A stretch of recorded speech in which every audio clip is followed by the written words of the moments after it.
Good morning, ladies and gentlemen. Welcome to the Ballarat Highlands Bowls Region Tuesday Regional Pennant Final.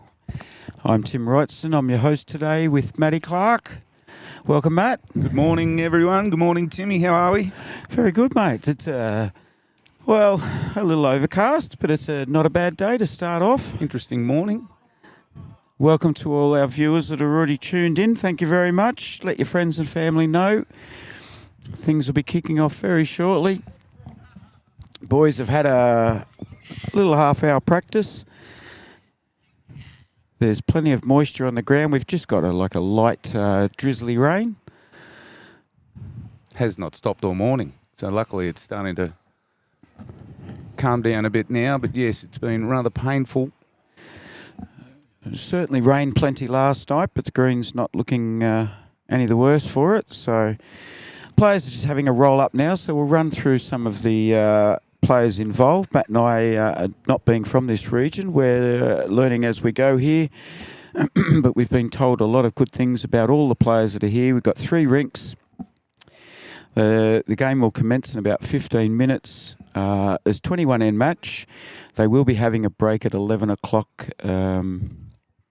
1 o'clock, possibly local time. They'll be having a break. We will continue. The live stream will continue through there.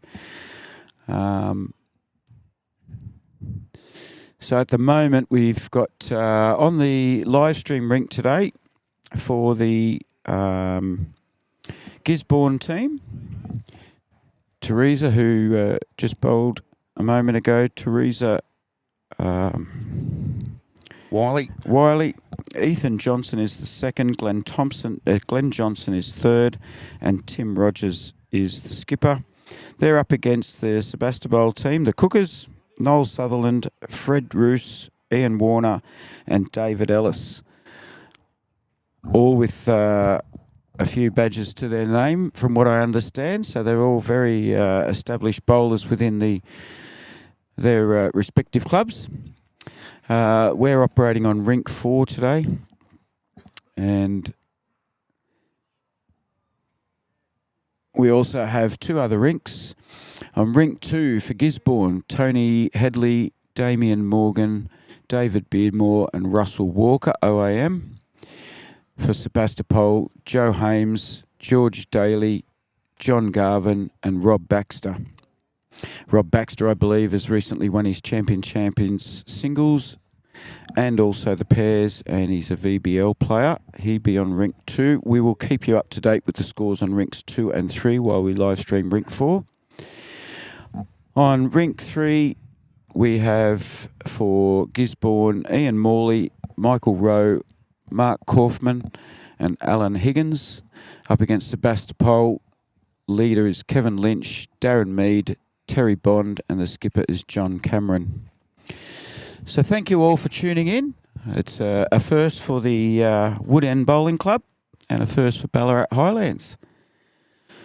What's it like being up in the country, mate? Mate, I'm used to being up in the country. I've got family in Ballarat and Ararat. I've just come back from a tournament up in Ararat and stayed with some family, so it was a quick 2-hour trip down here.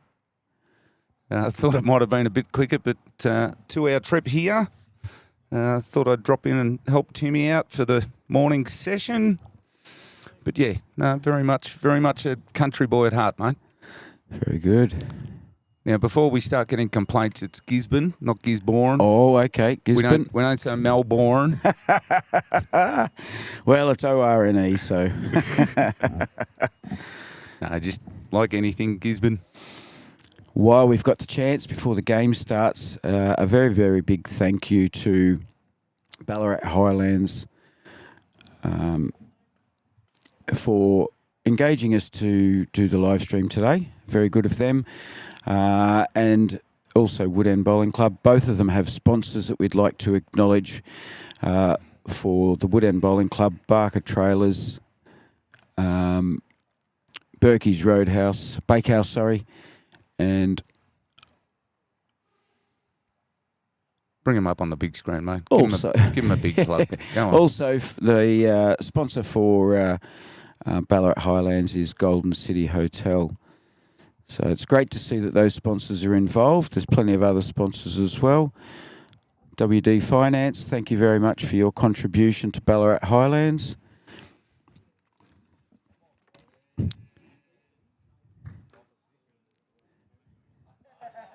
For the Woodend Bowling Club, their sponsors, Barker Trailers, Berkey's Bakehouse. I'm going to go and test out some of their bakery food later on. Might have to do that for lunch. We've got a break. And also Brook Street Medical Centre. Thank you all very much for your sponsorship. It's a big deal for these players to get this opportunity. They certainly appreciate it. It allows the bowls to get to people who can't get here to watch.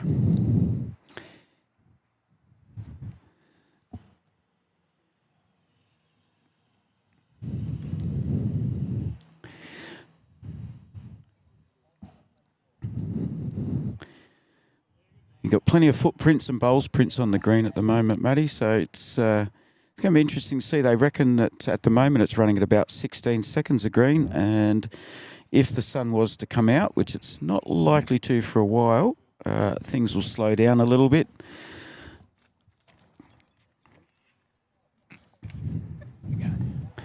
I'm taking it all the audio's working well. Kathy's tuned in. Wombat's tuned in. Wombat's a big supporter of YouTube Live Sports. Of course, this event's been brought to you by Border Sports Live and YouTube Live Sports. If you haven't been to either of them before, Border Sports Live is simply a Facebook page I set up. All the links are in there to give everybody a chance to see their bowls. YouTube Live Sports has been running for a long time. Happy Bowler's done a fantastic job, and things are only getting better at the moment. Extra crews have been on hand. Lately, Matty's chimed in, I've chimed in. Quite a fair few of the guys have been doing the New South Wales Platinum Pennants lately. It's been an awesome job. So if you go to those, if you go to the Border Sports Live Facebook page, it's simply a guide for Western Victoria and Southeast South Australia, and it does bring up all the all the live streams that you want to see. All your links are there, and also some little tidbits about what's going on in the district. If you go to YouTube Live Sports, it costs you absolutely nothing. You subscribe, and you'll get updates for when the big games are on and all that sort of stuff.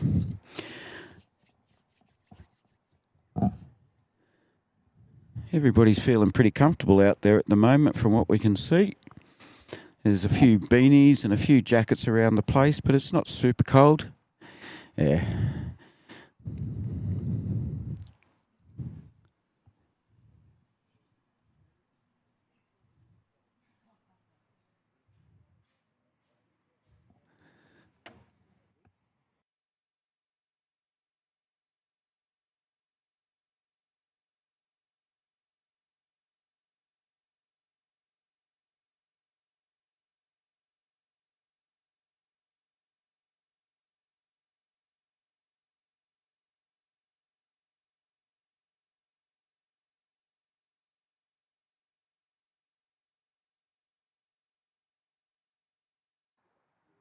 We're just making sure we've got no technical errors. It is always tricky when you're streaming at a different location.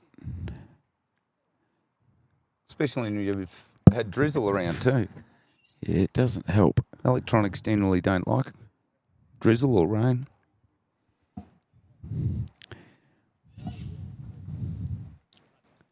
So both of these teams have already won their respective districts. Gisborne plays in the Highlands district. Sebastepol competes in the Ballarat district. Yep.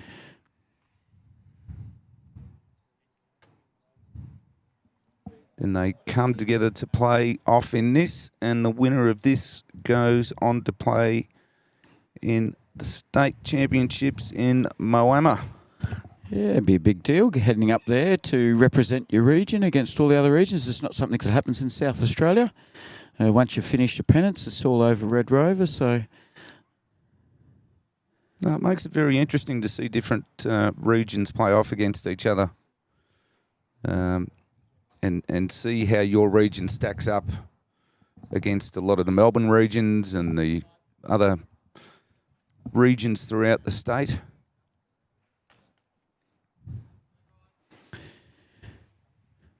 If you'd like to get involved, there's a live chat that always takes place while we're live streaming. If you're watching on your TV, you won't be able to do it from your television at home, but you can enjoy the game.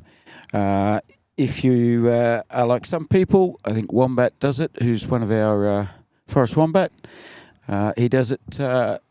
He has the TV going, and you can have your laptop or your phone in your hand, and you can be involved in the live chat. You can be keeping contact with us. You can be asking questions, or you can be providing extra information. Your husband or wife might be out there playing. If you want to do a shout out and cheer for them, absolutely no problem at all. We'll get to as many of the live chat comments as we can during the game. So feel free. If we've had grandkids sending us messages on behalf of people just to say good luck to Nana or Pop. It's always part of the game, and it keeps everybody involved. So it's great to see Sam Turner's tuned in. He's good evening from London. Hopefully we'll get some more of our international viewers tuning in soon. And it just shows how far and wide YouTube Live Sports is getting these days. I think it's over 7,500 subscribers now. So a lot of people are getting to know YouTube Live Sports as the pinnacle live streaming channel on YouTube for lawn bowls in Australia, especially. A lot of things in the pipeline. Yep. A lot of things in the pipeline. Fingers across for some more big news coming soon. Hopefully today also Wood End President Mike Dorno will be able to join us. He's officiating today as umpire for the match. He's welcomed everybody to the ground. So he'll be able to drop in. I got a photo for you, Forest Wombat, too. I nearly got lost on my way here in the middle of the night in the dark and cold last night. And I passed a sign that said Wombat Forest. So in my travels, I jumped out of the car and grabbed a photo. I'm not able to get that photo up on the screen for you at the moment, but I thought you'd be interested to see that one. Throw it up on your Facebook page. I will. There you go. I will. And here comes the drizzle again. Yeah. So the two skippers are just coming down now to do their roll-up, or their final two bowls of their roll-up. The skippers being Tim Rogers. He's playing with some yellow, white and blue arrows. David Ellis has yellow and blue bowls. In their district matches, I'll need to find out for Gisborne, but Sebastepol, they beat City Oval Ballarat in their grand final for their district, which is what brought them to this game. We'll see if we can find out from the Gisborne crew who they beat, or somebody may like to let us know via the chat. Now, for those Victorian viewers, especially Melbourne viewers, who might recognise the name Tim Rogers, he is, of course, Sam Rogers' father, Sam, who plays for the Victorian side and also works at Bowls Victoria. So well known to many of the guys and girls around the traps in Melbourne. So, yep, this is Sammy's old man Tim. Who's the better bowler, father or son? Don't know, we'll have to watch. Soon find out, I'm sure. We'll soon find out if Sam's tuned in. We'll get a comment. He'll let us know. Gisborne beat Quinton last week. Thank you very much, Terry Kelly. Lovely to know that there's some locals tuned in, letting us know what's going on. Much appreciated, mate.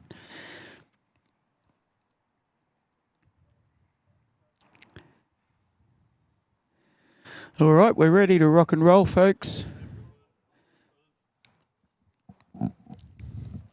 Best of luck to all players on all three rinks. It is a bit chilly. It's probably not quite 20 degrees here yet, I wouldn't imagine. No. Expecting just over 20. Sebastopol's got the kick-off. So Noel Sutherland's going to lead the way. Currently 19 degrees, planning to be 21. So it's not going to get much warmer than this.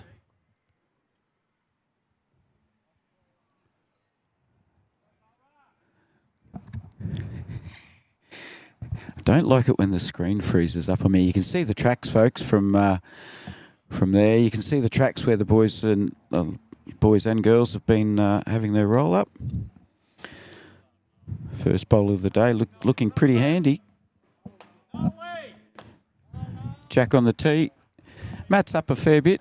About 2 metres. Not you, Matt. The other Matt. The other Matt.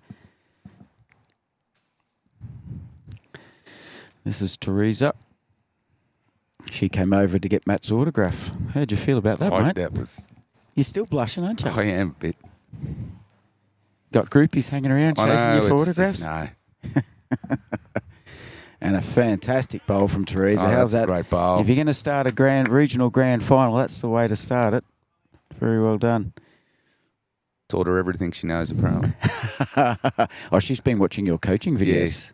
Very good. Yes. It's nice to know you come out here, Miles, from where you're based.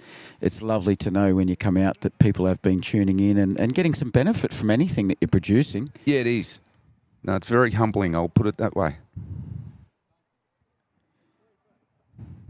So I think I walked in here and somebody said, I didn't know we were going to have a TV superstar on. And I'm like, hang on, I'm not. Just everybody take it easy. So for those of you who don't know, Matt Clark does Matt's Jacks and Balls. I notice it's not Max Jacks and Bowls. It's Balls. Yeah, just my young daughter used to sort of say, my dad says the same. It was not how'd you go at bowls, it was how'd you go at balls. Yeah, the pronunciation is rather important. This is looking good too. How's this? Oh, yes. There we just go. hope this standard stays like this all day. Well done to Fred Roos. He plays second for Sebastepol. Pretty quick on the mat there was Ethan Johnston. So we got Ethan and Glenn Johnson playing second and third. Ethan doesn't tend to muck around by the look of it. Just on the mat, let it out.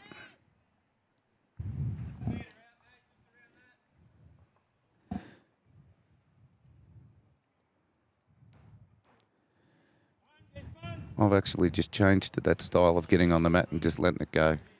Yeah, I notice it's happening a fair bit. Another good bowl coming in here. You're running on a 16-second carpet at the moment while it's a bit wet, so that one's just trickled in.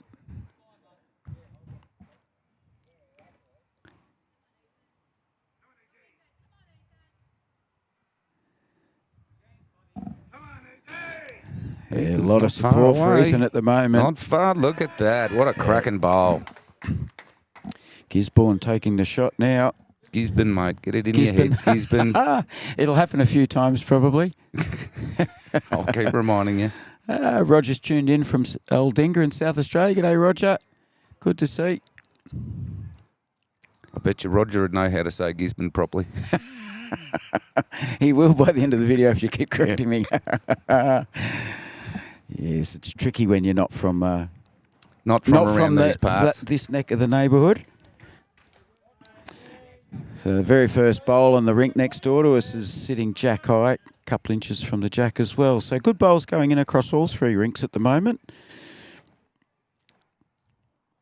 Skipper's just having a bit of a chat here at the moment. Very handy start from both. Going to be in for a good day if the bowls is this standard all day. Yep, most certainly. I'll stop whinging about the weather if the bowl stays good like this. Oh, yeah, absolutely.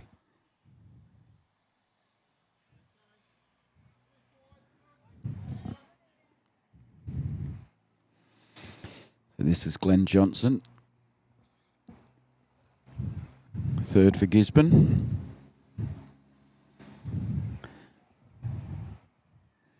Did we ask interesting colour coding to his bowls.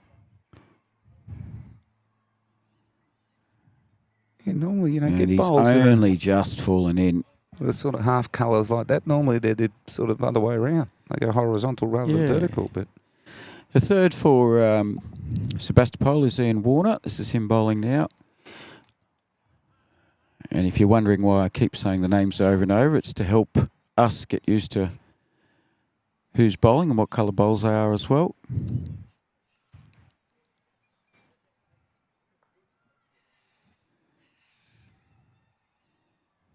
See, that kitty's going to be hard to get hold of. It is. The bowlers will see the chalk mark on the shot bowl, which is the red at 12 o'clock. That's what they're aiming for. Another great bowl here. Far away, get down onto his own. Yep. Yeah. It's tucked it around. May or may not. Opened it up a touch. It does. Just noticed David Ellis has just had a good look at that. Now that that bowl's moved, don't think Tim Rogers will be too upset with it. He's got a smirk on his face.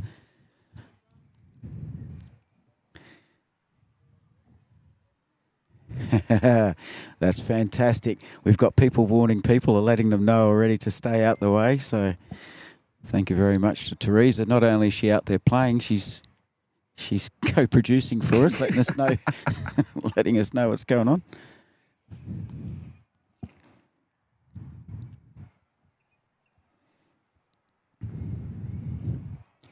This one might be a little narrow. Tight on this. His weight's lovely though. Ooh. And he's probably put a bowl in his own way there.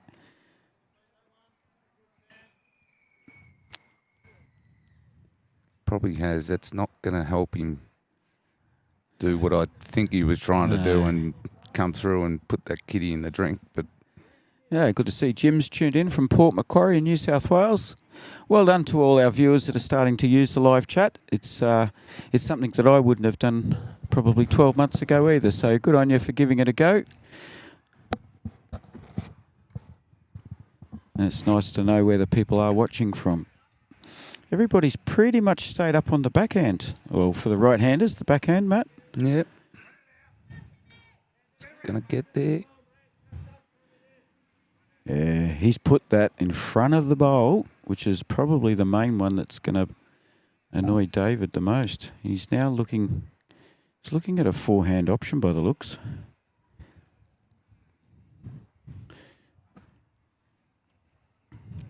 This is how serious it gets. Regional Grand Finals, folks. The very first end. A lot of communication going on between teammates here.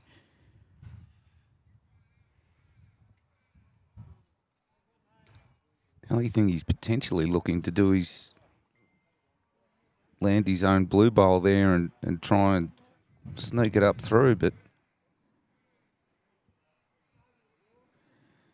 Yeah, just it over the probably draw. doesn't look real appealing for him, to be honest, at the moment.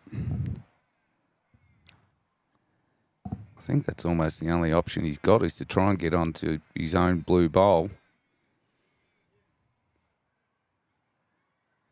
He's left-hander. He's stuck to his forehand. No, he Well and hasn't. truly over the draw. Oof. He almost still got a result there. No, I think Timmy's going to just try and draw another one home. Yeah, anything past his last bowl, which is the one sort of 12:30, 1 o'clock there, you can see the white of it. Anything past there is going to be close. He's certainly got the weight. He's on to the second best bowl. He's tipped. Well, he definitely tipped that in for second. Yeah, the two come out. Whether he's come in for third. From the angle from here, it looks like it, but we're not at They're ground level. smirking at each other. You're going to make me measure that or not? These blokes all know each other fairly well. You'll see some differing circumstances, folks. Sometimes the third will pull out two bowls and say, I'll give you those two. The next two it is the three. Oh, it is three. There we Yep. go. Tim did very well drawing that in. So a great start for Gisborne. All started with Teresa's very first bowl. Yes. Toucher. Had three touches then Yep. from that end. So, as we said, if the quality of the game keeps going like this, it'll be a highly entertaining game.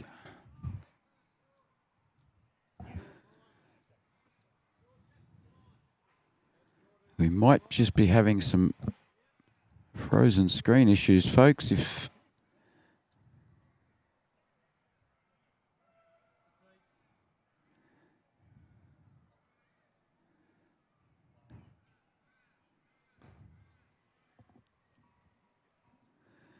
One's not liking the other. yeah, we're not having any success at the moment.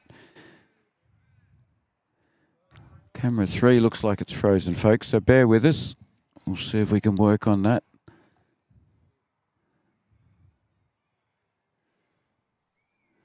Yeah, just let us know if you're seeing that, folks. Yeah, that is frozen. Thank you, Kathy. So what we'll do, we'll try and get the other camera sorted, get onto that so that we have refreshed it. If anybody's got any tips, it's showing us that it's working fine.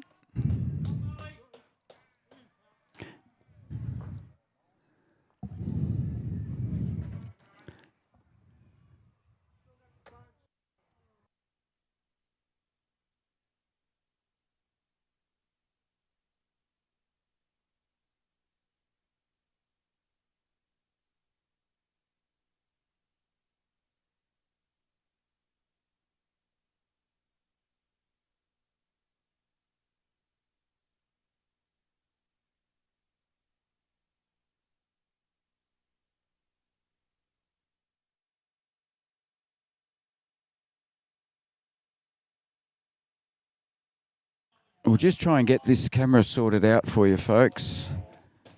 2 bowls there for Noel, holding 2 shots. One just short, one just behind, unfortunately, because we're using this extra camera, folks.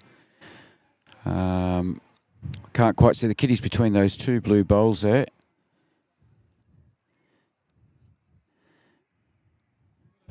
Boyd, if you got any tips, if you tuned in and you got any tips here, camera 3 is frozen.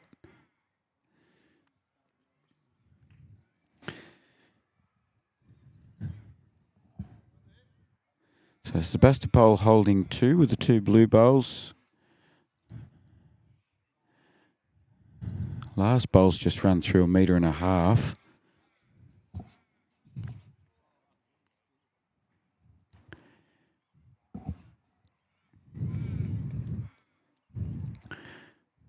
Ethan's heading in the right direction to draw a 3rd in here, and I think he has. Yeah, lovely bowls there. Bit of work to do for Fred Roos here.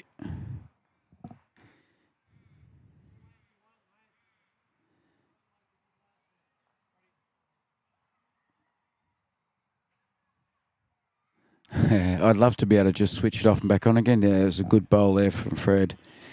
He's just moved the kitty out. Unfortunately, he's followed 1 metre behind, so it's still 3 to Gisborne at the moment.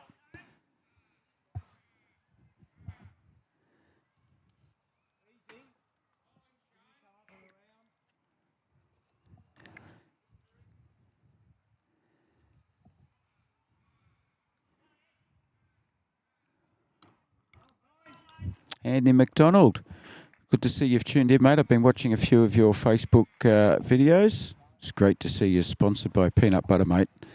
One of my favourites.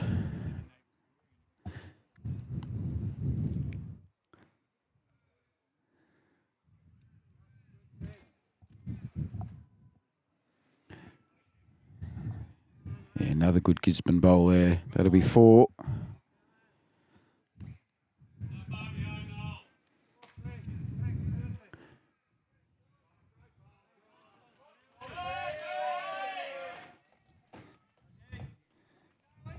Plenty of support around the place. There's a fair few spectators that have come from both clubs. Bit of a crowd building up here at the moment. Now, have a look at this. That's precision. Well done, Ian Warner. Absolutely lovely bowl. 4 down to 1 up. Gisborne blokes just for the right-handers staying on their backhand.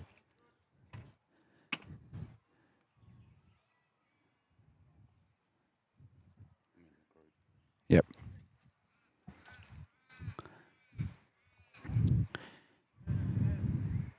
Yeah, that bowl's only just stopped a foot and a half short. Sebastepol's still a chance of drawing a 2 here. So Ian Warner again.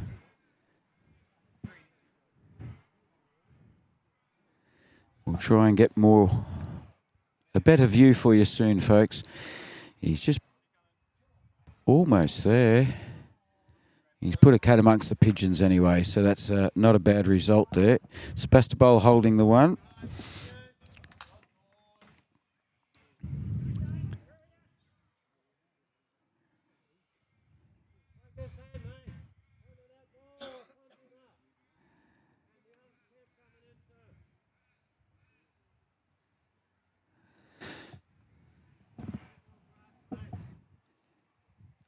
We are trying to work on this camera angle for you, folks.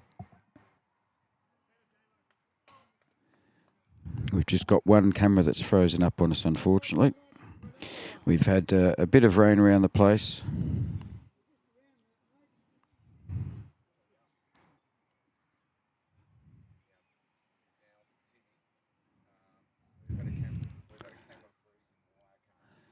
So first up here for the skippers is Tim Rogers from Gisborne. Coming down with some pace. This is going to come rocketing in from the left of your screen. He's missed, but only just. He's come straight through the middle of that head.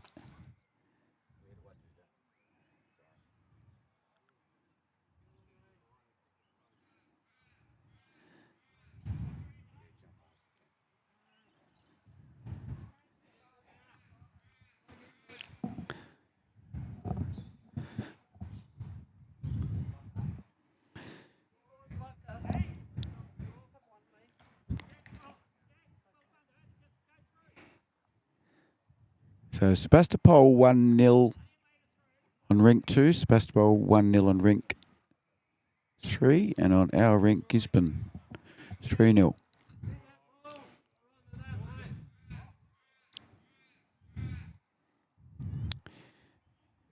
Yeah,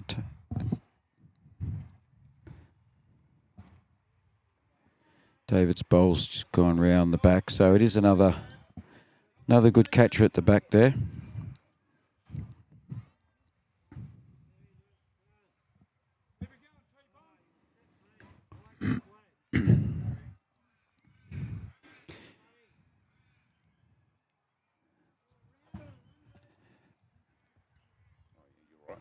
Yeah.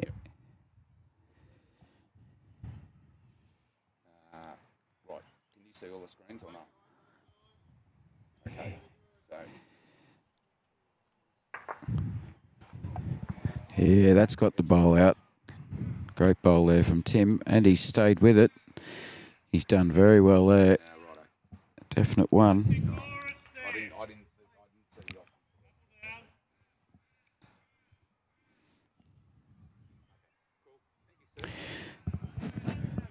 Thank you very much to Boyd. He's managed to get the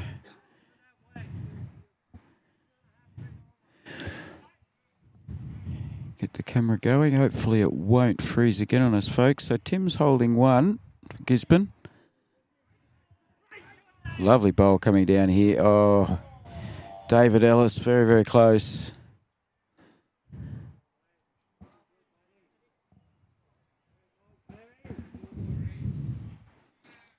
Boy's just having a look at it now to see if that toucher of David's is going to beat.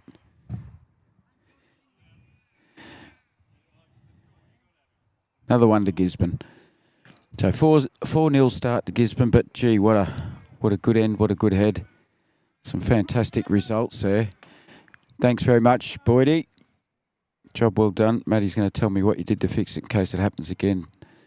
So thank you very much.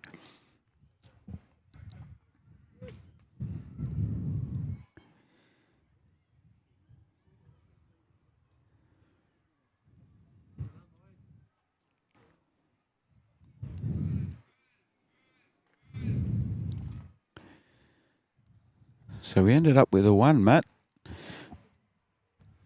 Yeah, Tim Rogers put down a pearler towards the end there. I think he's very early answered the question, who's the best bowler in the family already after 2 ends. Word will get back to Sam sooner or later. Jack's just gone a little bit too far there. I didn't say that. I'll tell him that you said to say that. I don't know him, so... So I can get away with it. Yeah.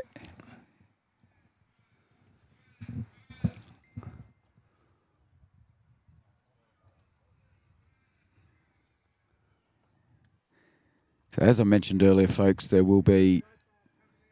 It's a 21-end match, but there will be a break at apparently at about 1 o'clock local time. We won't be stopping the live stream during that stage. Swing it round. You can watch people walking around and cars going by. Good on you, Pete. Where'd he go? Pete Williams, thank you very much for tuning in. Giles is chiming in as always. Got a real shorty this time.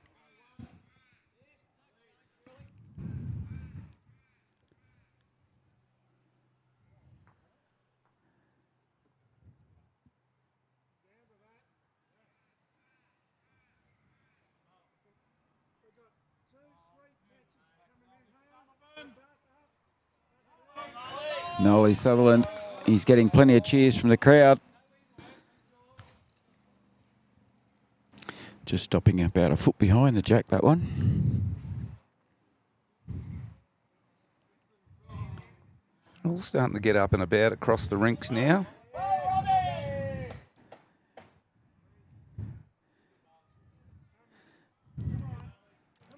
I like Pete Williams' comment there about thank goodness for a bit of Tuesday Pennant on a non-bowls day.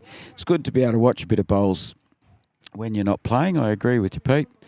And also that you can tell by the crowd's responses to a few of the bowls so far. There's a bit of a grand final atmosphere going on here. There's quite a bit of passion. Some vocals that have given us a bit of a fright a couple of times. Even through the headphones. Yep.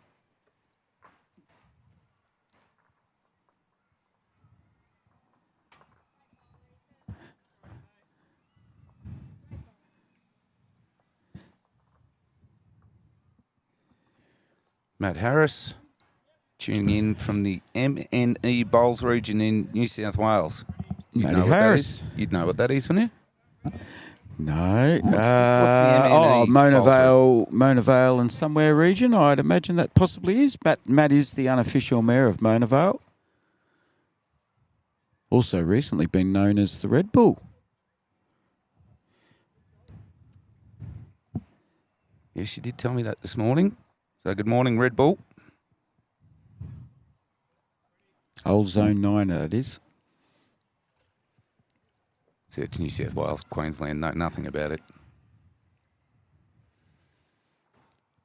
Giles is going to go to bed soon. I can understand that.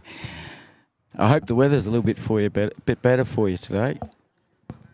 Yeah, that one's just about a metre through. Shot bowls, you can't quite see the Jack from your camera angle, folks, but right where the skipper's standing now, Jack's between him and that black bowl. 2 down, Gisborne at the moment. Gisborne. This is going to continue on all day, I can see it. Glenn Johnson.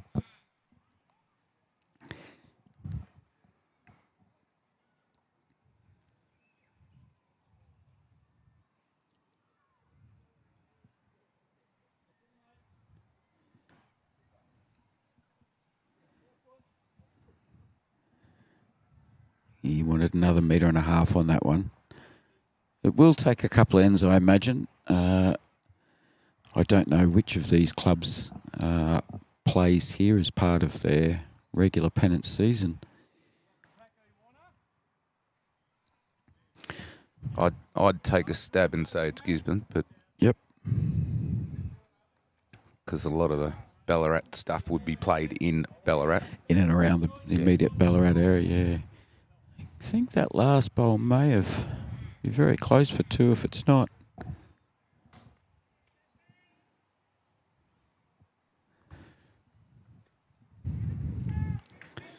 This one's looking a little bit better.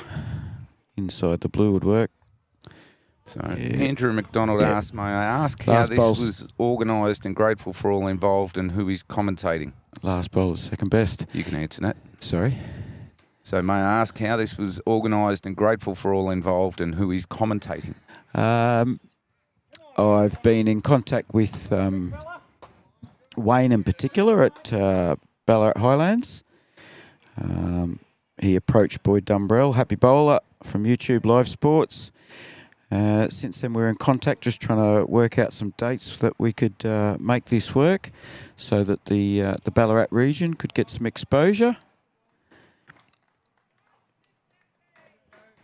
So that's how it started. I did notice, as I say, Andy's post. I love his post. He starts his post off with, on Facebook, starts it off, this is being sponsored by peanut butter. He even mentioned it was Smooth Peanut Butter the other day. That was his sponsor. It was fantastic. Good to see. And if Andy was in there, I would have loved to have met him today. It's nice to meet some of those characters that are out there doing what they're doing, just trying to bring bowls to the people as we watch this bowl. Almost. Just needed to be inside that one. See what happens when I give someone a rev up? Timmy's let me down.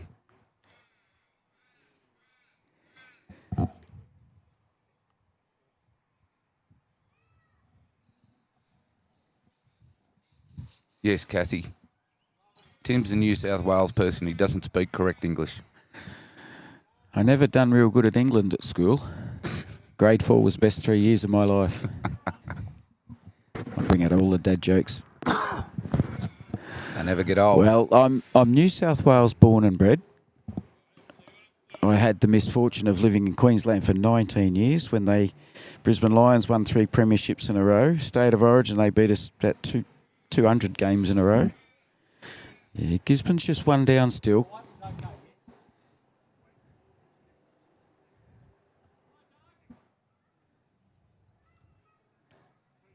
Mark Patterson saying, welcome all to sunny Wood End. I don't know where the sun is. But it's not cold, so I'm not complaining. I wonder if it's like southeast of South Australia. We get 4 seasons in 1 hour down there. There was a game played recently, I reckon we had 4 seasons in one end. Yeah, no. Horrible. Tim's just a little under there. Draw to my feet's the instruction from Ian Warner. David Ellis just looking to draw one in now, make this 2. Just wants to be under Tim Rogers' bowl. Might be 3 on this angle. Yeah, if he's inside this, he needs to slow up. Oh, unlucky. No harm done. 1, 2. Yeah. Sebastepol are on the board, folks. Pant saver, 2 shots. Well done.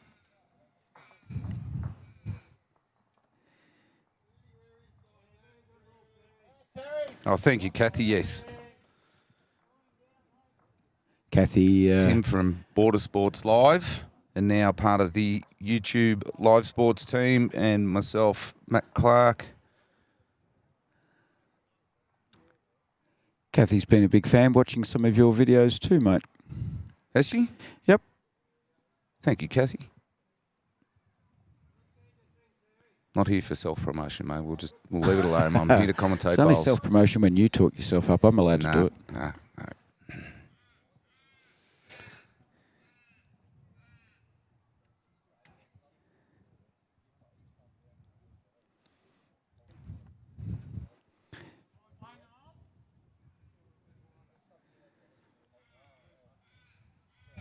Yes, Giles, you guys will be getting ready for your summer season shortly.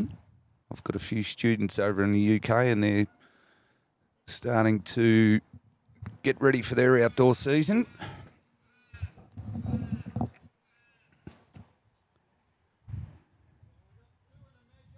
I do want to go over to England at some stage and do like a bowls tour and work out how it all works. Because they have their outdoor season out on their grass greens. I reckon Benny Two Shoes would love to do a trip over there too. And then they have their indoor season. I imagine indoor would be bigger over there than it is in Australia. Yeah, but there's a proper... I only know of one fully enclosed indoor place in Melbourne, and that's Brighton. Yep. Brighton. But it's just not something that we have, especially up north. We don't need it because of the weather. But even down south, it's never really taken off to have fully enclosed bowl centres like they do over there in England. Yeah, not to be mixed up with indoor bias bowls, which is a much smaller individual mat. There's plenty of indoor bias bowls. Oh, there's plenty of that, of course. It gives people something to do in the off-season.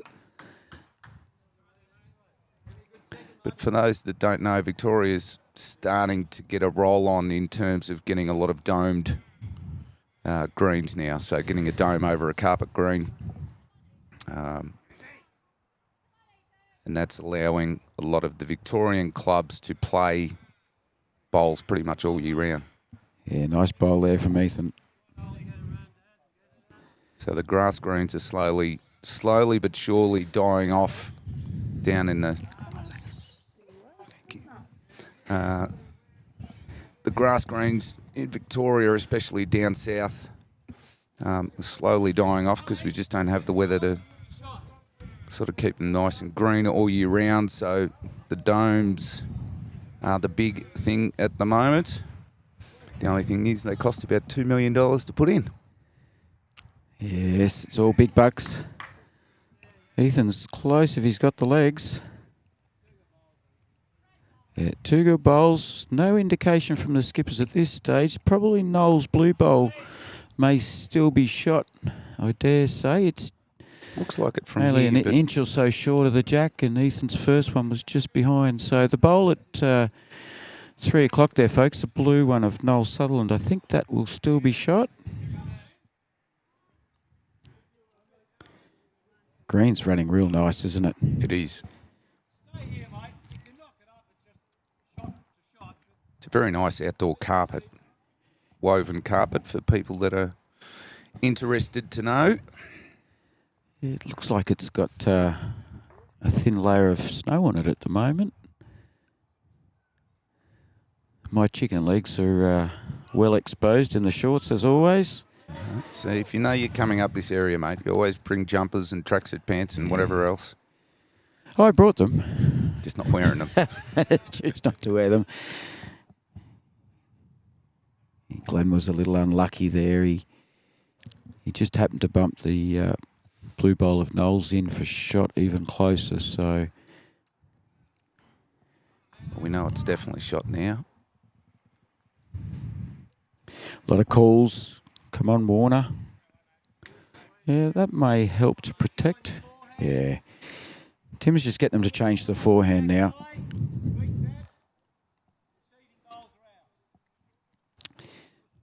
Lots of information, the perfect clear information.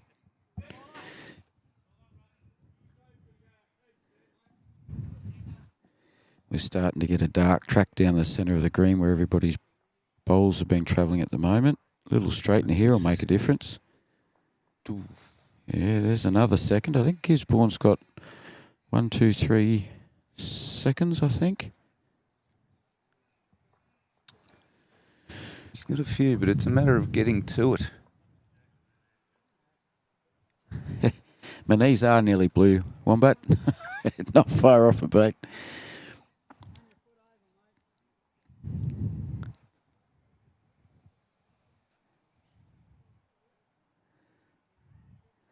Just see if we can get Ian to step to the side a little.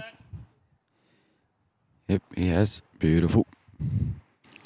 It's amazing. They're all keeping an eye on each other. That's really good. Amazing how quickly you remember when you turn around and see the camera and you're like, whoops. But That's look, right. you got opposition players here that are from 2 different districts, and they're all giving each other a little nudge or a hello and say, hey.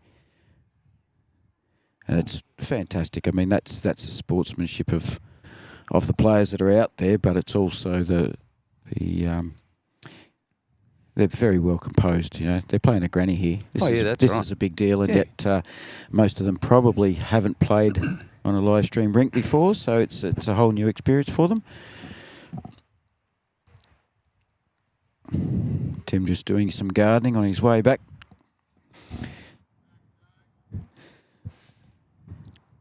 He can use his own bowl here, Matt. Just sit on that red one.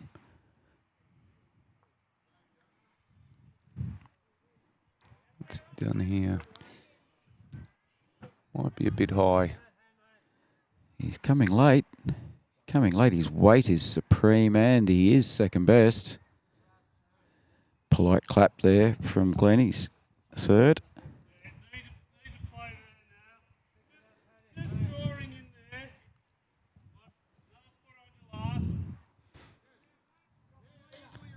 Try and draw underneath and get to the Tim's bowl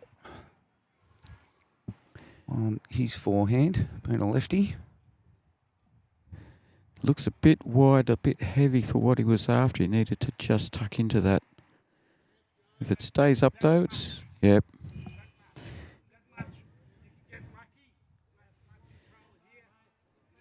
That's a great call there. Glenn Johnson just letting Tim know he needs a metre. He can use his own bowler. Got that many seconds. It's not going to do any harm. He's very close. Just going to turn a bit narrow, unfortunately. One to Sebastepol. So score moves up to 4-3 on this rink. Just to give you an update, folks. We'll try when we get a chance. We've got about 200 people up the other end. We can't quite see at this stage, but... Main board showing 6-4 after 7 to Gisborne at the moment. Thank you very much again to our sponsors.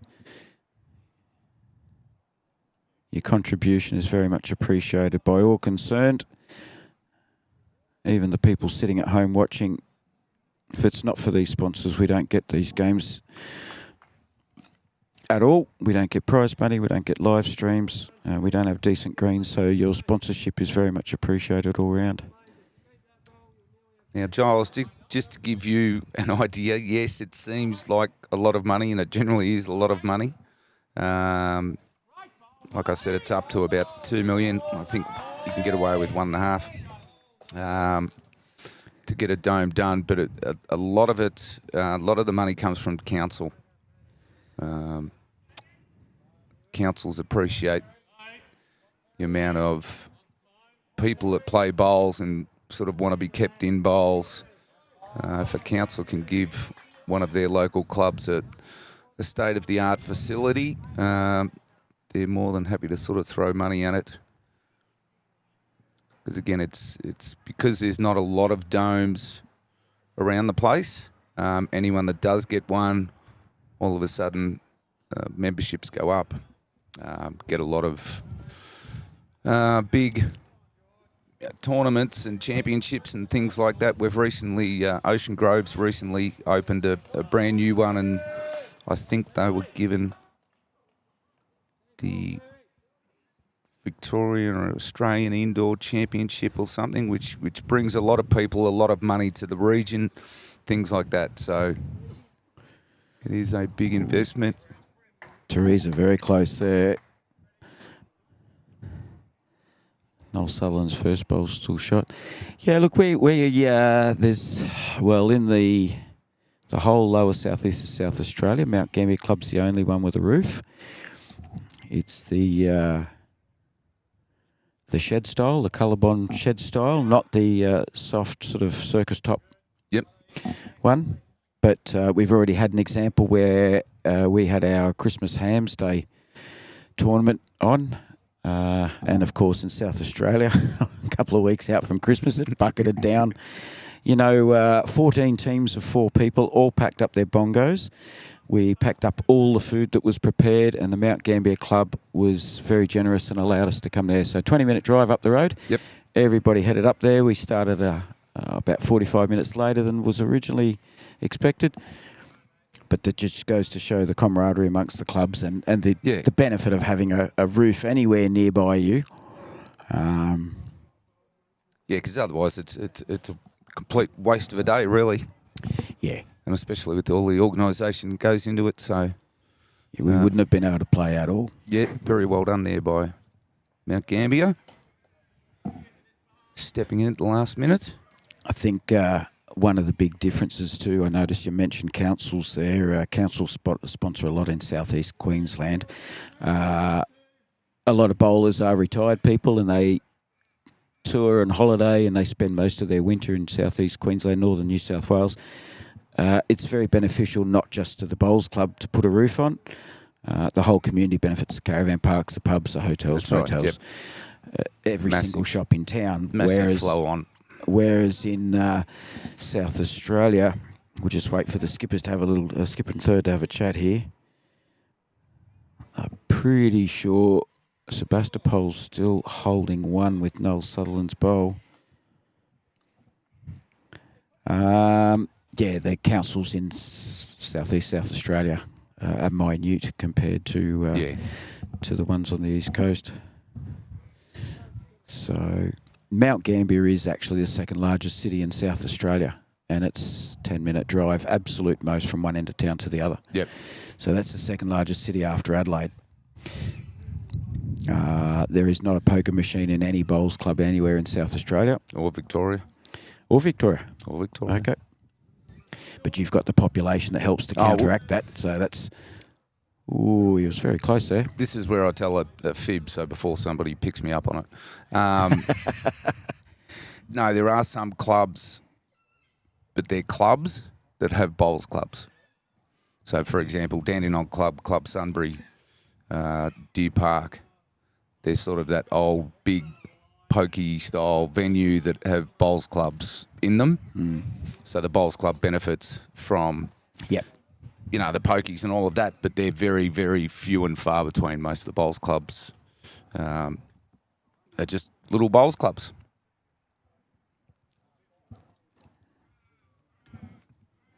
Witches' hats. Andy's just saying, Andrew McDonald's just saying something. Witches' hats placed beside the camera viewing areas. Not sure what you mean by that, Andrew. Oh, what Andrew's saying probably is they means put it's witches' just to keep hats the either players side away. of the cameras. Yeah, I did think about doing that. Trouble is, then you're possibly creating another trip hazard if somebody's not expecting to see witches' hat. It's part of the streaming process. I don't get too cross with the players. Look, if it wasn't for them, we wouldn't be sitting here streaming it.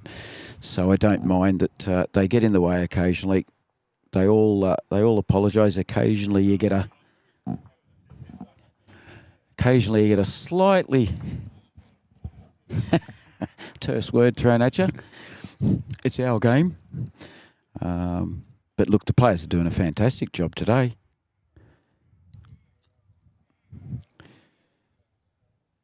So the scores are 2-1 on rinks 3 and 4.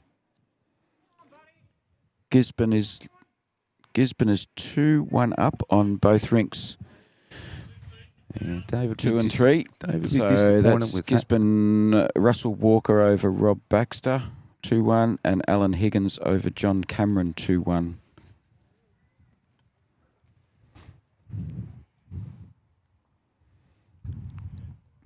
I love to see a leader's bowl still on the jack when the skippers are trying to get down. Doesn't happen often. Oh, I think it's great. It helps keep the leader and the second positive too, because you're trying as hard. You've got to be just as accurate to get that bowl on the jack. Everyone else has the advantage of playing heavier and using your bowl. So, yeah, see, I think Tim's down 2 here, but they've only got 1/3, so he's got to be. Yeah, Noel's bowl's definitely shot. Witch's second is very hard to see from here.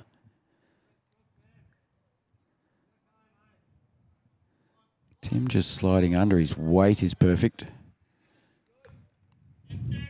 Pulling up Jack Eye. Yep. Actually, yeah.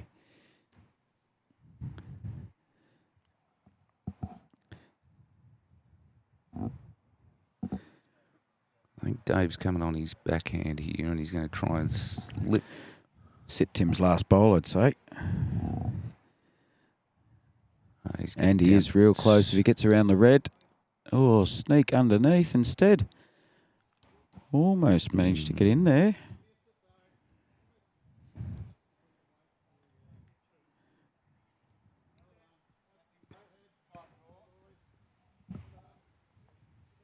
I think Tim was saying he's just going to try and draw this. I don't think he's... Yeah. Yep. Ian indicated we're probably 2 down, but Tim's saying he can see he's sizing it up.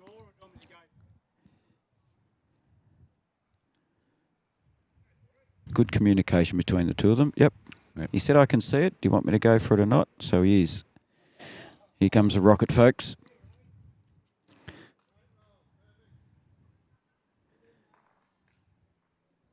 He still almost got a result. He did move the jack. The two that were first and second are still first and second, those two. Jack. The measuring taking place. We won't be able to get to see it at the moment. Yeah, good close game, Matty. Yeah, mate.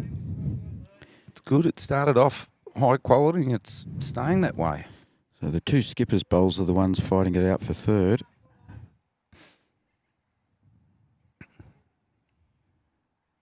Oh, I can.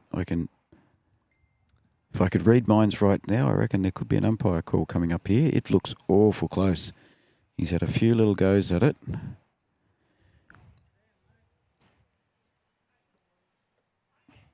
See if we can get a better view. Here we go. Yeah, there we go. Nostradamus chicken legs rights, and they call me. You haven't got the little umpire walking graphic? Got to get that, mate. Got to get it. Good old Dickie Knee graphic.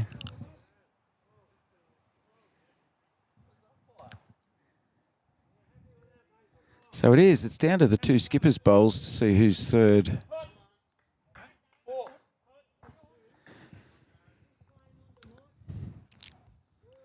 Oh, Vince is watching from Vince Calabrese? Yes. He always tunes in. He watches I tell you what, he shares a lot of bowls too. Yes, he does. I need to have a chat with him, find out about the man.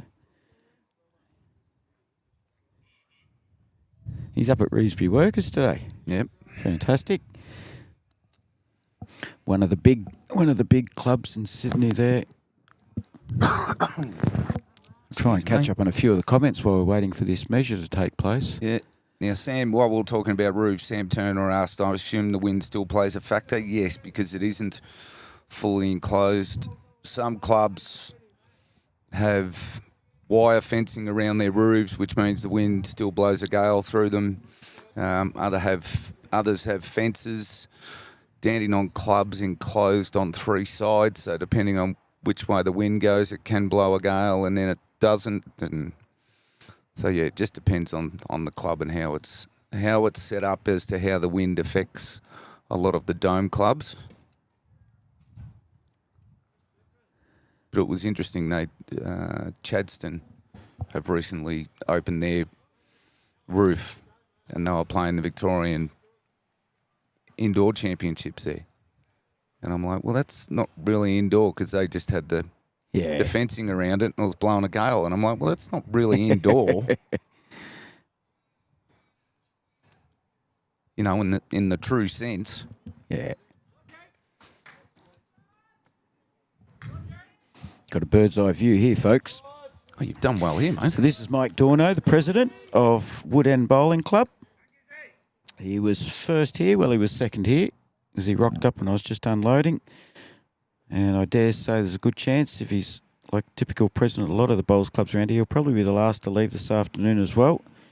They put in a terrible, what's the word I'm looking for? A terribly large amount of work goes into being a president of a bowls club.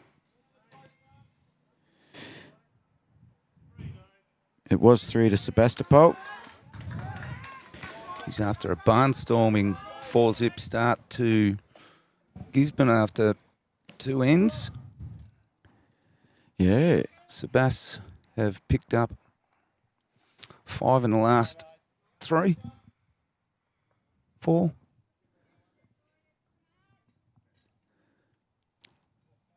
I should do what Happy does and actually jot down who's winning what end by how many shots. Yeah, there's So plenty of little jobs that you can do. So Happy's been doing this for so long. He just knows exactly what to do, when to do it, how to do it, and We're getting better as the days go on. yes, we learn.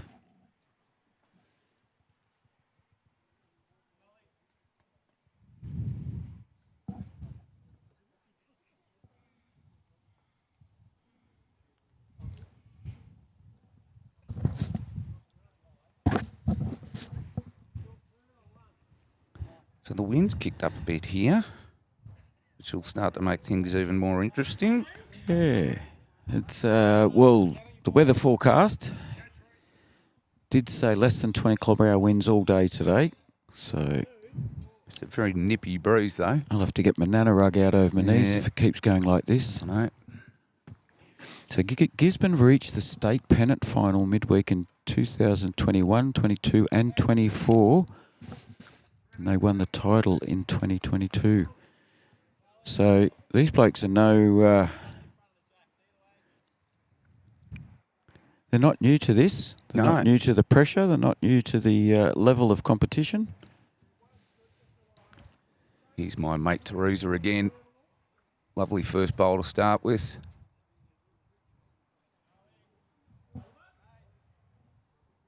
Thanks very much, Terry Kelly, for that information.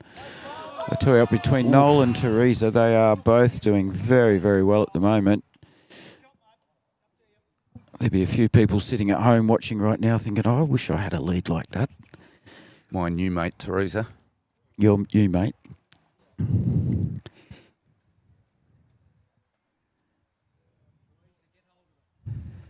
Well, this is not going to be far away. Oh. She got the touch, whether she's given the shot away or not. I don't think she has, no, because Noel's bowl's actually out in front, so... Yeah, Fred's onto it real quick. Fred Roos.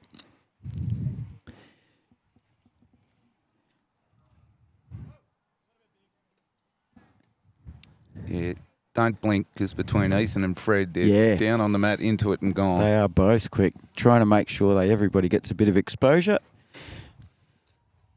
They can go back and have a look at their bowling style later on from a different angle.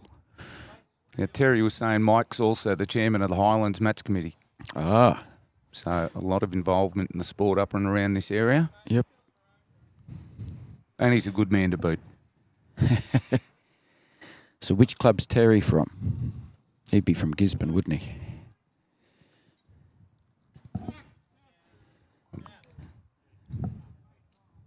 I think he did say before, but the amount of messages Both flying of Fred's through at the just moment. gone through into the drink.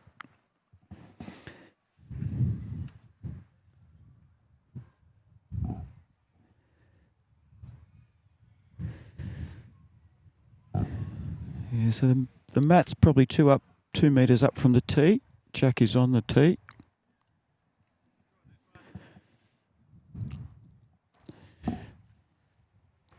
Wind's probably coming over Ian's left shoulder here, so I'll be pushing the bowl back into the head.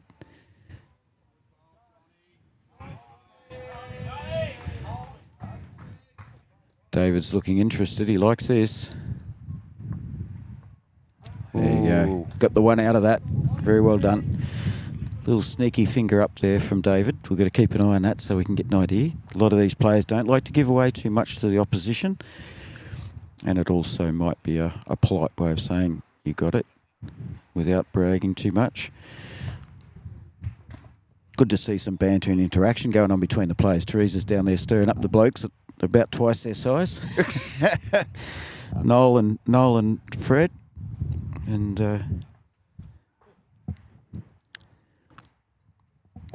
so Glenn Johnson, the orange and purple bowls. Just trying to keep the bowls dry. That's going to be another tricky job for today, the way things are going.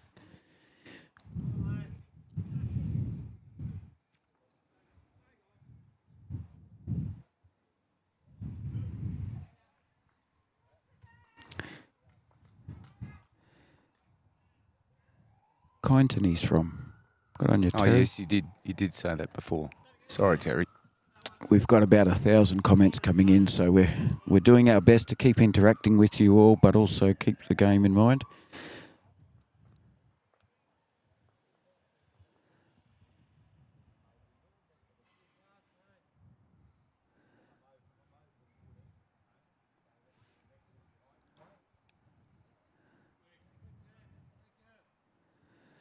Kathy's comment there, I like that. They're the discos of Gisborne and Sebastepol. We'd all love to have a disco at our club, wouldn't we?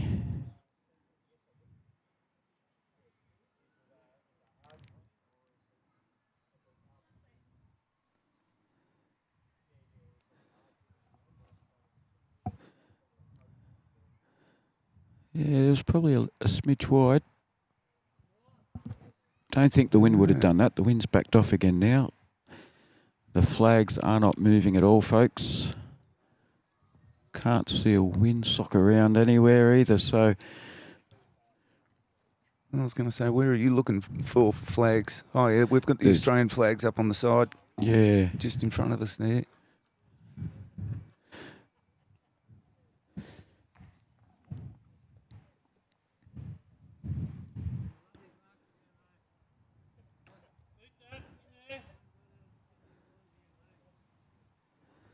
So the wind's just gently coming over the left shoulder of David as he bowls this. Left-hander bowling on his forehand. Just looking to come around that short red bowl.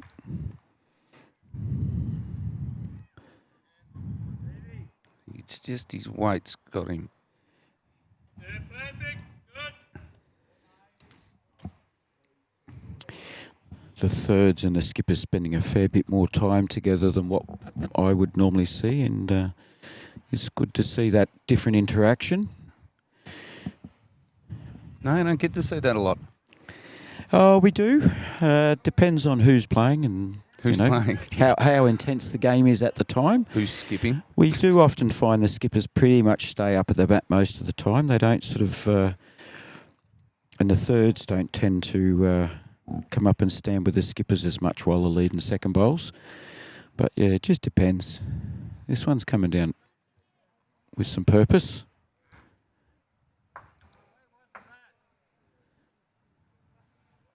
Surprising he managed to stay up on the green with that pace, but he has.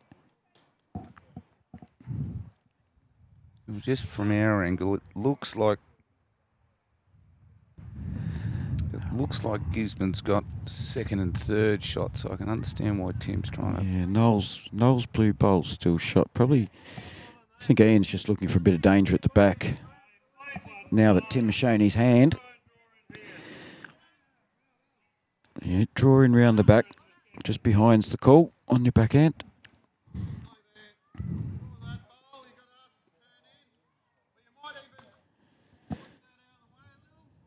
Nice steady delivery, David, hasn't he? Yeah, very good. Typical left-hander. Oh, you're not sticking up for him, are you? Oh, just left-handers look, they just, I don't know what it is with lefties. Yeah, that's where he wanted one, round the back there somewhere. Very rarely do you see a lefty with a very clunky type delivery. It's all just nice and smooth. Yeah. Pete Roshok, who commentates with me in South Australia, very, very much like that. Nice, smooth delivery. Yep.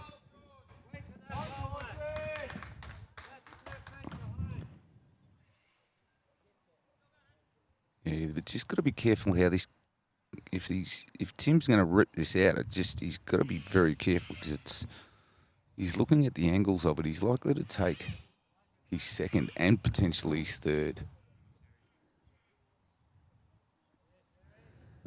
out. Big load of... Sorry, mate. No, he's still got a clean look at the kitty, but... He has. But depending on where the kitty goes and then his bowl, it could also mean trouble. So he's having a good look at it.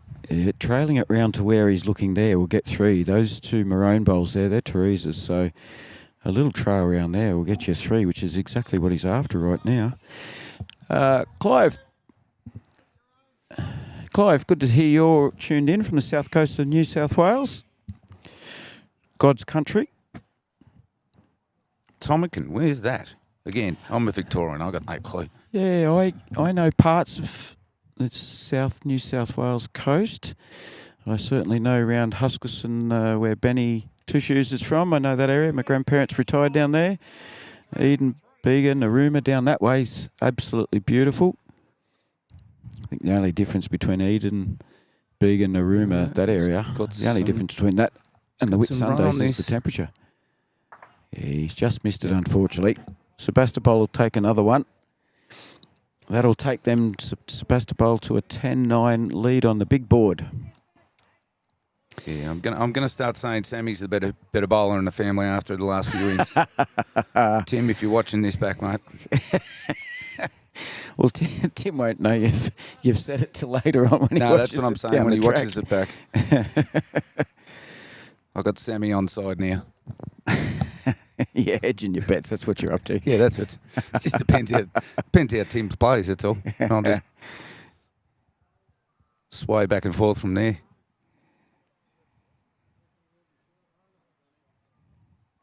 I actually don't know Sammy personally. I know of him. Like many people in bowls.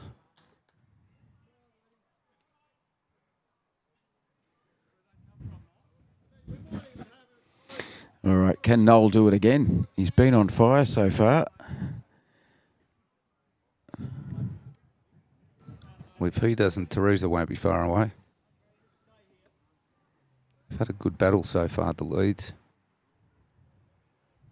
And many times, like you said a few ends ago, they've still been holding shot. If they get it close, the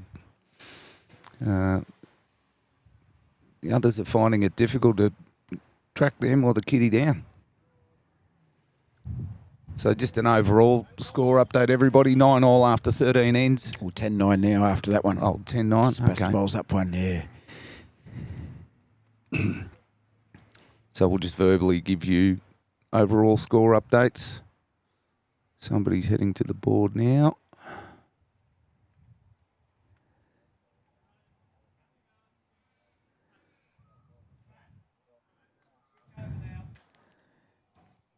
As the day gets longer, I might be able to add it all up myself if I can be bothered. That's why I love live scoring. Just takes all the guesswork out of it. So for your pennant competitions at the moment, boys have got their phones out and they're putting their scores straight into Bowls Link every end, are they? Yeah, every end. So Premier League, Prem Reserve, Division 1, and this year they added Division 2. And midweek it was Division 1 across the board. This is holding nicely. Ooh, almost. Yeah, so it's very, very handy to work out live scores pretty quick in terms of overalls and what's happening at other games and things like that.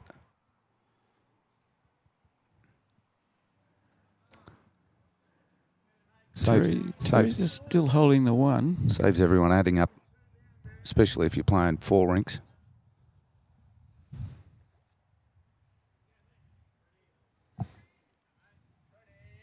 What's Freddie down here? This is not going to be far away. Freddie's the call. Lots of calling.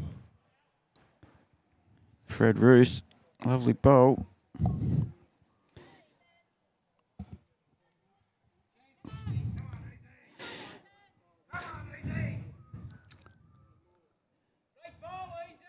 Yeah, how's that?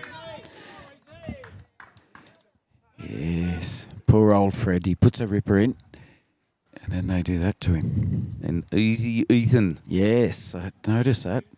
The nicknames are starting to come out. Yep. Just start writing these down as we go. Yeah.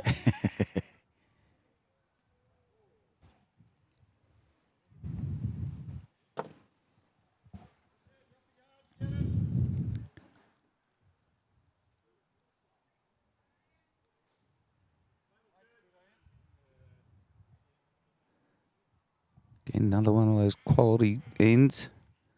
It is. Anything you can do, I can do better.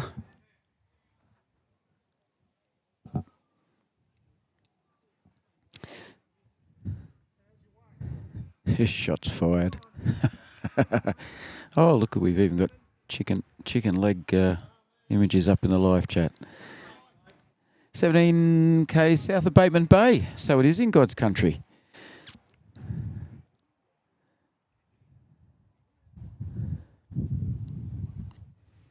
We used to get to Nowra as kids growing up in Sydney. We'd get down to Nowra and then anywhere south of there for holidays. Real close here.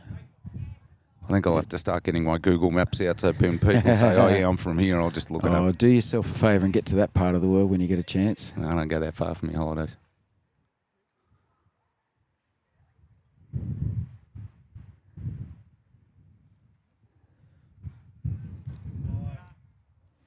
He doesn't like it. He's called it wide early. And the wind isn't going to allow it to come back anytime soon. But it's round the back. It's not a wasted bolt. Never is.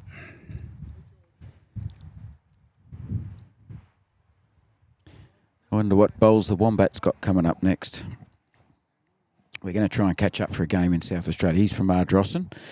So we're going to try and catch up for a game at some stage. We'll wear our shirts. He's got his Youtubelivesports shirt like I'm sporting today. Oh, I've got to get me one of those. Compliments of the Hapster. Happy. I need one. Can't be wearing my own colours around the place.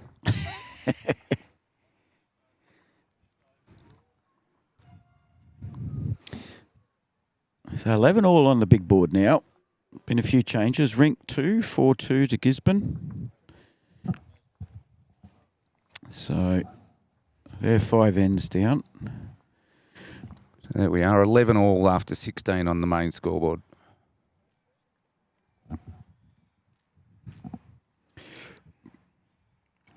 David looking to cut back here. Just got to hope it gets under those 2 blue ones. It'll get down. He's still going to end up awful close. He's only a foot out. Still 2 down though.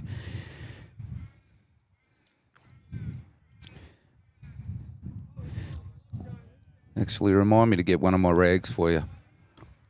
One new rags for you, Timmy. Oh, one of my new bowls Max rags. Jackson balls Yes. ones. Yeah, that'd be lovely. I'll grab you a Port McDonald stubby cooler. How's that? Sounds good. We'll do a trade-off.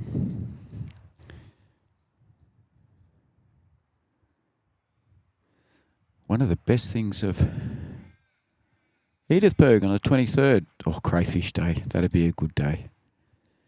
Get him to do some crayfish mornay. Yeah, Timmy's got a good bowl here. Getting Just down didn't want hard that one. enough. But it's not far off either.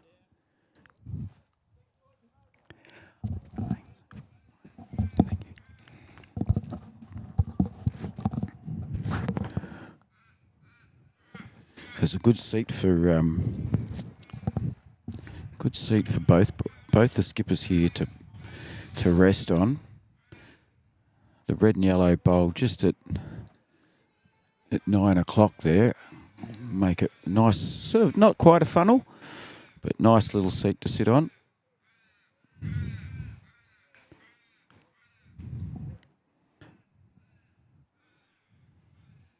He's just hooked that one a little bit in golfer's terminology.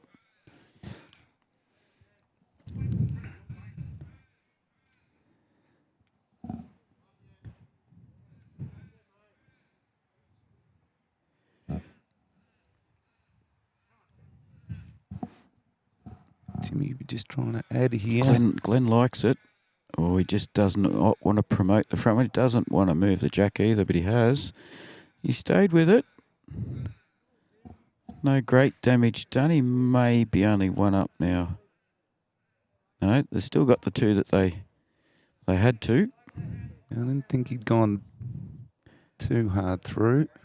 He's got a big grin on his face. Got a 3 then, I think. 2. 3. 3. Yeah, I thought I heard. Did get a 3 out of that. Very well done. Don't think it was quite the way he planned it.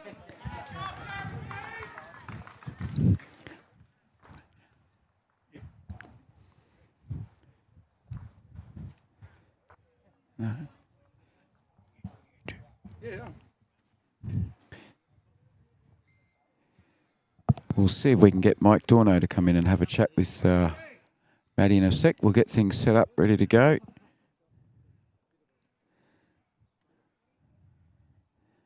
And another 3.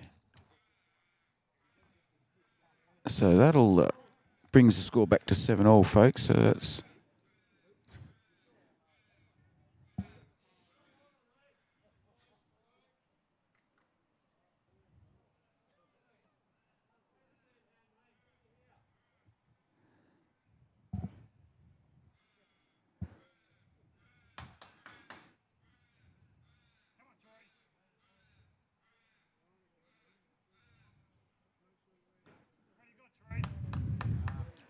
Teresa's been very steady so far.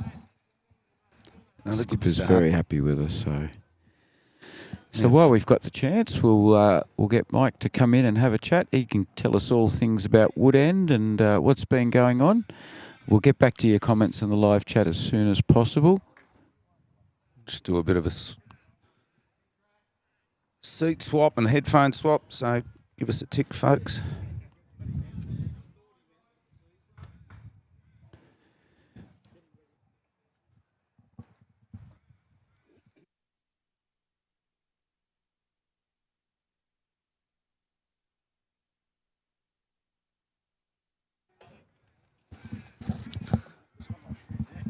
Just as Mike joins us.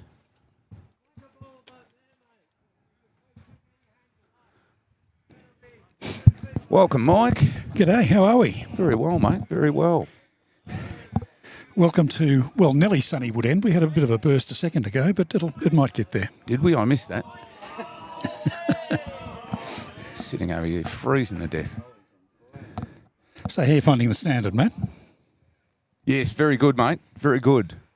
I knew it would be up this way anyway, but no, it's nothing unexpected. So again, we've got one of our leads, Knowles, straight onto it. The leads have had a battle all day. It's been very good. Yes, I know with our coaching, and I'm sure you're well aware of it with all of your experience, we often talk to our teams of the importance of leads and seconds, how important they are in setting up the head. See, a lot of people, I don't know why, but a lot of people don't hold value in leads. I'm a big supporter of putting almost your second, or your second best bowler behind your skip as a lead. If you can get leads getting you off to good starts, it's absolute gold. Absolutely there, and you even look at the head now, that blue bowl that's sitting there, the pressure is on the opposition right from the beginning. Yep. So lovely little club up here at Woodend, mate. It is. It's 1890 it was established, and pretty much on the very spot that we're sitting on now. Oh, right. What's this done here? Oh, Freddie. That's 2 there. Now that Freddie's added to it. So how long have you been president here for, Mike? This is my 10th year. 10th year. It's just about time to hand over to someone else, I think, but a lot of members don't see it that way. So we'll just have to see how it goes. If you're a good president, people like you. Well, exactly right. Exactly right. Doesn't happen often. The presidents are liked and liked enough to stick around for 10 years. And the problems of even a small club like ours, we've got 60 members, including social members, Yep. versus a club with hundreds of members. Often the problems are still the same. Yes.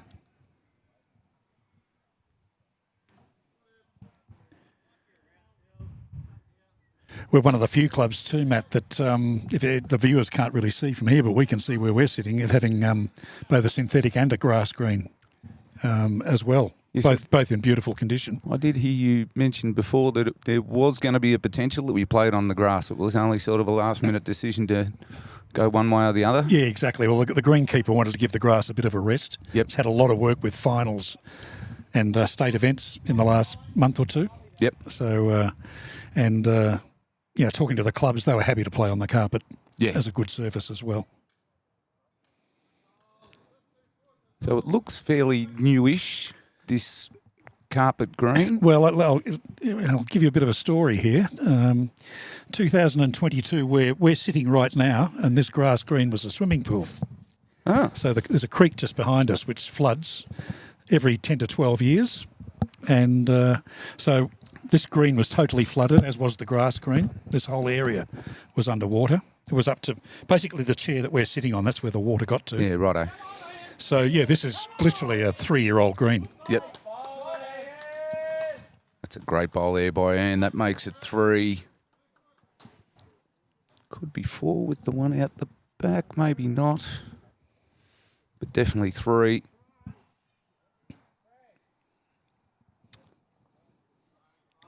It's going to be difficult to get at on a flat draw.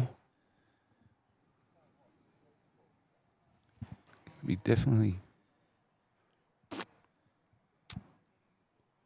See what Timmy does here. It wouldn't surprise me if he goes straight at it. He's been playing a bit of weight, hasn't he? And he has.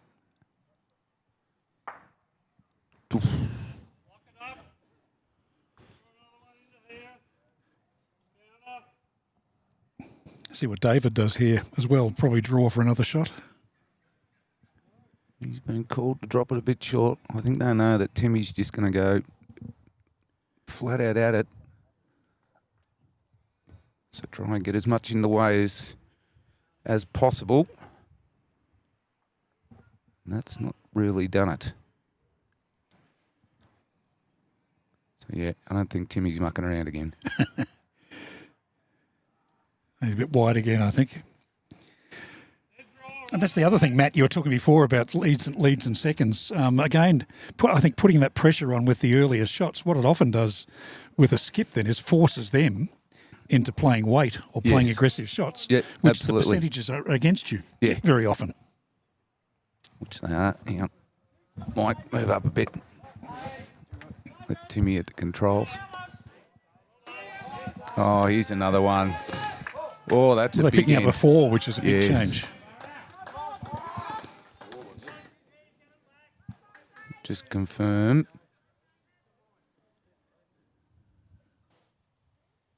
No, I think I think it's a 4. I think they were just talking about. Yep, 4. I think they were just talking about the length that they want to play. I'll tell you an interesting thing, Matt, too, about we were going through old membership documents recently, and we came across this name back in the 50s, a member of this club called W. Ponsford. Ooh. And we thought, hang on, that name looks familiar. Yes. And yes, it was. Bill Ponsford, the cricketer. Really? Was a Wood End resident and a regular bowler here at the club. Wow. The things you find out in the archives. Exactly right. Never throw them out. No. Never throw the old paper documents. Should write into whoever. I think you can. I'm not sure. Somebody might be able to tell me on the chat, but I think if you go to Wiki and look up Ponsford, and if they have his own Wiki page, I think you can actually write in and say, hey, can you add this? We found this out. It's Found fact. this out. Yeah. Yep. And just said, no, he played at Wood End during these years.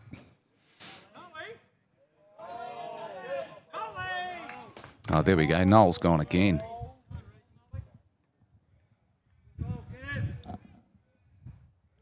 If one of them's not on it, the other one is. See how my mate Teresa goes. Now, somebody was saying you're a match committee member at Highlands as well. I'm chairman of the match committee Chairman as of well. the For all, match committee. Jesus. it's what do they say, Matt? If you want something done, give it to a busy person. Yes. Yes, so that's an interesting position to be in, and never short of controversy. I have to say, it's It never is, especially in a region. you're never going to appeal and please everyone. No. Well, you can't do that even at a club level, let alone a regional level. Whoa.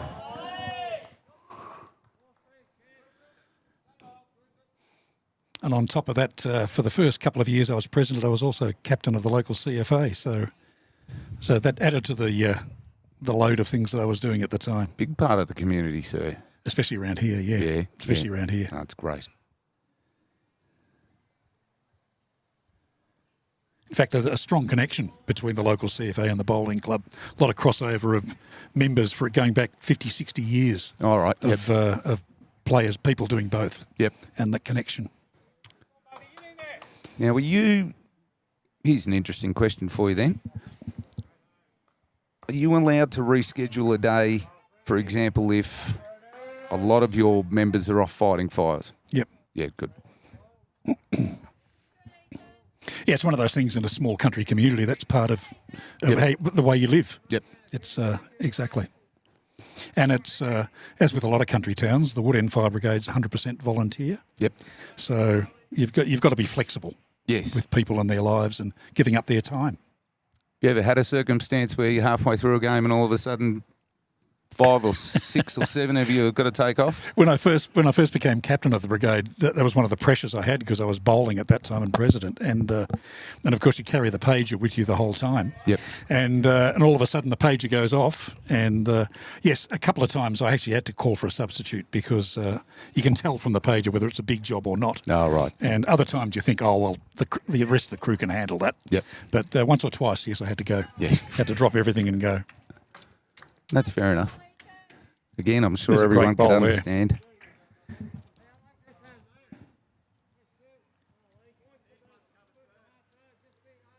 Yeah, the standard of bowling doesn't surprise me That's good. at all. That's good.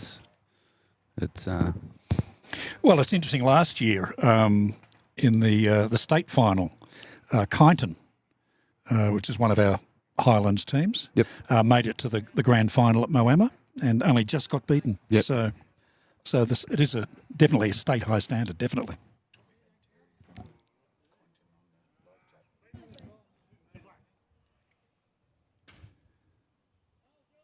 Yes, I'm looking at all the comments coming through on the screen here at the moment. It's quite busy. yes, it is.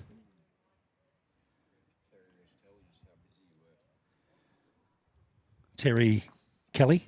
Yes. Yep. Terry Terry Kelly. He was on there. Terry's another one. Ask a busy person. Terry does all of our bowls link work, and is a godsend at organising tournaments and events and draws. And Oh, that's a job in itself. it is isn't it? Absolutely Bowls link. the old bowls link these days. Andy, you didn't have any of his sponsorship with him. Any Oh, any of his tomato soup or whatever he's being for prunes. But he does a great job for the competition. He comes on of a Friday, and gives his tips for the coming Saturday matches, and good local knowledge. oh, he's And a good bowler. He was here we played the state fours Pennant final here on Sunday for the Ballarat Highlands, and Andy was playing for Romsey. yeah, he's a good man, Andy McDonald.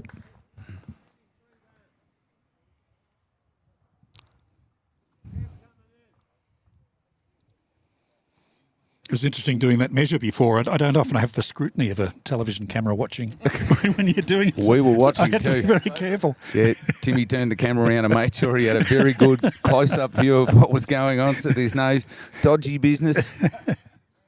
It was close. It was about 2 mil in it. It was Yeah. very close.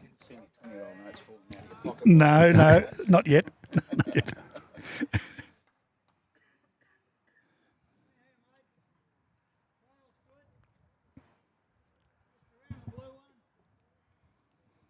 Let's see what Dave can do here. He's definitely down 1. Gonna get under around those. No. Yeah, if that ball hadn't been in the way, it might have been very nice.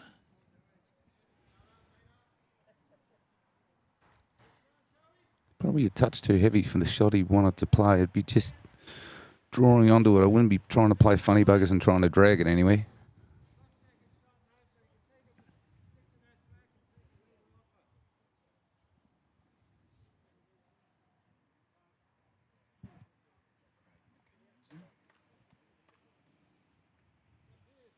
I have to say I'm very impressed with the setup you've got here. The viewers obviously can't see what goes on behind the scenes, but it's quite a bit of technology here to make it all happen so that people can watch it on the live stream. Very impressed.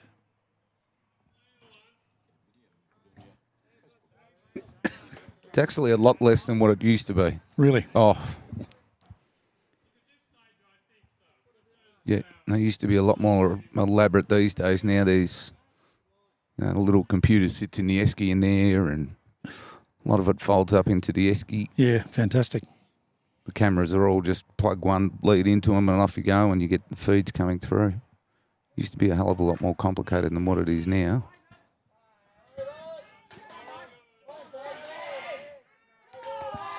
Oh, here it comes. Fall over. Oh, it did too. I think it fell over and they said no. Gisborne, that's right. Melbourne, Melbourne. Yeah. Like Tim, there's no U, it's just O-R-N. No, that's what I said to him. I said, how do you say Melbourne? He goes, Melbourne. Well, I said, what are you saying Gisborne for? Oh, he's a New South Welshman. Well, it's like those poor newsreaders. I heard someone talking about a car accident in Tooradin the other day, and obviously a New South Wales newsreader said Tooradin. It's a national problem. Mm. Kane and Jacob Nelson, both from Capalaba Bowls Club. Capalaba. Capalaba. Capalaba. You know, it's a complicated name. Well, it's the same as well. There's a place called Coolangatta in up north, and there's a place called Tallangatta just near Albury, and the spelling is virtually identical, but totally different pronunciation. Oh, Tim's chickened out of that. He's rolled the ball back, so they'll take the one and run.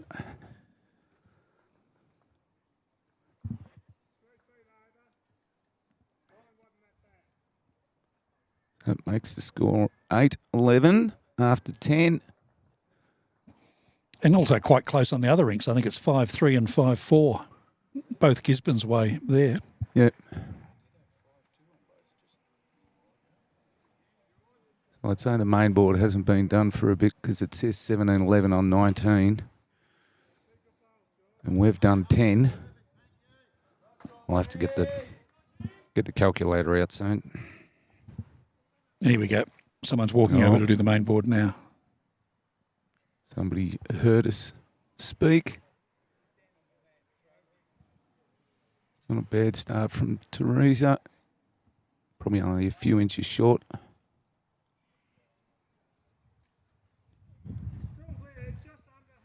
Teresa's a very strong lead. You've probably seen that today. Yes. All season.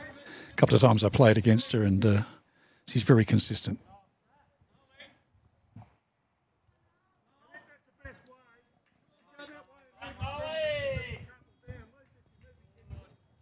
She was saying before that she watches a lot of my videos, so can I say I taught her everything she knows? Now, is that why she came and got a bit of paper? Is that for the autograph? Was that what she wanted? She wanted an autograph. She wanted an autograph, There so you go. I sort of said, all the best, Gisborne, for the coming season. Yeah, look at that. Another nice shot. Yeah.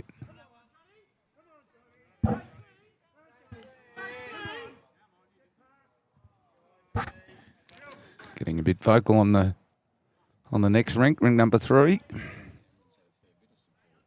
And the main board's just been updated to 18 all. 18 all on 23. There's Noel down here. Is he here? No, pulled up short. Better be quick on this. Easy Ethan's pretty quick.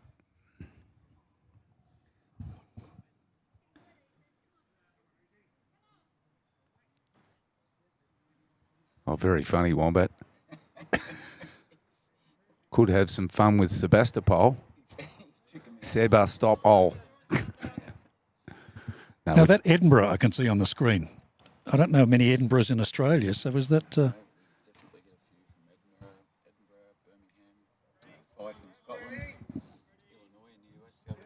Yep. A lot of people from all over the world.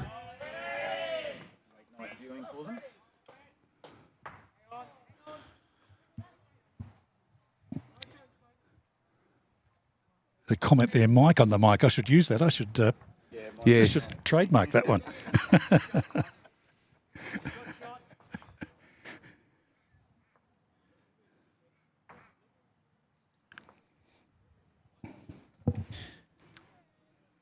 Young Ethan's a good improving bowler as well, becoming a lot more consistent. Although not too good on that one. So I'm presuming Glenn is Ethan's old man, or Yes, he is. not? Yes. Yep, his father.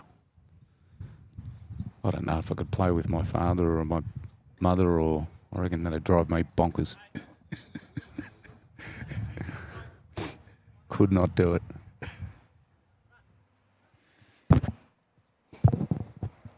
There's a couple of father sons. Alan Higgins, who's playing on the other rink, skipping on the other rink. His son, Ethan, is probably one of the best bowlers at Gisborne, but is out at the moment with an Achilles injury. Oh, righto. Ouch.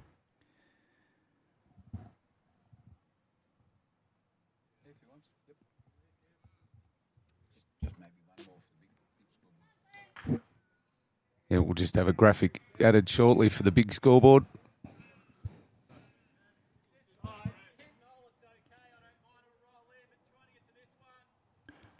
Yeah, Sebastopol's not that hard to, not that difficult to say, is it, mate? Or as us locals say, Sebast. Sebast, yeah. Might not be difficult to say, but sometimes difficult to spell. Yeah, I had to look Is it that up. right, Tim? I had to look it up and check. Well, Tim did say early when we were setting it up, he said, "Oh, I'm pretty sure I've got all the spelling right." And I looked at Gisborne and I went, "That doesn't look right." That doesn't. And I said, I probably put it right down here. "Yeah, I did too. Sebastopol." Yeah. Oh, don't worry, I double checked Sebastopol. I wasn't sure.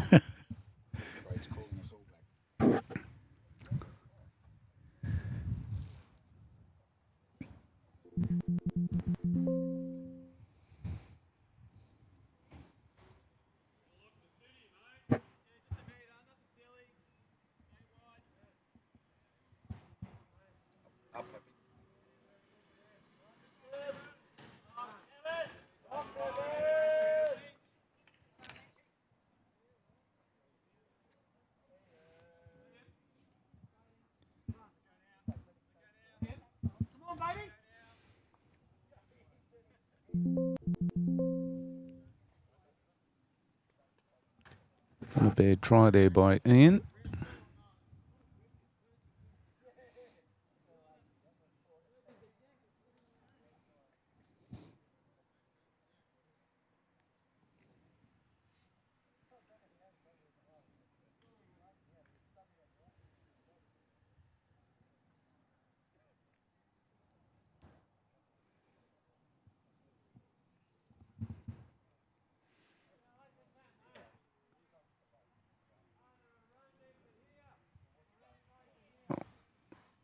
What's Timmy Rogers doing here? Timmy It's a nice draw Rogers. coming in. Beautiful bowl. Timmy Beautiful Rogers, bowl. what a big And a bowl. toucher. Yeah, best bowler in the family. I keep sweeping and swapping with those two. With he and his son. Yeah. Yeah.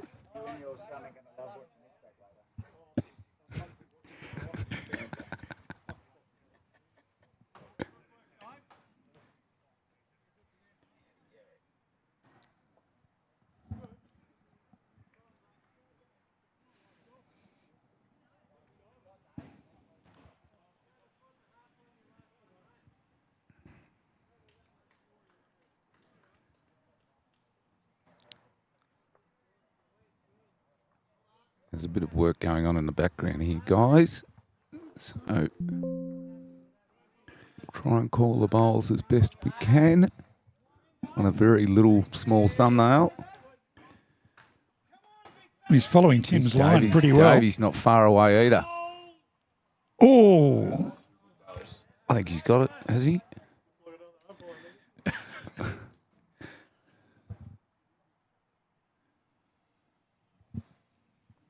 Looks like it from the camera angle, but nobody's jumping up and down and dancing.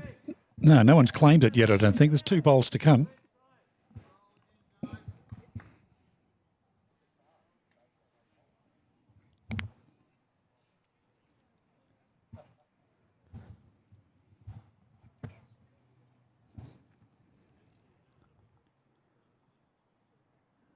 If Timmy is holding, I'm sure he doesn't want to be getting too close to it. See what he does.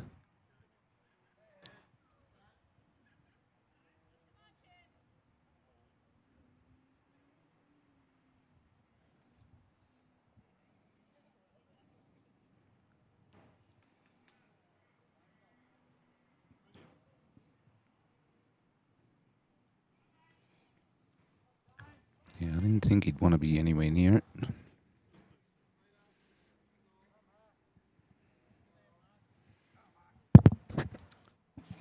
So I think David's just asked him, Ian's just asked him to play just a little bit of slight weight So they must be down. to take Tim's ball out. Just give it a punch and go from there.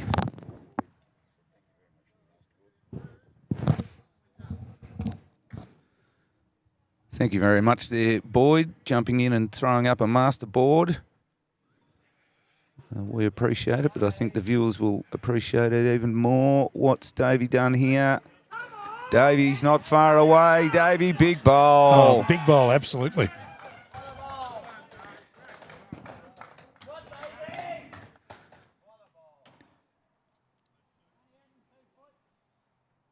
Well, you're safe, Mike. You don't know to measure. I don't think, well, it might be a measure for third. We'll see.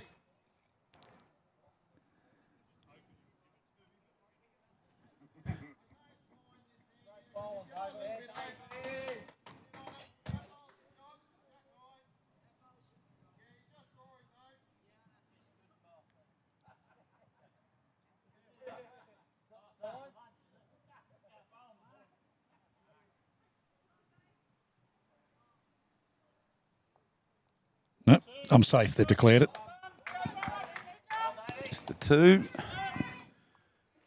Gee, that was a big turnaround, that one. That end. It was a great ball. Yes.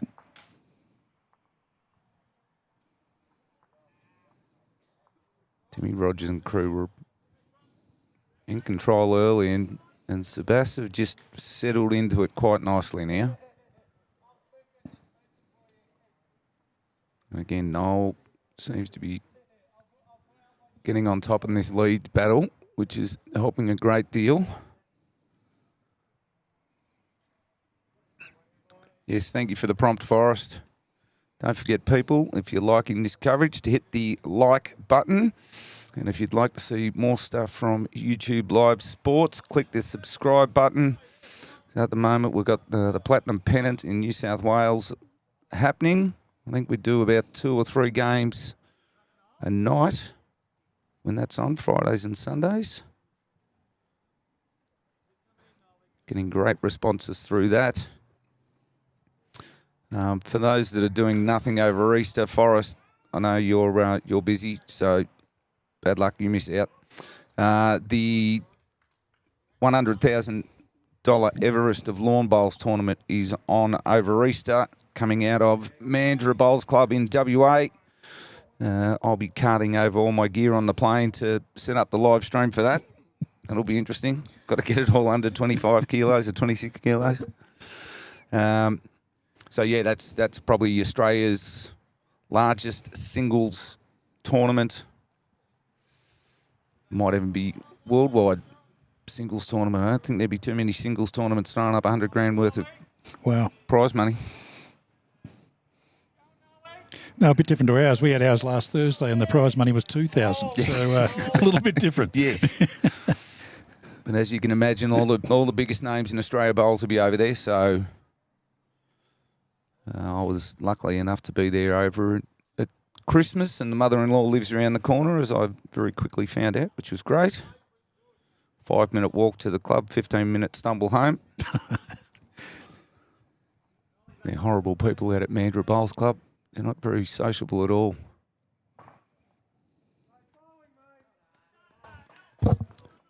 So you get to travel around a bit, Matt, do you, to no. different clubs? This is the first time I sort of going outside of. I tend to stay a bit local because, like you, I'm pretty busy. Got a sort of a job that I work from home doing, and then I've got lawn bowls coaching and lawn bowls videos, and then playing, and then tournaments, and so I tend to not to stray too far from home. But yeah, I was just over in WA visiting the mother-in-law for Christmas. We haven't been there since she moved over there, so she moved over there about 6 years ago. So we said, yep, let's pack up. Our grandson, our 18-month-old grandson at the time, on board. So that was a ball of laughs. That was for 5 hours on a plane with him. Oh, he's a big boy too, and he just wanted to. It was like a WWE wrestling match. I was absolutely spent by the time I got off the plane.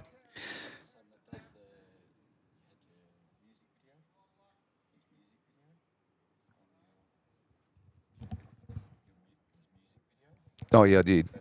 Yeah. I suppose he reacted like my bowls do when I talk to them. Yes. They ignore me pretty much. But how's the grandson the same? Oh no, no. He's tough work. You know, he's a big buff of a boy, and he just loves running around. Can't sit still for 2 minutes. So it's like, how the hell are we going to go for a 5-hour plane trip? So, and the worst thing was he fell asleep 10 minutes before boarding. He was due for his nap, fell asleep. We got to the gate, woke him up, and he was not happy. Screamed the place down for 40 minutes on the plane, and then finally settled. But yeah, that was a fun plane trip over. So this one will be a bit more calming. Me, myself, and I. And your equipment. Exactly right. So luckily my cameras are a bit more portable than what the boys use here. Similar quality, but just a bit more portable, so I can throw them in my backpack. Yep. And carry on. And then it's all a lot of the stuff that we carry is cables. I've probably got about 150 metre in cabling. Right. So that's what's going to take up most of the suitcase space. No, cabling and tripods and things like that. That's where a lot of the weight and size comes into it. But It's amazing how modern technology, a lot of that's eliminated now, isn't it, with Wi-Fi and a lot of those old RCA cables and all of those are no longer needed. no, we used to have to run RCAs and then run power and run everything else, whereas it's now all just one Ethernet cable straight to the camera. That does the power and the data.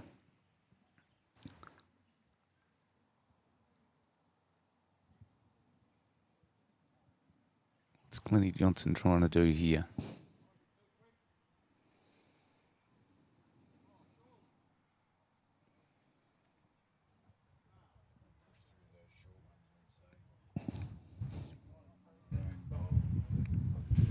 He's either trying to get out the back or he was... No, that's right, Kathy. Who needs clothes? I'll just wear me Matt Jackson ball stuff over there and just wash it on Good Friday when I need a bit of a rest and go from there anyway. That's unless Happy sends me a couple of the YouTube live bowls shirts. I noticed Kathy's very busy in her posts. I was watching before on the phone, and Kathy was commenting quite a lot.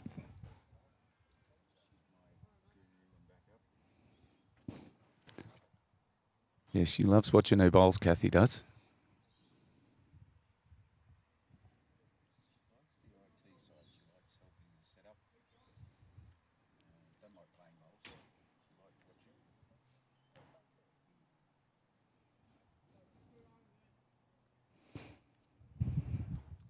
Looks as though Gisborne holding at least one on this head at the moment.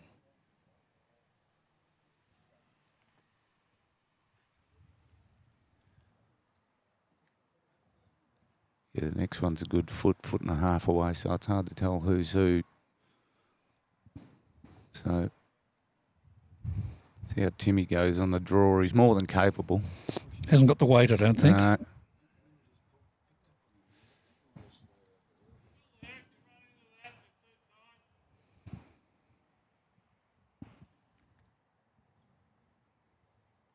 So coming up to... Yes. Coming up to 15 minutes for the break, it's interesting to see how the last couple of ends, maybe another 2 ends in here before we go into the break, and then who knows what will happen after that. Sometimes a game can change completely. Yeah, it was an interesting conversation I had yesterday because I was up watching at the Ararat VRI. They had the midweek grand final yesterday between Challenbar Golf and Stall. And Stall went in at halftime and they were a good 20 down, and one of them walked past and said, "We've been down every game this year at half and come out and won it." And it's like, don't want to make that a habit.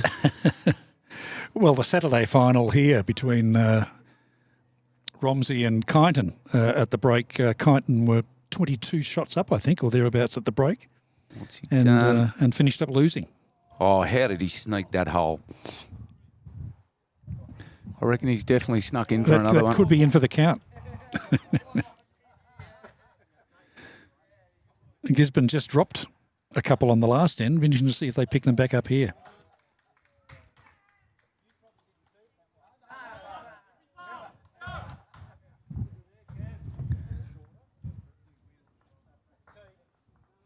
Well, I'm going to have to leave you guys. I've got to go back and do you've my got duties. umpire and club duties now.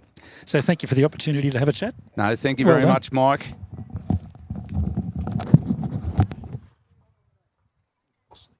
Thanks, buddy.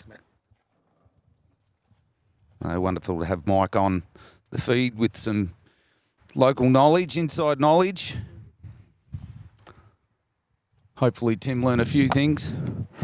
It's good to hear a bit of history about the club, to be honest. They're the only people that can give us that information, and I know it's not commentating on the games, folks, but Mike does a great job, as Andrew McDonald has said there. And likewise, Andrew, he said the same about you. A mutual respect going on, which is lovely. So we're 11:13 after 12 ends, and again, folks, we're playing to 21 ends. So We'll keep the live stream going during the break, so you may not see any action and you may not hear any commentary, but don't leave us. Can't incorporate any sort of,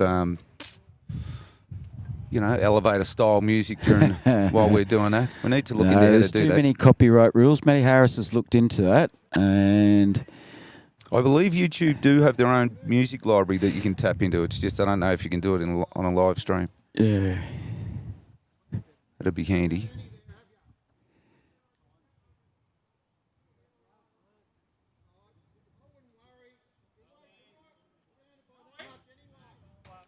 Oh, good start here by Noel again.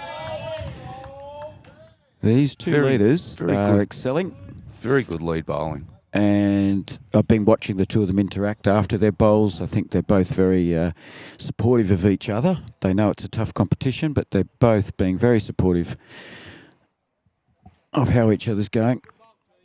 You get the reputation as a good lead and you come up against another one of the best leads. It's always a good battle. Yep, she got the shot with that one. Just gave himself a little bit of a rap on the leg. Well done. Well done, me.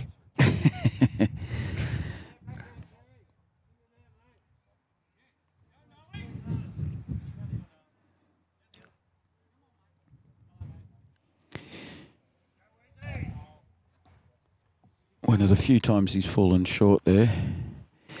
Easy Ethan Johnson. So what are they thinking? So the bell will go in 10, so 1 o'clock break. Half hour? I So we'll did take a hear guess. it could be a slightly extended break, folks, but the players said that they thought it would be 20 minutes. I'm not sure if there's a ruling as to the maximum amount of time when they've got to get out, so I'm not going to speculate. But suffice to say, the live stream will continue to run, so we'll run up some ads and so forth while that's going on.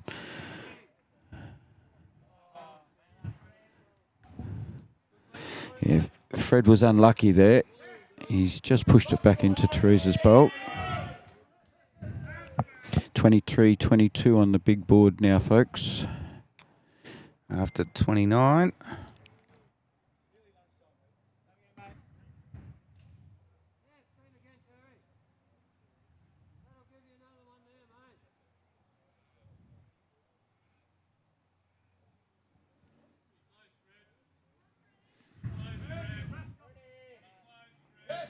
Yeah. Fred's made up for that very, very well there. Sensational bit of bowls. He's been putting down some good bowls too when needed. That was a Burrow moment, that was.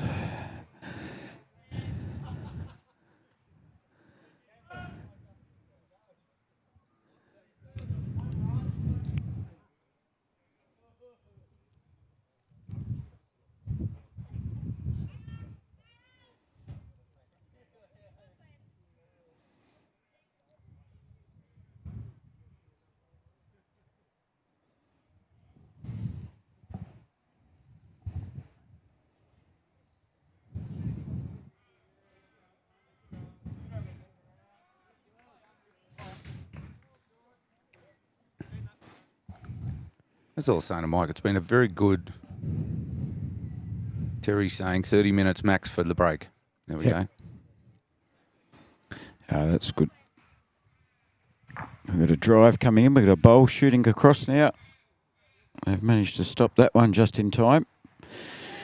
Gee, the skipper's doing everything. Playing goalkeeper.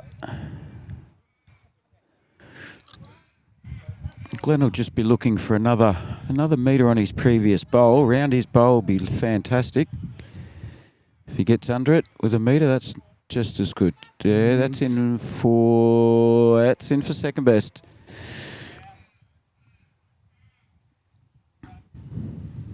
The wind's starting to come up again, Matt, so he'll hold this bowl out.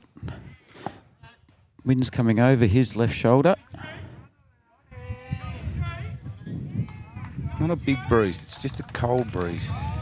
Just got to miss that bowl. He had, no damage. It's out the way now. We'll give Timmy a good look at it. David won't mind that that's been moved, but so will Tim.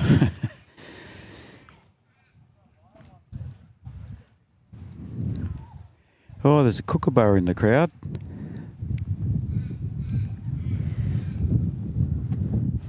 Oh, a big fluffy kookaburra, yes. Whoop. Oh, Wrong one. Sorry, folks.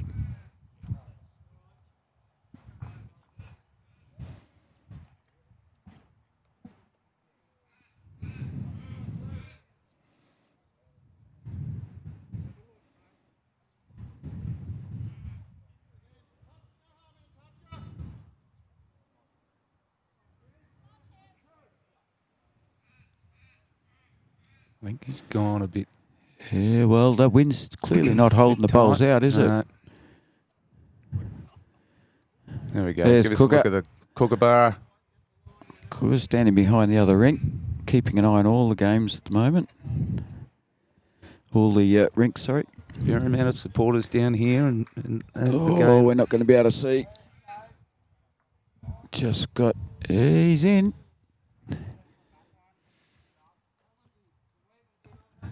It's a bit hard to ask him to get out of the way when the kitty's been moved that far over. Yep. That was a bit unlucky. That bowl had been moved out the way and probably wasn't going to be an issue, but...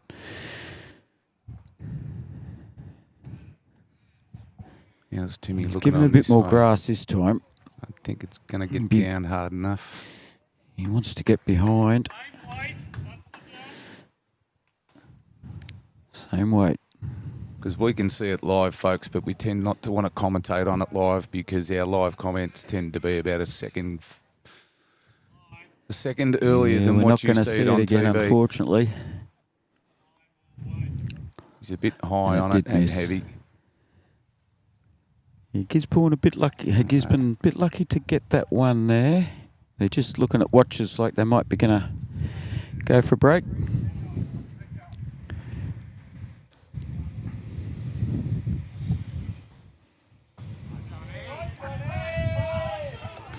Was one to Gisborne. Yeah, accidentally got pushed up there by David.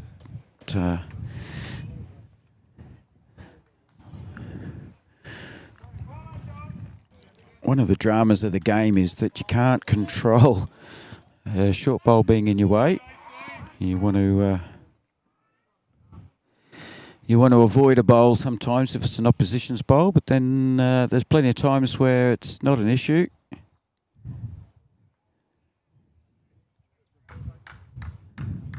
So Matt's come back up a fair way again this time.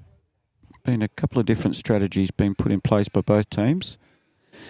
Jack is on the tee, so once again, very good leading. It's not just about doing a great bowl. It's about making sure you've got the jack exactly where you and your teammates and your skipper has requested. A lot of people will say that bowling the jack's one of the toughest jobs you can have, so...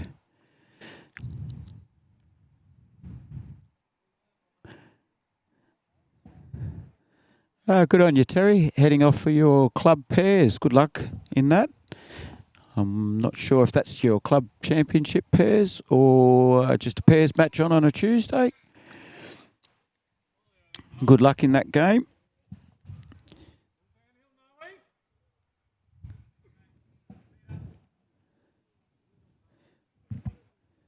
If I waited for a bus in Mount Gambier to get me to bowls, I'd never get there, mate.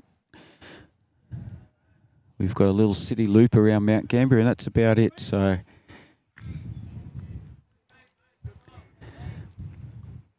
and the same for trains. Yeah, Teresa's put another bowl right behind. Probably holding 2 there. 1 at least.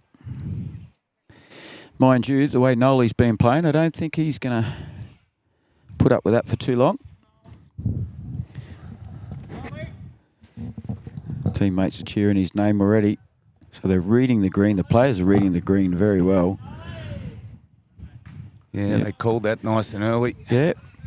Sign of people who know what they're talking about and also are reading the green and reading a bowl well. Of course, we've all said, oh, yes, this looks good, and it's fallen a metre short or gone a metre long, but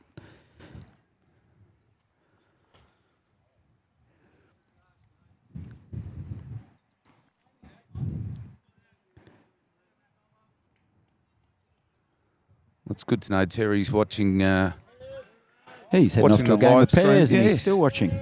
Still watching on his phone. Thanks, Terry. It's a bit high.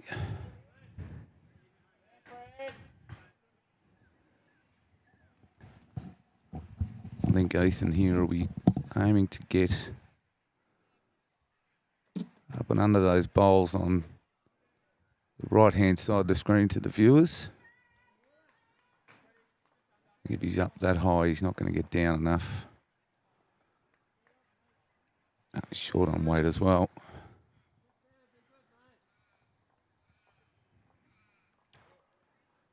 Unlike easy to miss by that much.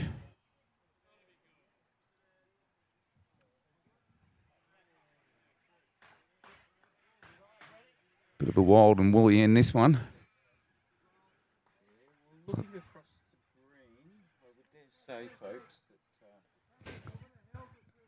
Looking across the green, I would dare say that this rink's been producing tighter heads. But then, you know, all you do pretty- miss them. pretty Look tight- across, you pretty, can. pretty tight across the board, though. Yeah, As in, these guys have been getting numbers, and I'd say all the other rinks have just been skirting by with ones and the odd 2s here and there. 7-5 to Sebastepol on 1, 7 all on rink 3, and 13-12 to Sebastepol on this one. So only 2-shot lead overall. Very close at round about the halfway mark.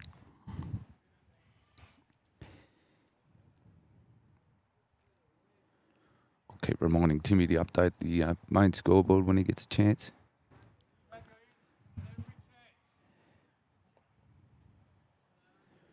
So we can keep everyone abreast of the overall.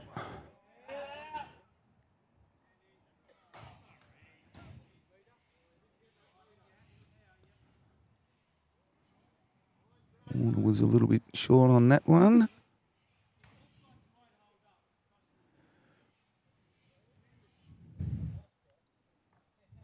So I think Timmy was saying there, look, just give it a bit more than you think and it'll... So it might be starting to, with it drying out, it might be starting to pull up a little bit.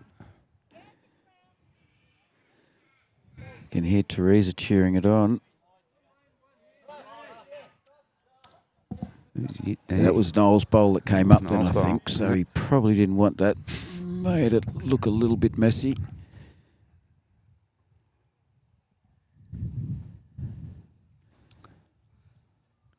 Got a fair, Fair track. Ian through that Warner hole, is be the- real good. Yeah, he has too. Look at this. Just they're pulled just up one pulling week big, up. just 1 week big short.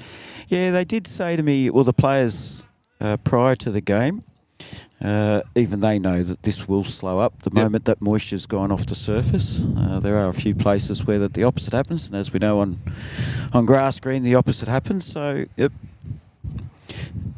it's amazing. You can be coordinated and have your hand eye and all that sort of stuff, but if you don't know what the green or the wind's going to do, See. Make it difficult. So the bell has rung, folks. I'd say they will be going. It's 1 o'clock, just struck 1 o'clock here, so they'll be going to lunch after this end. Tim's just looking at the mess in front of him. It's so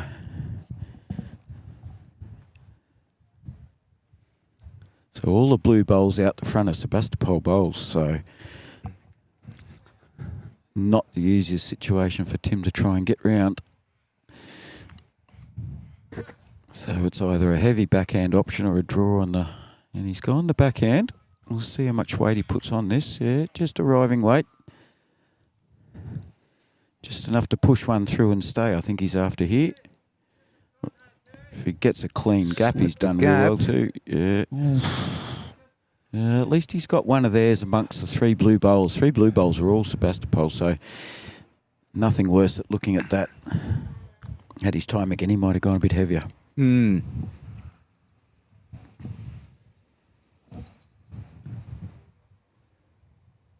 Just a reminder, folks, a big thank you to all the sponsors, both Ballarat Highlands and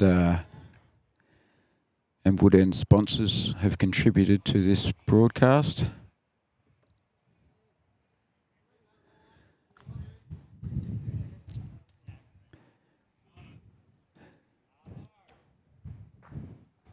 Dave's not happy look at it go. with that, and you kind of understand why now. And would you believe that's David? Unfortunately, that's that same bowl that he's pushed in. I'm pretty sure they're Glenn's bowls. Yep, he's a Gisborne the bowl. orange and purple. So yeah, that's 2 ends in a row that he's just managed to catch. It just shows you the closeness of the game, how tight it is.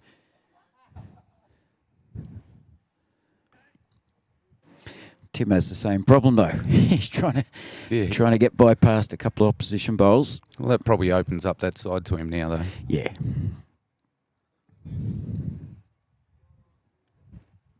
Because again, he'll be just planning to meet his own.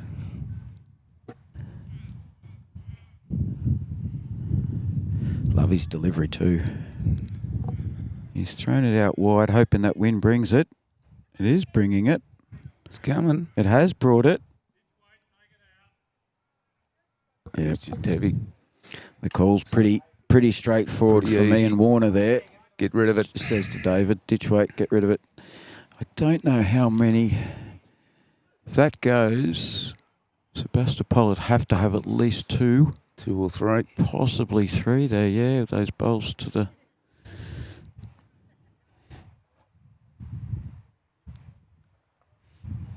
See, what do you...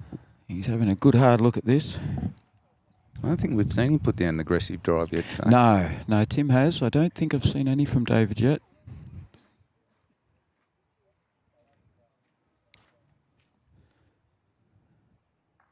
Oh, that's going to change things big time. Ouch. Ouch, who, what, where, how, why? 1 down. So Gisborne get the 1. It looks like it. Well, I've only got a couple of bowls to go on the other rinks.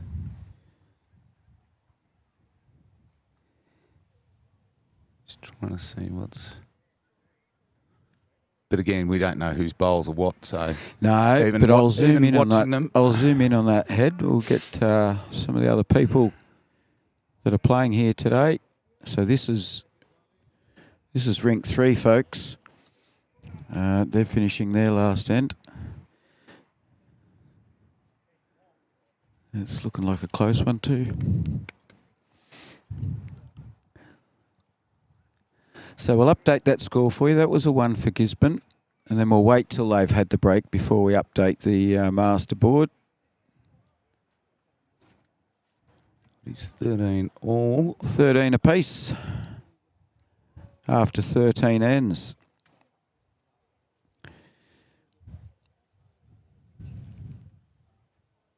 So we'll wait for an update. We'll get the master scored. You've just put it up 13-14, mate. Oh, what have I done? No, Sorry. that's all right.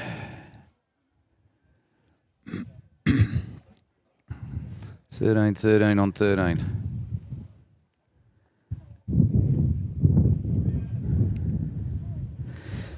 into the 14. That's the problem.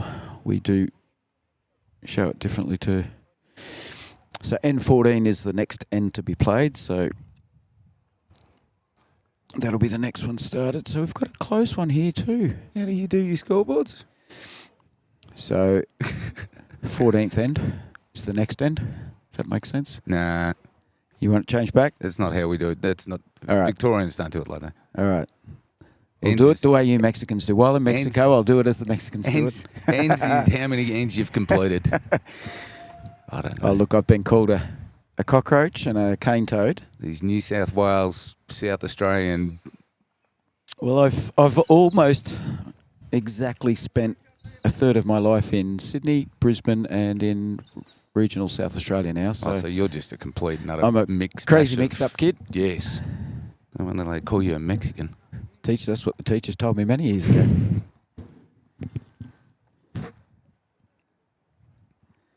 We can't tell you much about who's doing what. Sebastopol's got a 1 on that end by the looks. So their score will go to 8-7. I don't know what they've done because they haven't even put hands up or anything. Yeah, They just kick the Sebastopol balls. got a 1. Oh, again, I'll get lost. The last bowls. So Sebastopol's still 7-5 up on rink 2. That one is yet to be completed. See if we can give you a bit of a sneak peek at the end of that one. We've got 7-9 to Sebas on rink number 3. You see We've got the last bowl coming down here. the players from the other rink still supporting their teammates once their rink's finished.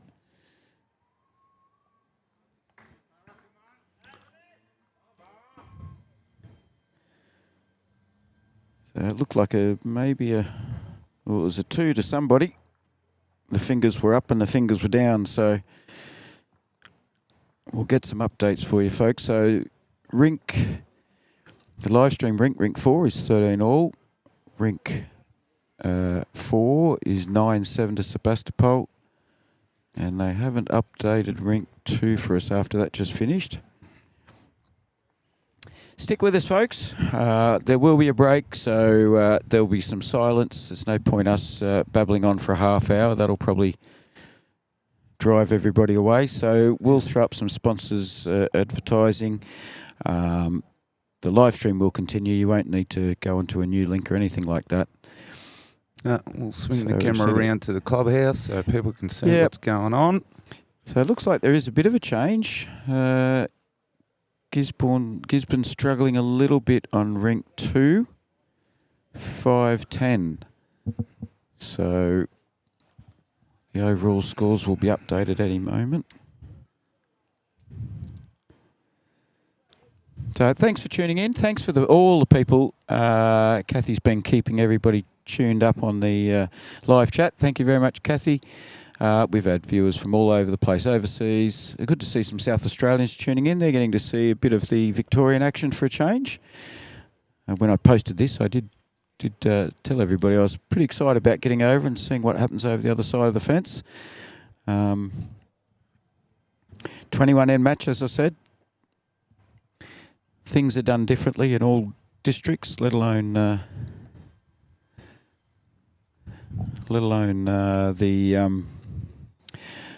individual states having differences. But it is interesting to learn how other states and things like that work. Even from my point of view, that's why I enjoy watching bowls all over the place.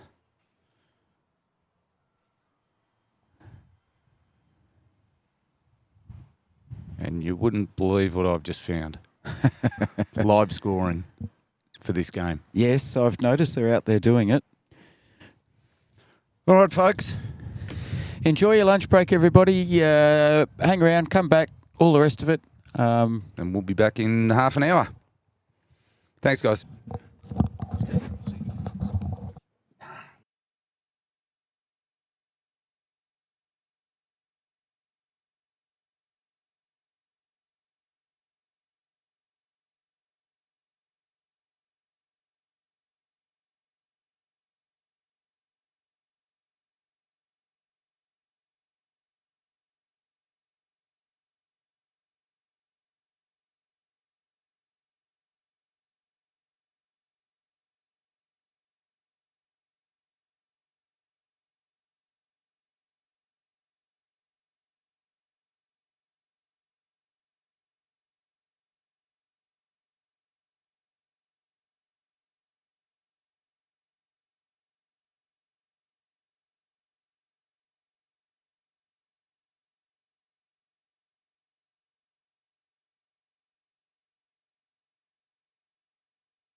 G'day, folks. We are back.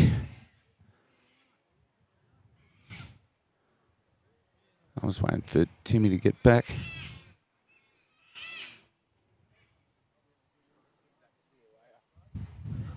There we go.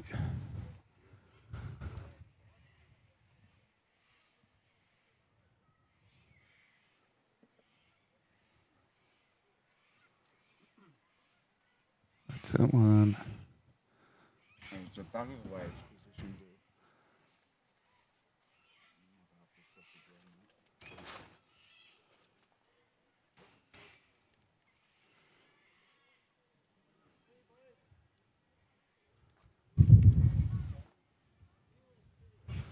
See the numbers have dropped because there's a break.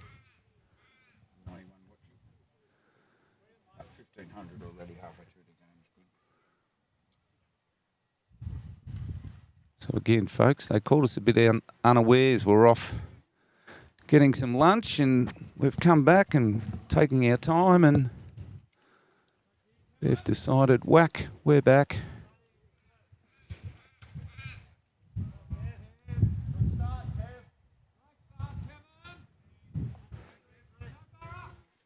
So Gisborne with the mat to start with. Teresa coming out of the lunch break with a decent start. A touch short and a foot wide.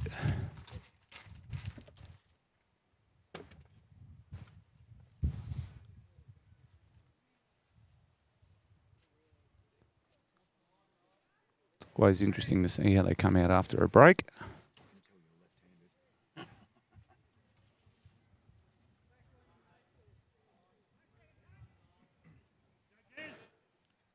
And again, I don't think the green would have changed too much. Timmy will be jumping on in a tick and I'll be going quiet while I scoff down some of my own lunch. But I don't think the green would have changed that much. The slight sprinkling of rain is still on the green a bit. Not a bad second bowl there from my mate Teresa. It's Welcome back, Timmy. Thanks, mate. It's a very rare situation these days too, where you've got an artificial surface and a grass green at the same complex, especially for a small club. Yeah, we just want to say thank you very much to Berkey's Bakehouse.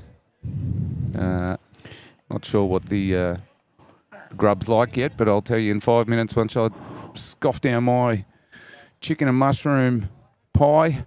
I can tell you right now, the roast lamb and gravy roll is awesome. Look good. So you'll have to let me know how the chicken and mushroom pie goes. All right, mate. I'll leave you to commentate for a minute. So welcome back, folks. We've got 8 more ends on this rink. We're just past the halfway mark for the total of the 3 rinks.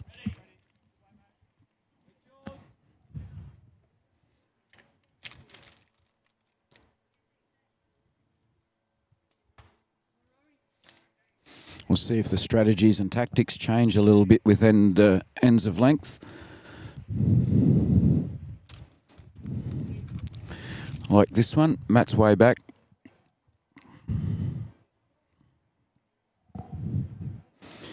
Yeah, big shout out to Berkey's Bakehouse. Wow.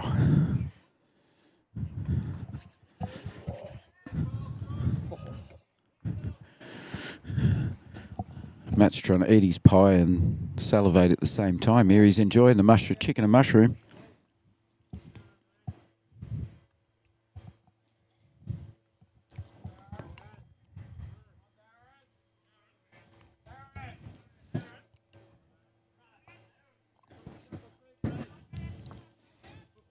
Just clipped a short bowl there, unfortunately. Ian did. Sorry, that was Glenn. This is Ian. Has bowled very well.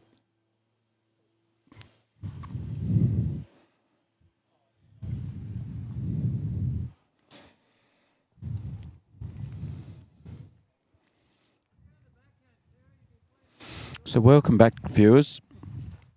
We're in for a good second half of this match. Holding, mate.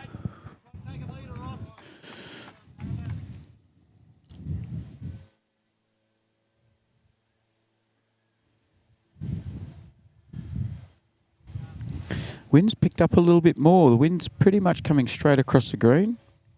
Not enough to bring this bowl in, unfortunately, for Glenn.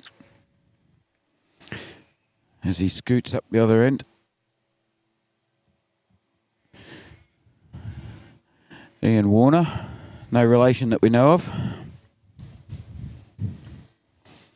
He's pushing it along verbally. He knew it wasn't going to get there from the moment it left his hand, I think.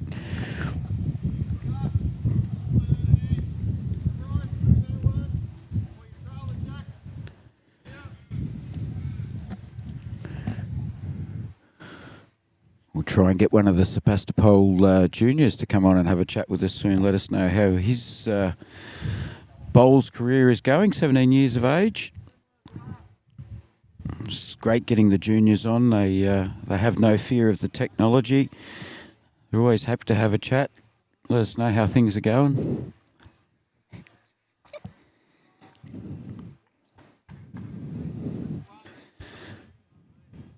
So 25-32 on the big board. For those who don't know, that's basically the combination of the scores of the three rinks.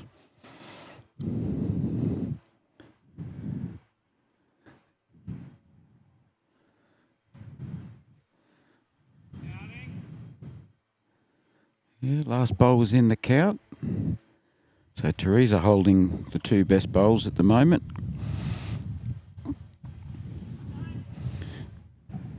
David Ellis bowling this at 3 down at the moment. Got plenty of room to draw in on this forehand of his. Certainly looks like he's in the area. Just run out of petrol, unfortunately. Had the line, grass was perfect. So the word is the green will probably be slowing up a little. There's really no moisture on the surface anymore. This might be inside the orange of a counter, no. But it is behind. Never know. 1 metre will give you a shot was the call from Ian.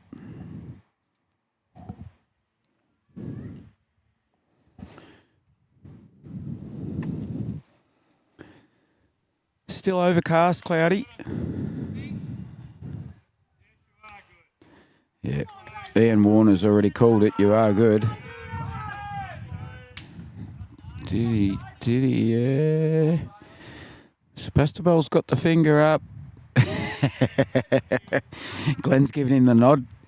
Yeah.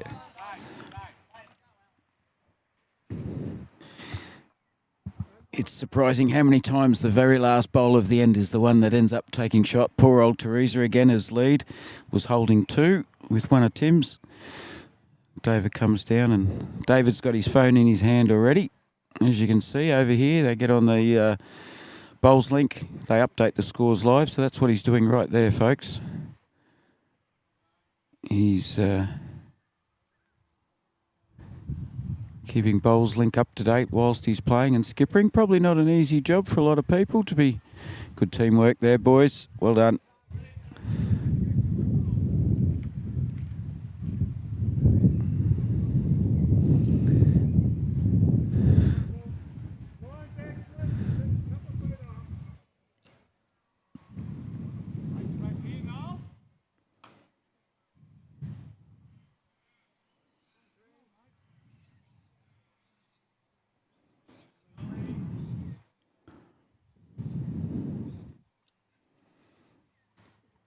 We're still getting the odd spit of rain coming down, so we'll stay tuned. Hopefully we won't have any issues with rain. It's not predicted, so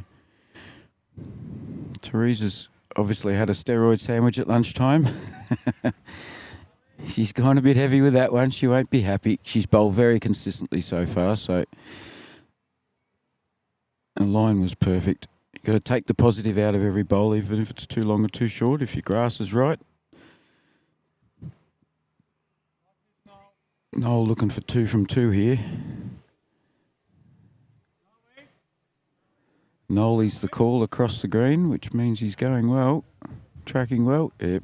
A little better for him there.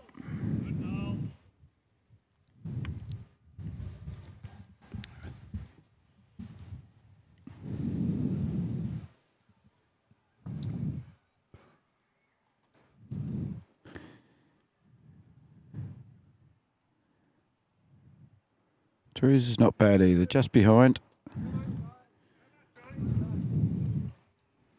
You got to be quick to catch Fred Roos. Looking to promote Noel's bowl or sit round the back. Yeah.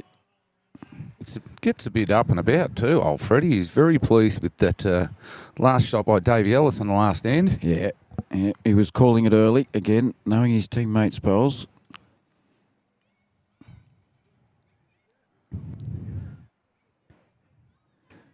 Well, they said the green would slow up if it dried out, so going by what we've seen so far. Hasn't really dried out. I'd made mention before you jumped on that there's still a bit of dew very left on the green. Yeah, Fred's got a ripper here. That'll be the absoluter.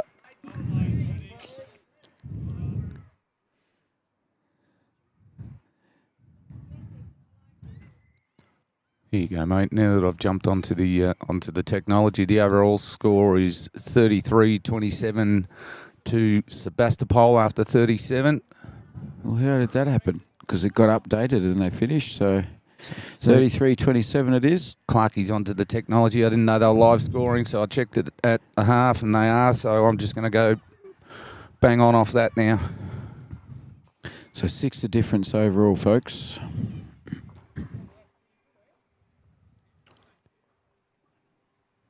Got into trouble at one of our opposition's clubs for changing the main board.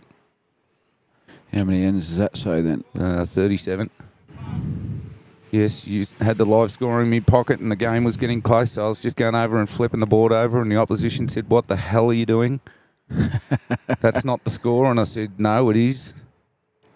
And so I got into a bit of a Barney, and I said, "No, leave it alone. I'm doing it. You're not." Yeah, at this stage, I don't think I'd like to be worrying about the live scores.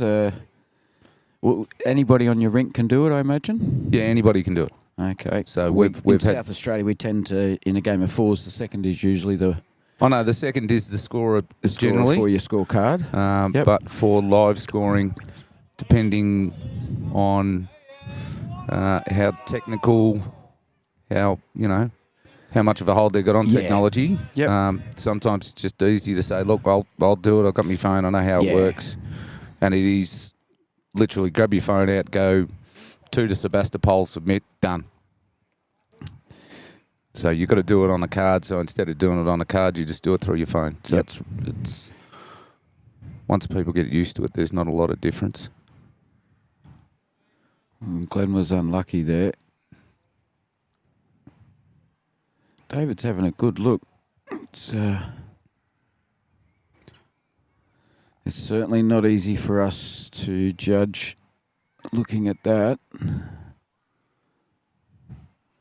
Red bowls still may be shot, but some of these bowls are two-toned, and if one side of it's facing our way, you don't necessarily have somebody's got a red and blue on their bowl, someone else has got a blue. We're only seeing one side of it.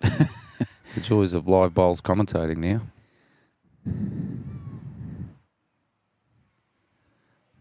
We're going to be a bit obscured here, folks.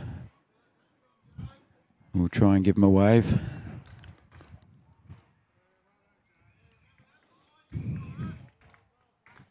No, they're not looking this way.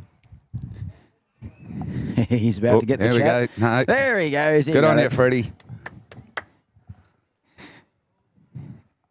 As I say, you don't want to upset him. And I'm very careful not to go waving, telling someone to move if someone else is about to bowl, because it's going to distract them as well. Tim Rogers, we had a spoke to him briefly at the lunch break. He reckons we were talking about whether he or his son are the better bowlers, and he stood up and he said, no, the daughter is. Which is probably true. But I reckon he's drawn shot there. He has. Yep. Backhand draw for David.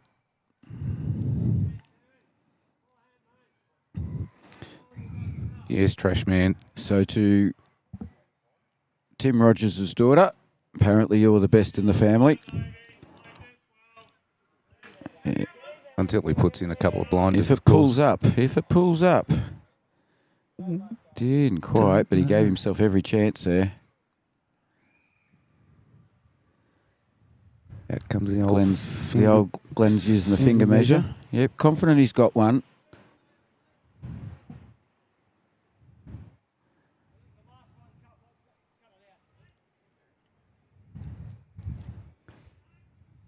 Double checking. Just draw another one, Tim. Don't get fancy.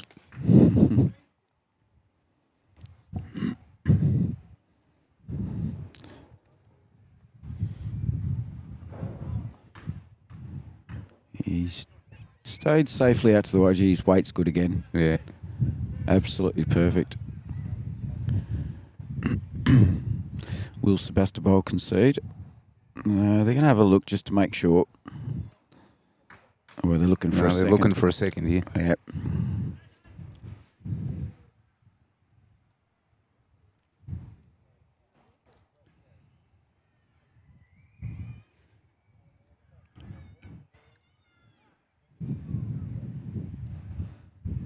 Ethan's onto it. He's got his phone out already. So only one player on the rink. Oh, that blue one could be in here.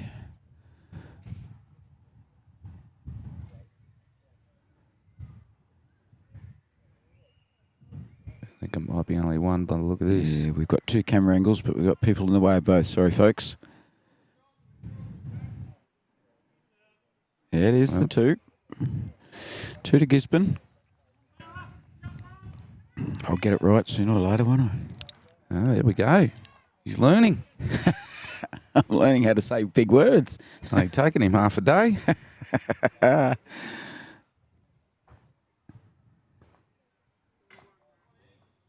sure Kathy will pipe up and say something about you being a New South Wales, Queensland hybrid because they want nothing to do with claiming you over in South Australia. Like you got big, broad shoulders. Didn't bring them with me today, but...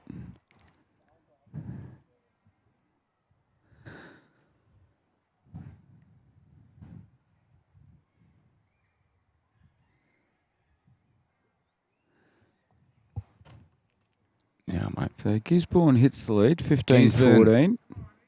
Did I say it again, did There I? you go. 31-33. 31-33. So we got 15-14 to Gisborne on our rink. 9-all on rink 3. We can't quite see.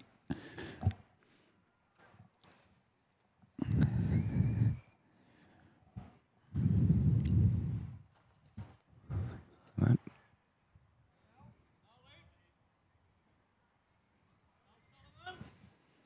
I guess having the live stream the bowls link updated. No, I was a couple of foot short there. Not too bad. Having bowls link updated is another way to double check that the scorecards are being done correctly. You'll see from the It main is a board. game where you do get mistakes with the people doing the scorecards. Yeah.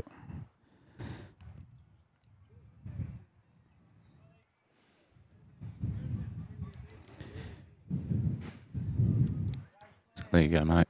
31-33. Sebastopol's way after 39. After 39. The main board says 37, but it's 39. we might go by yours rather than might go by bowls link. Yep. The main board here isn't being updated quite as regularly. Is live scoring used in all states?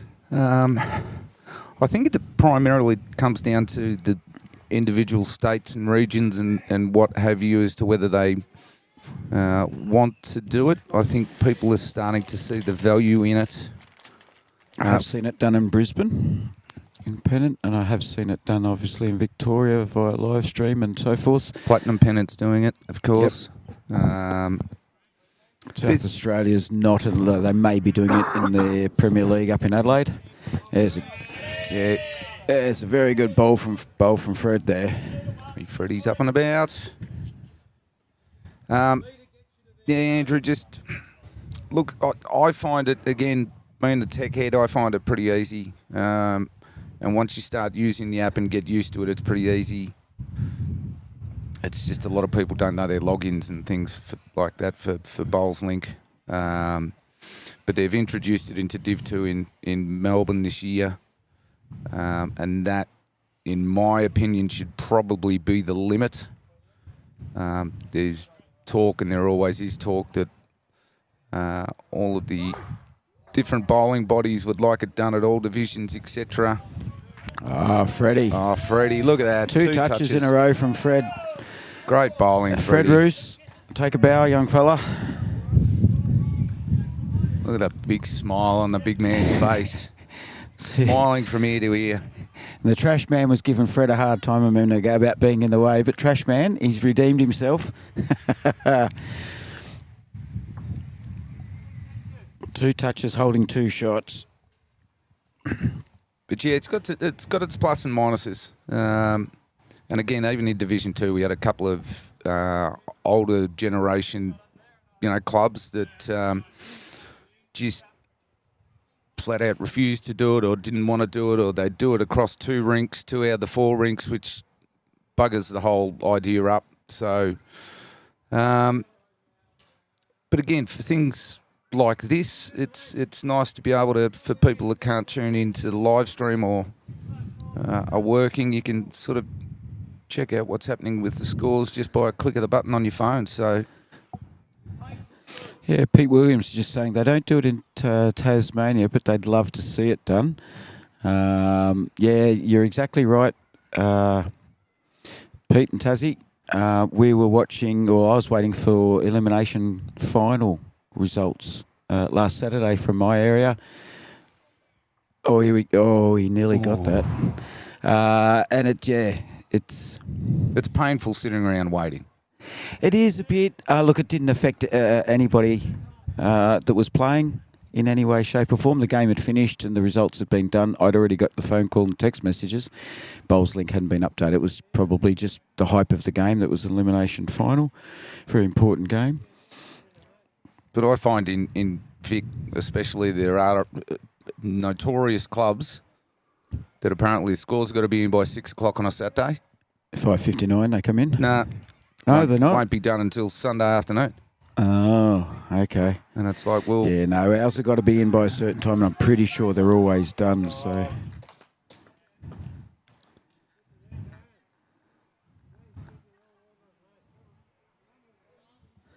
We might just try and get this young fella on for a quick chat. Where is he? Round this side, I'll have a break. You can have a chat to him.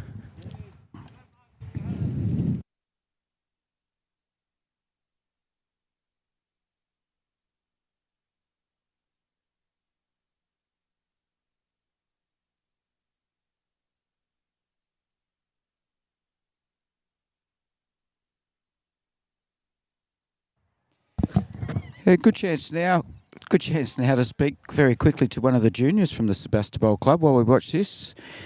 You'd be pretty happy with Fred's 2 bowls just there a moment ago, Boyd. Yeah. Welcome to the commentary, mate. Yeah, thank you for having me.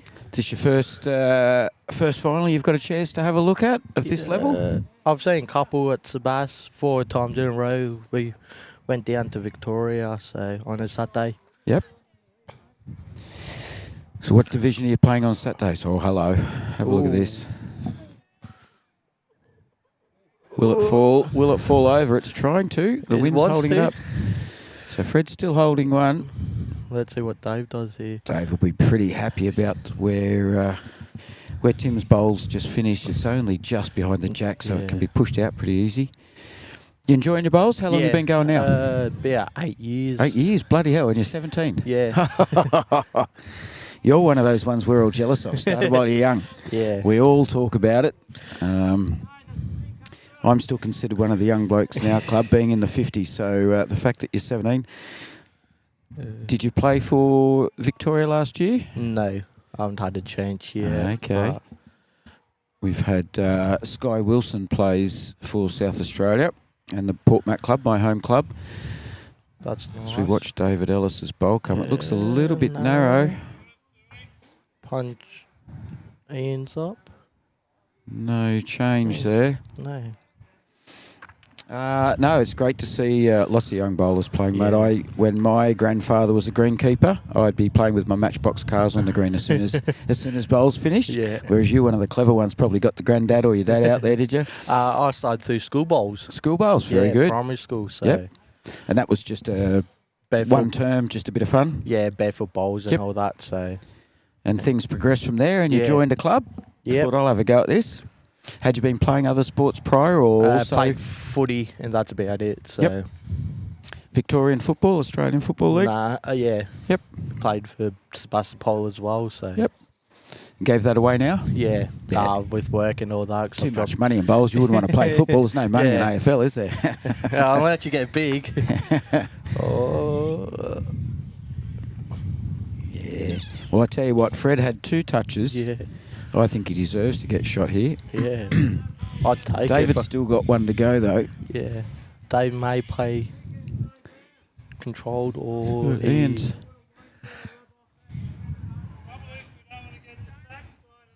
yeah, yeah. that's a good comment there from And Ian. well, he was. I've seen he was bowl in Australia, the Oz Open pairs or singles. He's won it a couple years ago or whatever. Ian did he? Yeah, Very good. that's 2019 or something. It was a while ago. Like That was, I think, my first year up there. yeah, Yeah, yeah. took played that it pretty safe. carefully, did Yeah, David. Smart. Another one to Sebastopol. Brings the scores back to even. Yeah. We can sit down for a sec. Yeah. It's very hard, isn't it? Yeah. Paint the picture for the viewers of what you're Yeah. looking at now. It's the first time you've seen live streaming, I take it? I've been on live streaming once Yep. before up in Barham. I've never actually sat down behind it and seen everything that goes on. So, yeah. So what you thought from the other side of the camera? Yeah. I was on up in Barham playing the Junior Classic 4 triples up in Barham for a comp up there, and we got lucky enough. I had to play with pairs because of one of our players didn't want to come up, so played pairs. He got COVID and yeah, played pairs and got on live stream, which was lucky enough to play on there. So COVID did ruin a lot of our fun for a while there, didn't it? And even though it's still around, we're dealing with it Yep. as society. We're coping with it. Yeah. It still gets in the way every now and then, but Yeah. What do you think of this lady, Teresa from Gisborne? She's been putting some good bowls down for Very- what I've been. Yeah. Been very consistent. Yeah. It's been, Her and Noel, I reckon you'd be splitting hairs trying to pick who's been the But- most consistent lead. Yeah. Yeah. I was about to say that. Well, so. there you go. Andrew McDonald's just tuned in. He said Ian Warner's a former state singles runner-up. Yeah. So that's, I think Scott Boshan's one too. I've come up against him up in Coolangatta. So it's good to know that there's a mixture of people out here. There's people Yeah. that probably just play their Saturday pennants, weekday pennants, And VBL. and then there's people who have been state champions. Yeah, VBL represent Ballarat as well. Like, At the end of the day, we're all playing the same game, yep. and Like we got Robbie Baker who plays in the VBL side for Sebastopol. yep, Dave Ellis has represented the other second side down, try and get our second side into the VBL. I'm pretty sure. okay. Yeah. So what's how big is the Sebastopol as a club for numbers? Big. We have about 8 divisions going from 1 basically right through to Division 8. We don't have a Division 2 side though. Okay, so you've got 1 and then 2, 3 all the way down to Yeah. 8. Wow. And that's 3 rinks? 4 rinks on a 4 rinks. first Saturday, and then Tuesday we have about 4 divisions. So we have 1s, 2, 3s, 4s and 5s for Tuesday. But yeah, Saturday's the more bigger one because of people with work and all that. Yeah. Yep. So I have seen and heard 4 rinks. More chance of getting a draw that way, I suppose. Yeah. A draw with your points at least. Yeah. Getting 2 rinks each. We only play 3. We have 2 on midweek and 2 on ladies pennant. 2 rinks per team. Yeah, we have 3 on a Tuesday and 4 on a Saturday. So Yep. So you're basically one up on both. yeah. Well, Capalabar Club in Brisbane I play against. They've got a team in all 9 divisions. Yeah. But like I said, up there it's 3 rinks per division. Yeah. How are you finding the score at 15 all after 16 ends? Is that what you expected this close? I was hoping a good close game, and Ian with an absolute ripper there. That's why he's the state runner-up. Yeah. We've got a fair few bowlers. Like Robbie Baker plays for the Ballarat region, Highlands region. Yep. He came this year runners up in the Champion of Champions and went down. So yeah, we've got a fair few good bowlers and a lot of people at the club who are underrated. They're bowling really well today. Yep. So it's good to see them all over it. Johnny. Something close is the call here. But Glenn's just a bit wide. That wind is definitely picking up. That's going to play on players' mind a little bit. I'm sure Oh, yeah. the concentration, they'll get through it. I've had that before, playing with wind and you think you go out wide and nothing happens. You're like, oh. Exactly. So just update people on the individual rinks. On rink 2, 2 great bowls there. Yeah, Ian. Ian's just proving exactly why. He's a runner-up. Andy McDonald said he's good. To update people, rink 2, Russell Walker for Gisborne and Rob Baker for Sebastepol. 7. It's gone to 11-7 to Sebastepol there. Yeah. On the middle rink, as that one slides through, the middle rink, Sebastopol's down by 1, 10-9. So that's Alan Higgins' rink against John Cameron's.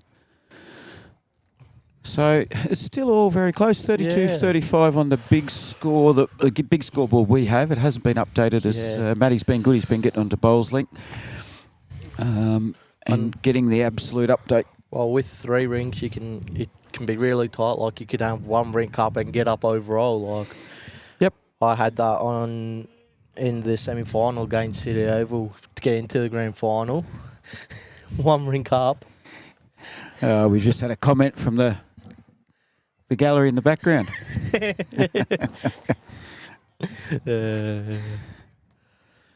All right, well, Ian Warner's still holding the 2 there. Dave's putting and it's a fair distance to third best.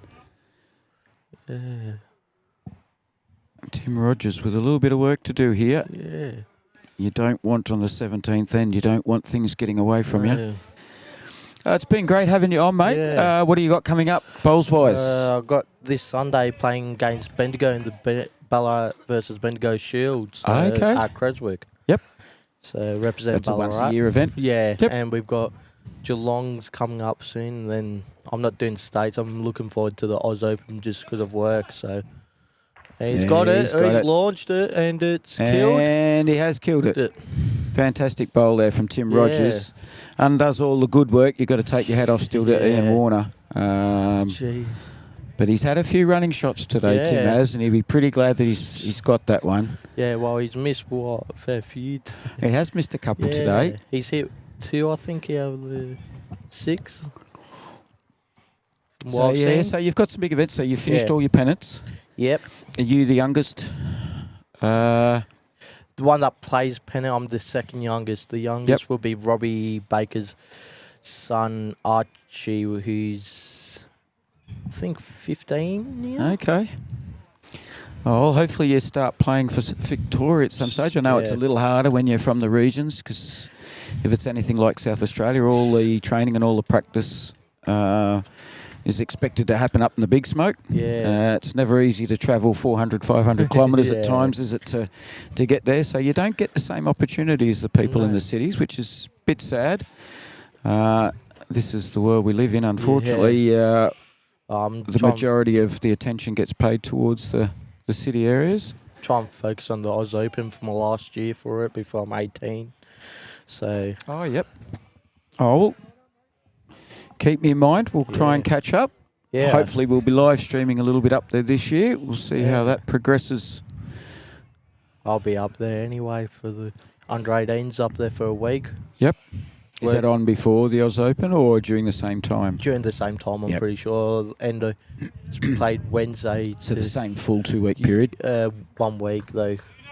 Oh, yours goes for 1 1 week. week, That'll be yeah. the second week, I reckon. Yeah, Yep. right towards the end. Once the bulk of the fours, pairs and singles is over. Yep, If anybody hasn't done it before, look, I'm an average bowler. it's worth going up there. Yeah, it is. Look, it's just great experience. Oh yeah. It's not a cheap exercise. Once again, if you're travelling from interstate, it's not the cheapest. You need to save up your holidays and save up your Yeah. pennies, unless you can find a good sponsor.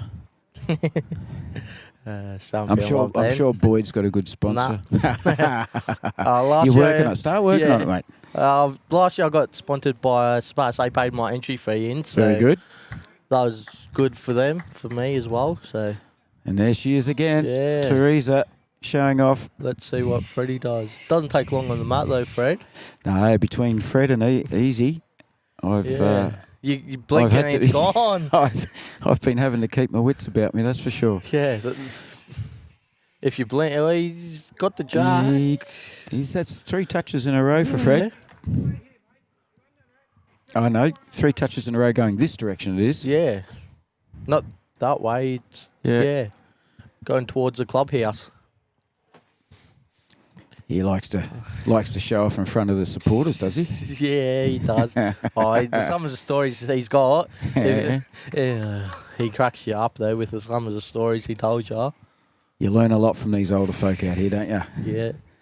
So Oh, well, good luck in the Australian Open. Yeah, I thank hope you. you keep in touch. I Get will. on the Border Sports Live Facebook page. I will. Give myself a plug while you're going there and keep us posted how you're going. I will. It's tricky. You meet so many people. Yeah. And it's like Remembering names and faces is never Yeah. easy. you see them and like I know you from somewhere. You look Yeah. so familiar, and then Yep. it's like, oh, that's where I know you from. You make a lot of great friends though. And the ones who remember your name and your face is usually the ones that you beat them and you can't remember them. But they Yeah. remember you. You ruined their day. Yeah, that's exactly right. All right, mate. Well, you enjoy that. Thank you I for will. joining in. Thank you for having me. No problems at all. Good luck to your club and everything Yeah. else they've got coming up. BPL Cup we're holding at, I think, is the next big comp. Yep. After Easter, week after Easter on Monday, Sunday. So it's a BPL style. Oh, yes, Yeah. it would be. Yep. That's the 12th, Sunday the 12th at Sebastepol. So, Everyone seems to do theirs different in different places with that. yeah. I know my region, South Australia, does it when I'm back up north, so I miss out on that. But Yeah. no worries. Thank you very Thank much. you. Been an absolute pleasure, Yeah. mate. Say hello to everyone at your Yeah, club for I us. will. Tell them you want more live streaming out at your club. I'll try to. Talk to Robbie about that after the game. Terrific. Thank you.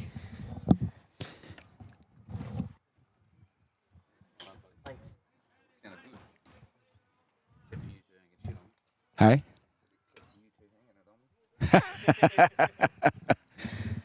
Oh, I was listening to that, boys.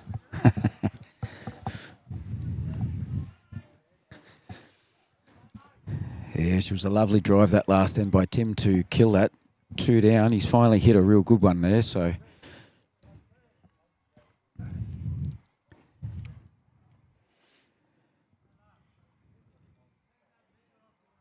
That little bit of drizzle starting again. You're kidding me. Come on.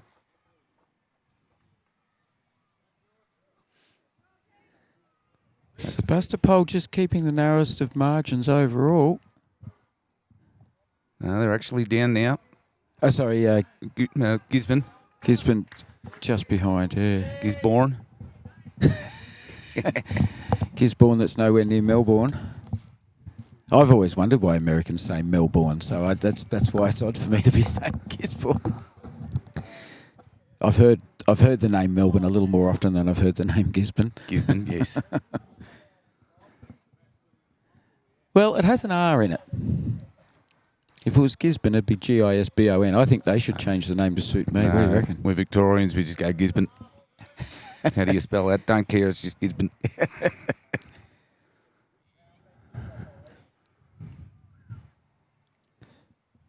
Dalesford. Some people don't like to go Dalesford. Dalesford. No. Dalesford. Yeah. Dalesford.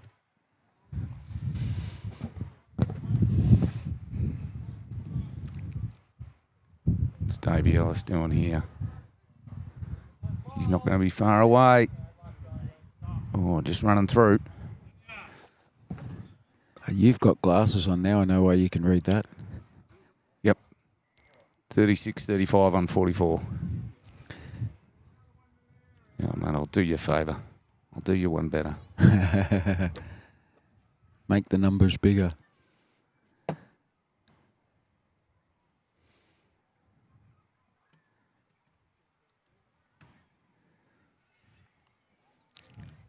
And for those people that don't know how to do, check out live scoring and things like that, you always head to BowlsLink. It's results.bowlslink. That takes you straight in. And then you follow all the prompts. So for this one, for example, you go Bowlsvic.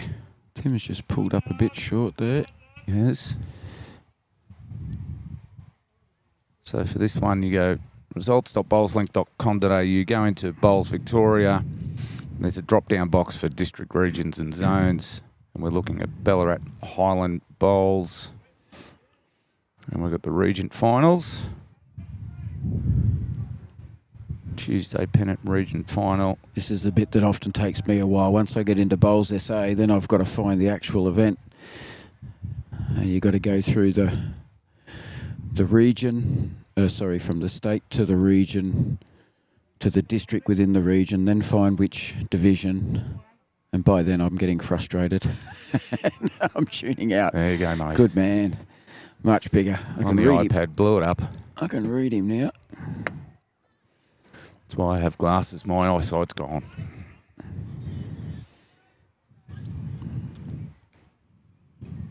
Big bowl by Timmy Rogers here to try and save. Is he going to turn in? He's not going to be far away weight-wise. Grass was Stop. spot on. 2. I thought he was going for the save, but say 5 minutes off the commentary, you lose the plot.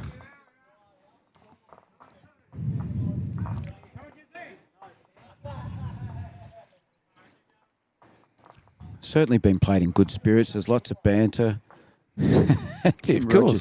Tim Rogers actually having a bit of banter with the spectators from Sebastepol here. Yeah, being all locals, they tend to know each other. Yeah. From all out this region into Ballarat. Well, to all the different combined regional events and things like that. Especially in the, not that you call Ballarat a country town anymore, and it still is, but it's only an hour out of Melbourne, hour and a bit. So this is the 18th end, folks. Things are getting a little bit tighter now. We're up to 36 all on the big board. Lovely start from Teresa again. Come on, Easy. Easy's been a bit slow on his phone there. He's still updating it and mucking around. Come on, Easy. We're relying on you for scores, mate.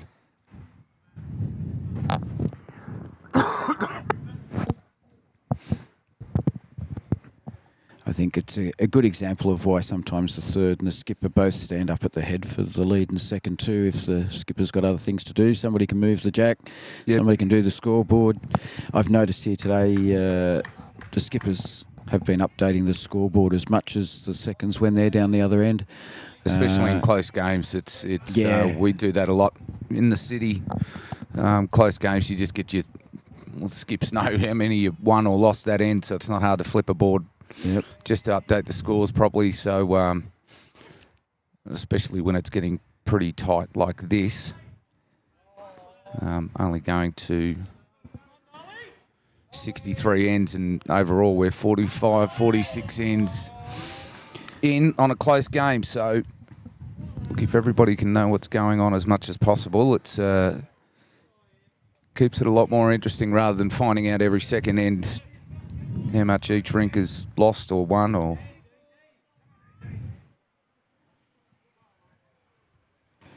Yeah, close ones there. Nolly's got the better of the Leeds battle again, but not by much. He's Big Freddie.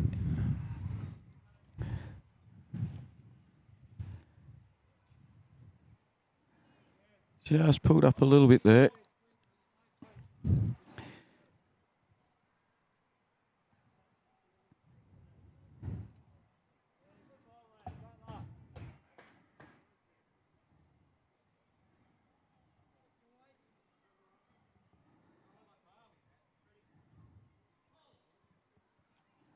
Oh, there we go. I think Davey's just... Well, our big board here at the ground showing we've played 46 ends, but Bolslink's saying we've played 35. So Yeah, something's going on with Bolslink as per usual. So it's saying, the big board's saying Gisborne up by 2, 38-36 overall.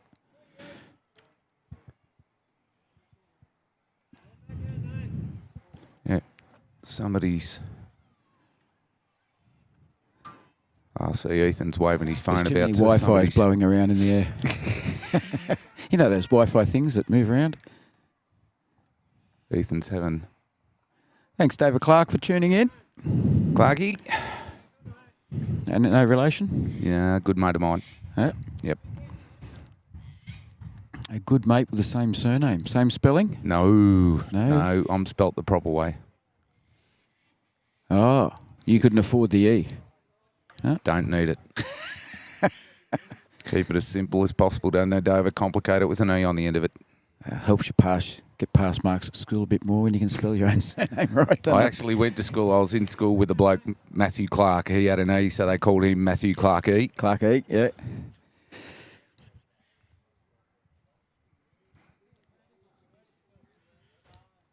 I think he's just sliding under here, unless he wants to be a nuisance. There's 2, 4, 6, 7 bowls in front. I can see the smirks on the skipper Tim and David's face. Like, what are we going to do with this? There's nothing better as This one's come in with a bit of heat on it, though. Use that wing bowl, just like this. In he goes. Easy peasy. That's one way to do it. Down now. Down 1, says David. But again, it's opened it up for the draw You got again. nicknames for Dirty Wicks, Dirty Rubs? No, just Silence. Just hang on.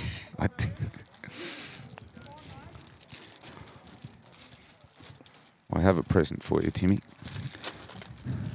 I'm sure you're come bearing gifts. I'm sure you're a man that's watched a few of my videos.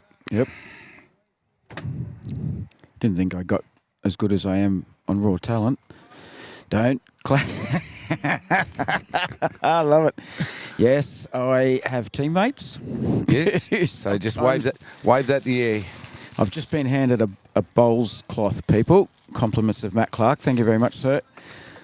And it says, do not clap. I don't clap beep bowls. Beep bowls. Yeah. Yes, I've had to use that a couple of times lately. People doing the wrong thing and clapping. Oh, I think it's just a bit of etiquette. I know people get caught up in the excitement of the moment. They're not clapping and doing it in a nasty way, I don't think. Well, not all the time. Not all the time. There are some that'll clap a rubbish bowl just to stir up the opposition, just to get a reaction. Oh, people say to me, now that I know you don't like it, I'm just going to start doing That's it. And I'm exactly like, well, right. I just know you're taking the Yeah. PISS then. Yep. That's fine. Doesn't bother me. Yep. Everyone's got their own level of gamesmanship. It's not my style, I agree with you. But you can't tell them what to do if it's not in the rules. No. That they can't clap a wick, then they're good to go. 38-37 to Gisborne on the big board. David's very close Stevie here. done here. Oh, he's kicked a goal. Has it But he worked for did them or move not? the jack by the looks. I don't think it has worked for them, no.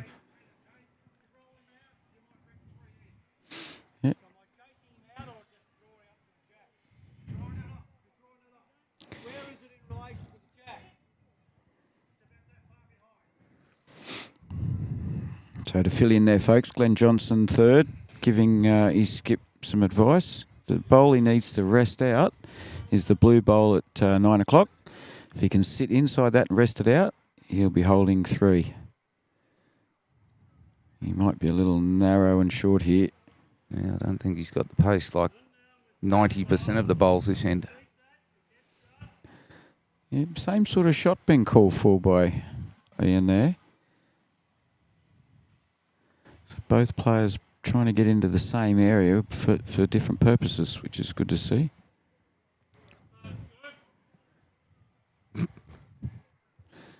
Joys of technology, Timmy. Yeah.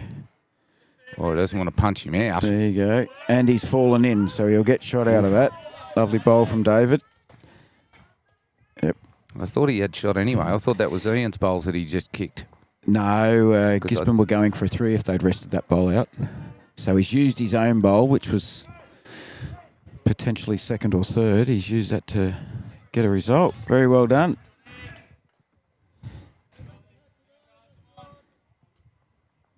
I'm expecting another short end here, folks.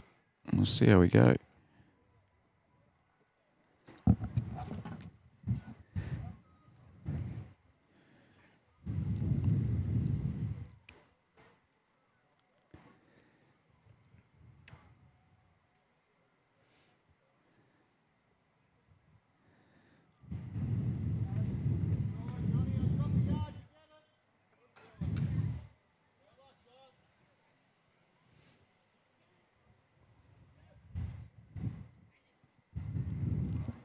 Comes Noel, who's been pretty steady all day. He's done very well. Look, Maybe a little bit shallow, but weight was pretty good. on the percentages, I think both the leads have bowled exceptionally well. Oh, absolutely. They've gone back and forth all day. Nobody's really got the ascendancy just when you think one's about to do a lot better than the other comes back and fights back, and look at this. So great bowl by Teresa there.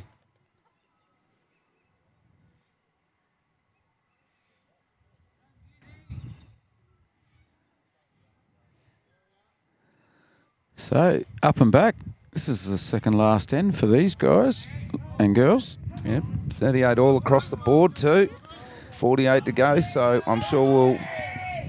38 all now. Yeah. It's updating quicker than I can get to it. Yes, it will. This is why we do the live scoring. Keeps it right up to date. So just to let you know, folks, on Rink 2, they're only in the 16th end now, and Rink 3 has just completed their 16th end. So the live stream rink will be the last one to, the first one to finish. So we'll be able to Certainly won't be try switching some off. cross-rink cameras after Yes. that to try and catch some of the other results. It's always disappointing. We can only do one rink at a time, but across the board on this green, everybody's been bowling very well. We've seen some fantastic bowls going in. I can see 7 bowls within a metre on rink 2 at the moment. I can't even see the jack on rink 3. It's in such a tight area. Yeah, the kitty got moved a couple of times then. Here we go. Teresa's still holding at the moment. Ethan's bowl right behind it, the reddish looking one. I'd say they'd be holding 2. The wind just probably helping that one under the jack there.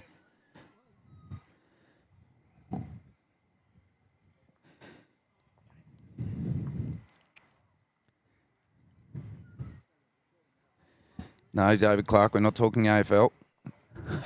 This is a national broadcast, international broadcast. We don't talk AFL on this. Well, I don't know. As a Swan supporter, I'm happy to talk about AFL a little bit if you like. Absolute junk sport. I'm over it. Go on, I've got to ask now. No, I'm just over it.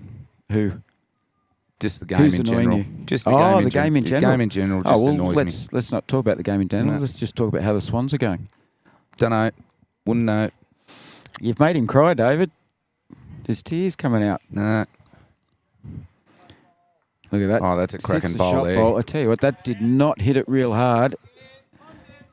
Yeah, last bowl shot. That did not hit that bowl real hard, and yet it still turned it over 2 times, which is the right distance. No, I think the Kangaroos knocked over somebody of importance on the weekend. Don't really know. Don't care. Something happened. I did hear that. I saw a few Facebook comments from people about the Kangas or something of whatever. My Lakers won yesterday. My Lakers won Sunday. That's all I care about. Oh, you're a basketball man too. Oh, yep. What do you think I'll run around the purple and yellow outfit for? I wonder what made you choose purple and yellow. No, I'm a mad Lakers fan. Have been since I was about 5. Back in the Magic Johnson, Kareem Abdul, Showtime Laker days. I played a little bit of basketball as a kid. The biggest game I ever saw was Harlem Globetrotters in Sydney back in the 70s. Yeah, I've seen them a couple of times now. Show my age. No, you're not. Probably around the same time I went and saw the very first Star Wars. Got a Big Mac for $1.33. I was too young to see the first Star Wars. I saw Empire Strikes Back in the cinemas. Oh, I'd tuned out of Star Wars by then. Oh no, I'm mad Star Wars. No, I'm not a sci-fi guy, that's for sure. Give me a football or a cricket ball or something like that. All right, 13-10 on rink 3 to Gisborne. 12-9 to Sebastopol on rink 2. 39, so Gisborne have snuck their nose in front. 39, 38 after 49. Getting to the pointy end, and This is going to go down to the wire. it is going to go down to the wire. I've been on a lucky roll of late with close games.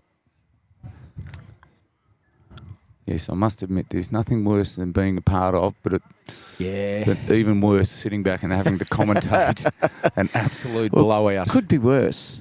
It could be. He's close. What's Davey done here? Very close. Yeah, that's in the middle of 4 Gisborne bowls. That bowl of David's exactly what the doctor ordered. Team's very happy with him there.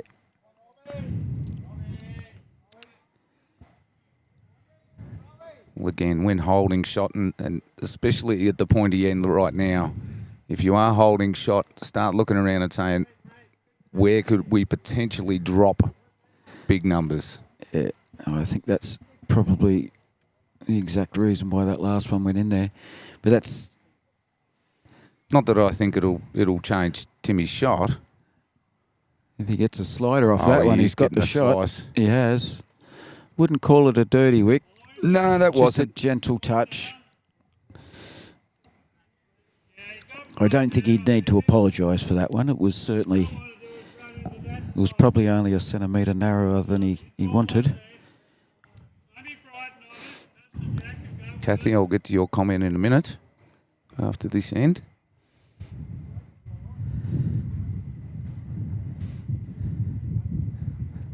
All right, let's see what Davey's got in his bag of tricks. I don't think he's here. No. No, he'd be disappointed with that. He's pulled up a good metre short. But you know what? Only a foot and a half behind the jack, there's 4 opponents' bowls. That's probably why he's a little shy on it there. You have to Tim could put the bowl into those 4. Yeah. He could put the cat into those 4 bowls of his own and still go down because David's one other bowler's in there. No, you've still got to play positively. You still, you're holding 2. Holding 2. David Clark's deleted a message. You might have thought twice about something he was going to say about your footy team, I'd say. No. He said something about great slide or something. Or Great slider. again, This one's going to pull up short too, I think. So both the skippers being very, very wary. Shows you the standard of the game.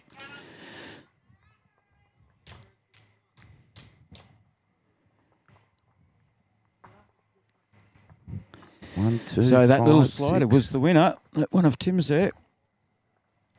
All right, we're into the last end, folks. Oh, no. No, up and back. My apologies. Yeah, see, it's your silly. We're in the Yeah, I knew you were 20th end. gonna We'll say put that. this on the 20th. Just confuse the crap out of everyone. Well, it says end such and such. So No. when you're in that next No. end, you are in. No. We're now in N20. When in Victoria, do as Victorians. So if it says on the screen end 19, but they've That's- already completed no, the it means 19th. we've finished the 19th. That's right. Everybody knows what's going on. Everybody understands. It's basic mathematics. We'll end up having a interstate battle on the live chat. That's with fine. Which way's the best way to No. do it? It was. I think everyone knows what the best way is. It's the Victorian way. And this New South Wales, Queensland hybrid crap. Well, it makes sense both ways. Let's face it. No. It does. If it said ends 19, yes, that'd be correct. Your way would be correct. Well, one of they put 20 But on the this is- scoreboard. But this is end number 20 now that we're Well, playing. one of they will have 20 on the scoreboard then. No, well, because that's the score after 19. This says, if it said end or ends, that's where it makes the difference. This is a digital copy of what's on the scoreboard. Most logical thing to do. Instead, you're just confusing people for the sake of it. Oh, it's fun, though. I spent my whole life confused, mate. It's about time I... Noel is the call in the crowd. Nolly, no. Oh. Has he hung around enough? No. Good start, though. Anything behind and a touch off to the side. 40 all after 51 ends on the big board, folks. Well, it depends. 42. Both of these leads have been pretty attacking at the kitty, to be honest.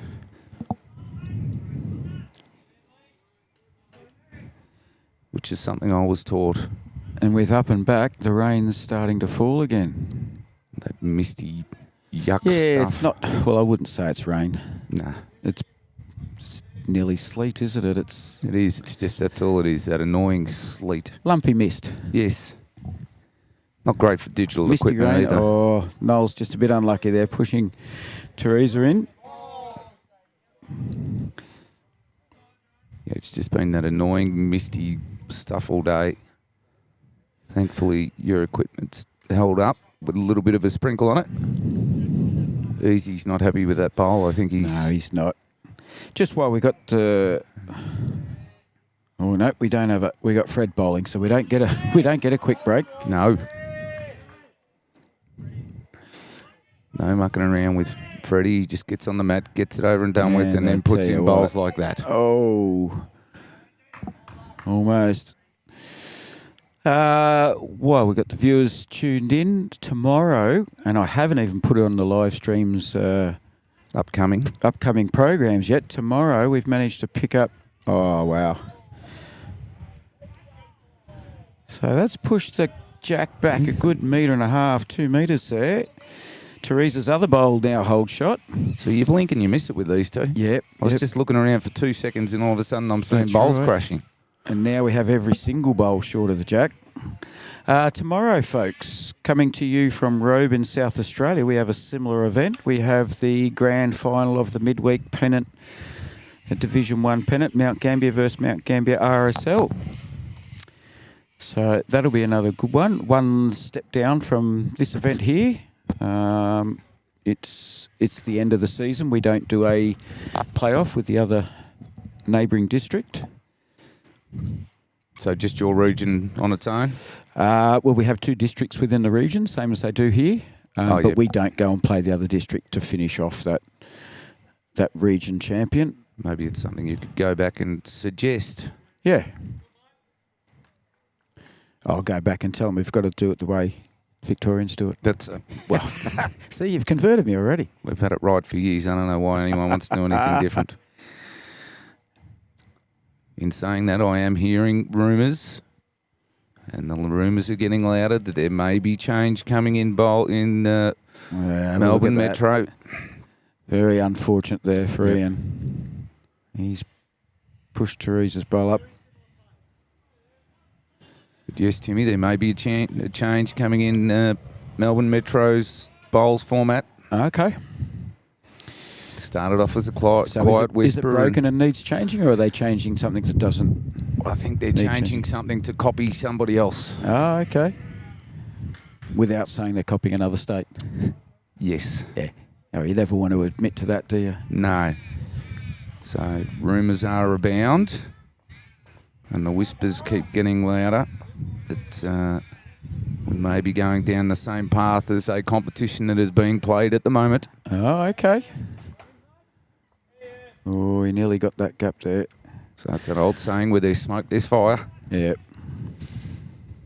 Unless Bowls Victoria get the fire brigade out to put it out. Oh, you can't stop rumours in the bowls world. Jeez. Oh, God. We'd have nothing to talk about if we weren't talking about rumours. No. It is, mate. Very good fishing spot, David. So we'll be coming to there, and I tell you what, it's a popular spot during the holiday period too. Some of the boys get quite distracted, given that the beach is over the other side of the fence to the bowls green. Yes. A lot of the blokes cannot concentrate on their bowls. Yes. A lot of tourists down there. All the boys see it's getting pretty close now, so all the boys are That's a getting there great on the bowl from live Tim. stream. Very good bowl from Tim. Second best bowler in the family.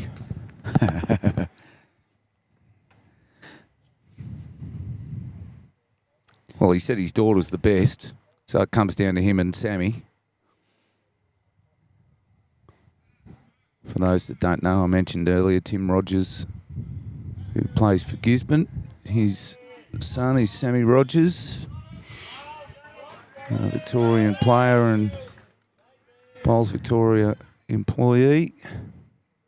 So we've been having this joke all day, who's the best bowler in the family? And Oh, David. oh, David, that's stiff. Unlucky. Yeah, it's given Tim the chance to change hands now. He can So Timmy's come around Glenn's orange and blue bowl. Timmy's It'll coming look down to have a blue. look at this. Yeah, just got... Yeah, that bowl up there at 2 o'clock, folks. It's orange on one side and blue on the side you can see. That's Glenn's bowl, so if Tim can get around it or push it in, they'll have at least 3. They may have 3 now by the looks. David was very unlucky, just moving the cat then. He's narrow, and of all the bowls he got an opposition bowl. Doesn't matter, they're still holding. Yeah, still got... Tough. It's going to be tough getting in that hole. It's got to be 1, 2, 3, hasn't it? We hate to jump the gun and say we think they're holding 3 if we're not 100% sure, but the players aren't giving too much away. Just trying to look at the stickers on Tim's bowls. I will do, thanks, David. Most certainly will. Andrew McDonald's heard the same whisper that you've heard. It's getting louder, I told you. And yes, it won't be a Melbourne Metro thing. It will be a statewide. Ooh. Bowls Vic will tell everybody how to do it. Well, no, the likes of Moama and Ocean Grove and a few of the bigger clubs outside of the Metro are touted to be... They're behind it or not? Nobody knows. It's all behind the scenes talk at the moment. But Okay. I seem to be hearing more about it every day, so I don't know whether they can get it off the ground in time.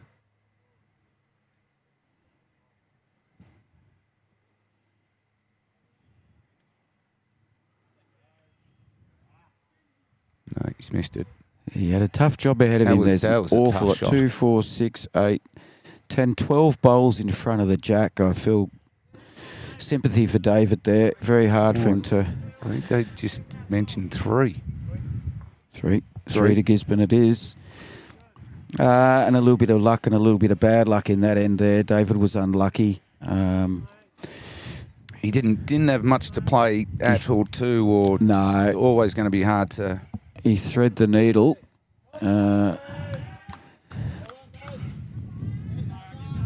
No, Chris, just Last things, end, folks. things I'm hearing off the grapevine. That's all. But this is just, I'm just going to make a personal comment on it. I don't know how they can get it up in time for next season, considering there are player contracts being worked out and signed as we speak because it's the off season. So I don't know how you can sign a player to a contract for a certain format and then have that contract ripped up because there's another format coming out. Very last end here, folks. And then 21-16 to Gisborne on this rink. Scores are 44 to Gisborne, 40 to Sebastopol overall.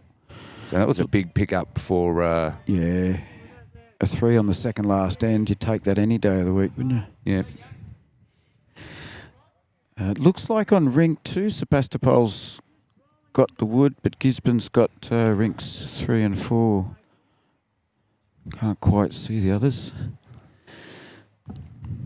No, Gisborne rink 2's up 14-10.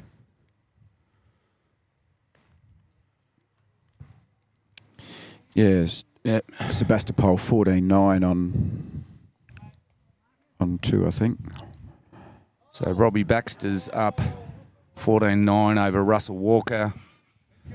Alan Higgins is up 14-10 over John Cameron. And of course, Timmy Rogers here is up 21-16 over David Ellis. Coming into the last end here.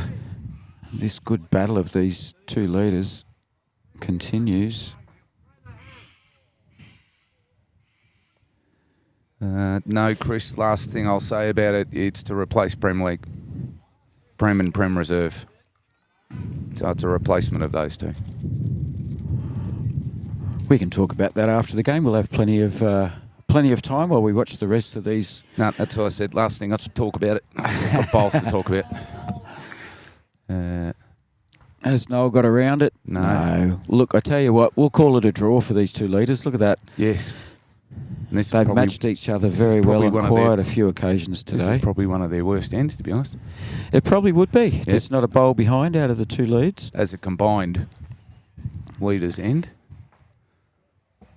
And then So it compounds. Let's just... Mind you, that's worse for Sebastopol. They're the ones chasing runs at the moment. another brick in the wall. You don't want it. I'll tell you what. Chris wouldn't want another couple of bricks in the wall here. Oh, look at this slide through it. Stop. Yeah. Oof. Ethan with his last bowl of the match. He's done very, very well. Freddie came out after lunch and was on fire. He's just dropped off a bit. Weight's looking good here, but it's a bit skinnier than my legs. Weight is perfect. And before the bowls stop, the next one's coming. I think all 8 players that we've been watching here could be very proud of themselves, not only for making it to this level, but for the way they've played. Come and have a look's the call.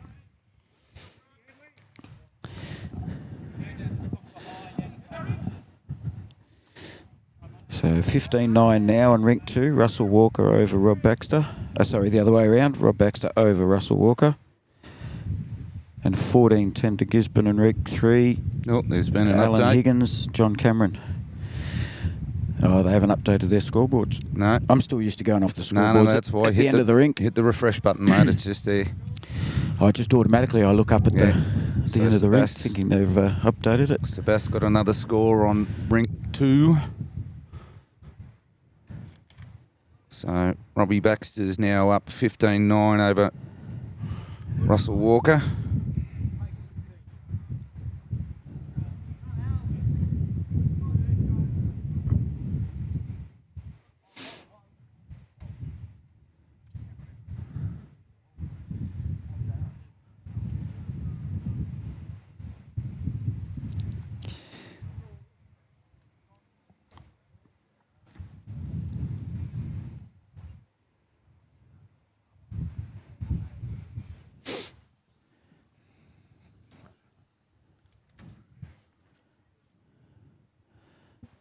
Oh, sorry, Yeah. Chris. Yes, it is right. Sorry, Robbie Baker, not Robbie Baxter.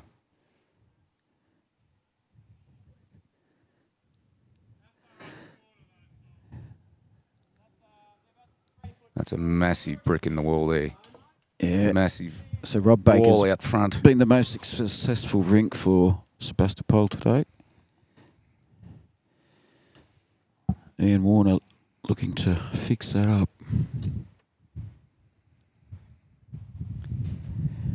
Just remember, folks, the winner of this goes on to the state finals. Nothing to be sneezed at there. No, at Moama. He's got the Gisborne ball. Oh, gee, it's close.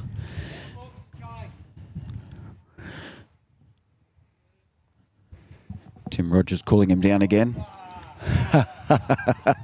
And then he puts one finger up. Now he measures it after he's put one finger up. Oh, 3 now, he's saying. He's stirring up the Sebastopol cheer squad over here. He's looking at him saying, good bit of banter. I'll tell you what, certainly, Yeah, the fans have been good. yeah, the fans have been good, the players have been good. There's been interactions. They've walked past us and given us a thumbs up or down, depending on how they're going. I think Sebastopol's probably got the most cheer squad here by the looks. A lot of people sitting out there in T-shirt and shorts, freezing like we are.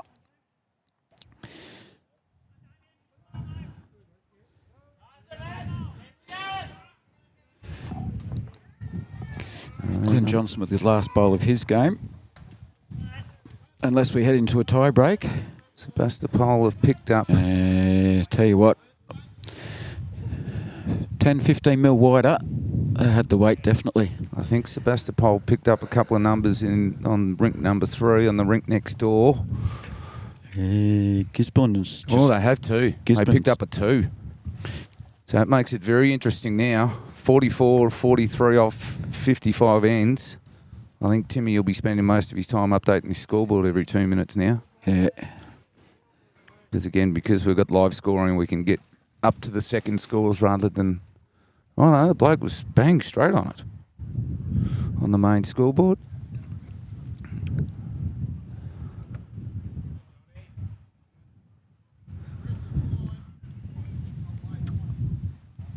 One of the Sebastopol gentlemen updating the main scoreboard, making sure it's kept right up to date.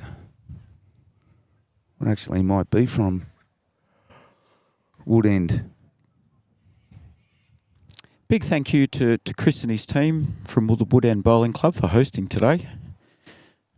For Wayne Morgan for organising the live stream, giving the chance for players, family members, club teammates, everybody to have a look at what these blokes have been doing all summer on a Tuesday. And also, This is not a one-off big day or anything like that. This has been in the making. There's been a lot of work going into these teams getting to this standard, getting to this level. And it's all coming down to the next few ends. 4 bowls to go. 4 bowls remaining on our rink here. Still a couple of ends to go on the other 2 rinks. and poor Timmy sitting here shivering to death. Told you you should have got your frozen tracksuit- drumsticks today. Should have told you should have got those tracksuit pants on or jeans on at half time, but you didn't listen. Ooh, what's this Tim's done? not too far off. If it only had fallen down, that would have been awful close.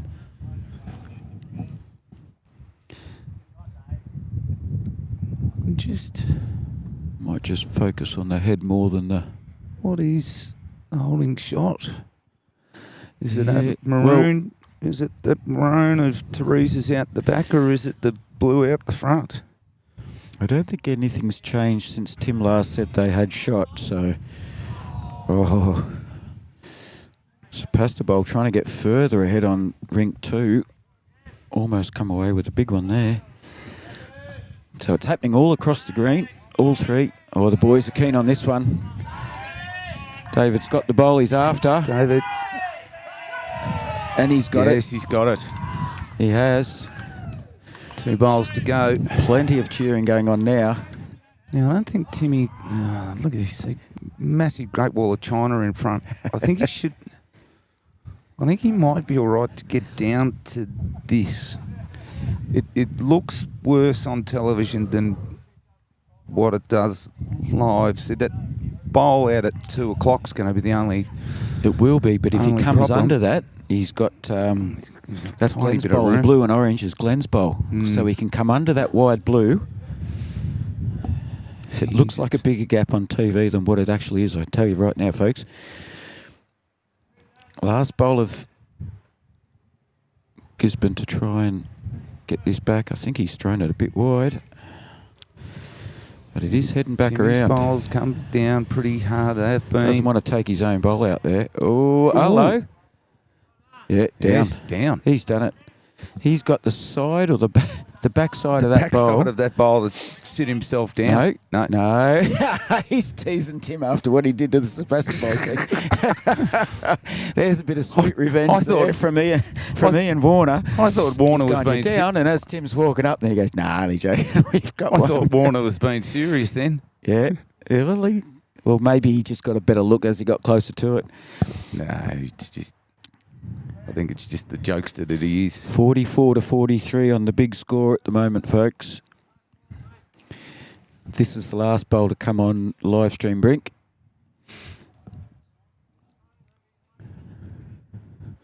The ultimate bowl here from David will make it 21-18. Be more than happy with a 2 here if he could get it. And we're going to get someone's big bot in the way. Yep. So they'll have one last look. They're waiting for that blue bowl to fall down, I think. He's going to look at it as long as he can. He's smirking too, I can see it. They're shaking hands anyway. Glennie Johnson's just... Mate, how long is he going to take? Glennie Johnson, doesn't matter how long you stand there looking at it, the result's not changing. Oh, So, now... Tim's having a look Now too. Timmy's having a look too.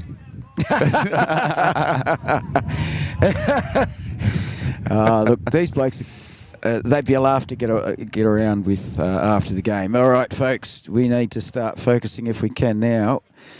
Now you got to work for you. Yeah, we'll try and Work weave for your some magic client. here. So this is the rink that's the close one at the moment. This is 14-12 to Gisborne. Rink 3. This is Alan Higgins and John Cameron. So 14-12 to Gisborne there. Thanks for tuning in, folks. I hope some of you get to tune in to see the other side of the fence, South Australia tomorrow. The midweek Division 1 Pennant Grand Final between Mount Gambier and Mount Gambier RSL. They are arch rivals, friendly arch rivals. They play each other in Div 1 Saturday Pennant Grand Finals a lot, not this year. And I'm very proud to say that I got a phone call yesterday and I found out that I've been given the go-ahead to live stream this Saturday, the Division 1 Grand Final for Saturday Open Pennant. It'll be played at a little town called Francis up near Bordertown and Keithway, the very northern end of our district.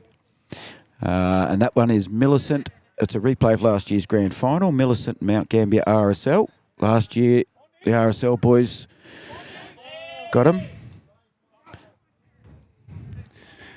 Now, Timmy, I'm going to have to love you and leave you after this end, because All if right, I mate. leave any later, I'm going to get stuck on the Great Monash car park.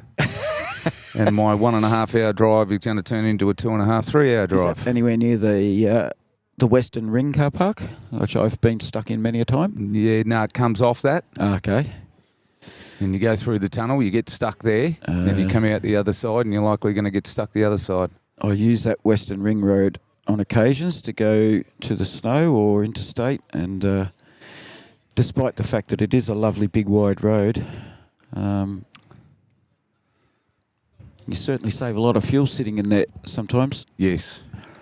Or wasted by sitting still. Thank you very much to Matthew Clark. He's done a great job coming up at short notice to come up and join in with us here today. It's been a pleasure, mate. It's been great, Timmy. I've enjoyed this commentary, sit around, do nothing, just commentate and let somebody else press buttons hello. for a while. Hello, we've got to change now.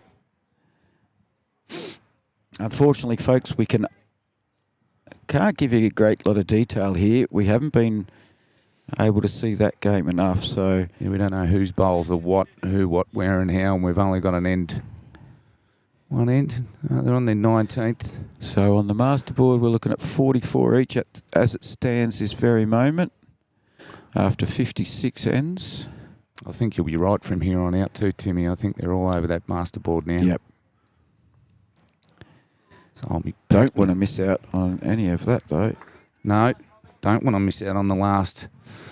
So there are, I'm just having a look, 2 ends on that. I can't see the other scoreboard. Oh, they've still got another 3 ends. So there's still another 5 ends across the board after these 2 ends are finished. So, as a good friend of mine would say, this is it's a humdinger. Bobby Dazzler, it's a humdinger.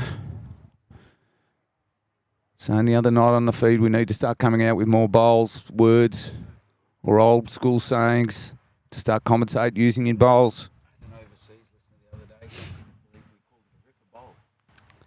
He's done a ripper. Well, somebody from overseas was surprised that we called a bowl a ripper. There you go.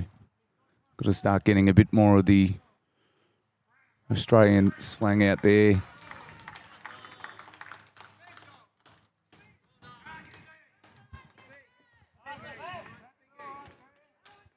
Russell Walker has just thrown in an absolute corker to win the end on rink number 2.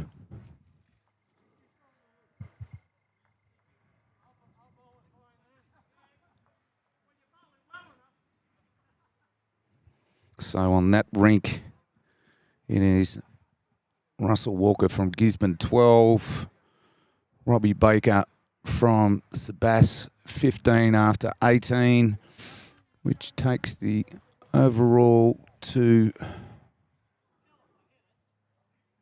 47-44 in favour of Gisborne.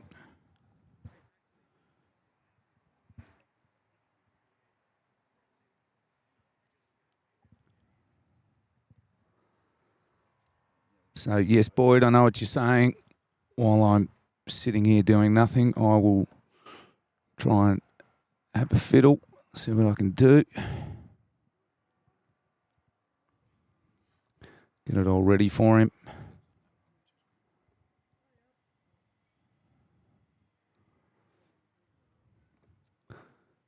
Now, don't forget, folks, coming up at Easter time, when most of you will have nothing to do and no bowls to play and nothing to watch, YouTube Live Sports will be live streaming the $100,000 Everest of Lawn Bowls singles tournament. I was talking to someone the other day. We reckon it's the richest singles tournament definitely in Australia, if not the world. So that'll be coming up Easter Thursday, Easter Saturday, Easter Sunday, culminating in the finals on Easter Monday. YouTube Live Sports will be doing that live from the Mandurah Bowls Club. So it will be Perth time. I think we're starting about 9 o'clock each morning, which will be 12 o'clock elsewhere, Australian Eastern Standard Time. So even if you are out and about playing lawn bowls tournaments, we'll still be going at 7, maybe 8 o'clock Australian Eastern Standard Time. So tune in for that one. All the biggest names in Australian lawn bowls will be no doubt playing, which will be awesome. Another one on the count for Sebastopol. It's happening everywhere. As I said to Timmy, he's just having a quick break before I duck off, because I don't really want to be caught on the Monash car park on my way home. It has been an absolutely cracking standard of bowls across the board today. And I'm sure that's what the Ballarat Highlands region sort of wanted to show off as well. Is that, hey, just because they're out in the bush, as we would say here, doesn't mean that they don't play some pretty bloody good bowls. And they do indeed.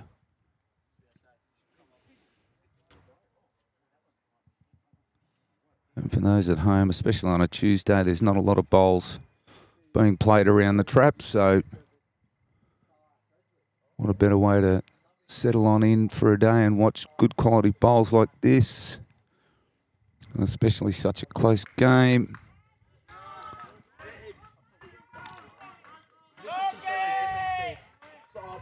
They're all a bit confused who's doing what, where and how. That's one to Sebas. 2.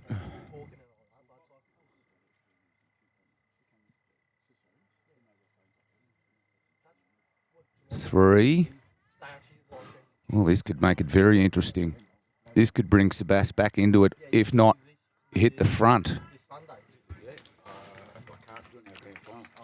3. Mate, they're just measuring. They're just measuring for 4 here, Timmy. For a 4-shot Sebas win on this rink, which will put them in front. On the big board. We could have a tie-break end here. Nobody's running away just yet. I'm assuming you have a tie-break end on all 3? Yeah, all 3. Yep, fantastic. 3. Righto, that makes it dead even.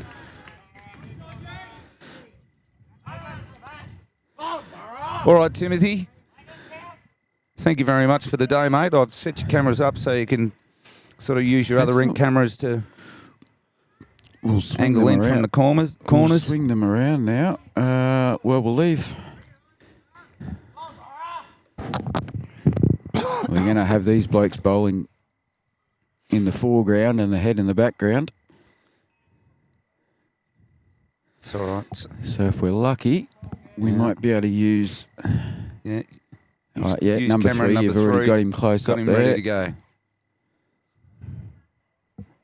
So just zoom that in and commentate live as best you can, mate.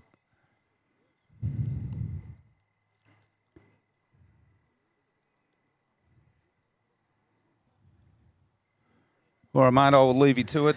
Thank you very much, Thank Matthew you very Clark. much, Timmy. Very much appreciated, mate. Absolute pleasure. Thank you, viewers, for all your comments and everything else. Thanks to all of Matt's mates who have tuned in too. It's been good to see the Victorians getting in, having a look, the regional Victorians. It's nice to show a New South Wales, Queensland hybrid person who lives from South Australia how we word things in Victoria and how terminologies are used, and he may be invited back into Victoria again to live stream something soon. Well, that's why I came over late last night, so I could get over the border without any dramas. In the rain. There were no police on the road. It was too wet for the police out the road last night. That's true. Too wet for most of us. That's why so I left the view this you're morning. looking at right now, folks, So there you go. is the rink. We've got 2 rinks still going. All right, mate. I'll leave you to it. Thanks heaps, Matt. Thanks, buddy. See you, viewers. Safe travels.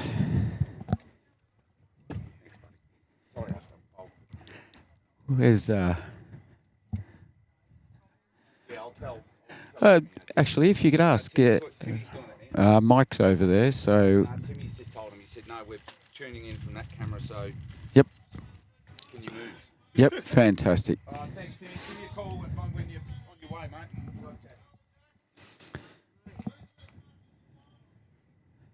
So we're going to try and bring 2 games to you here, folks, or two rinks at the same time.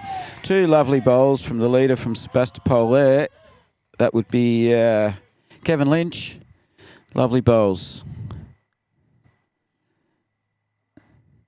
As you can see, the other head's just in the background to Ian Morley's bowl coming down. Yes, he's got the cat. Trail the cat right through there. Trail the cat. So the cat's just gone behind. This will be Darren Mead, I think.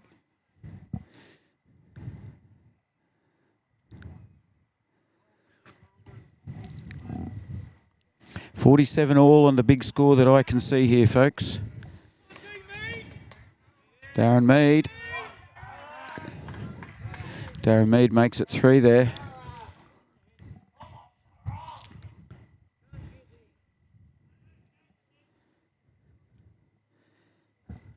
Michael Rowe from Gisborne trying to get one in the head here.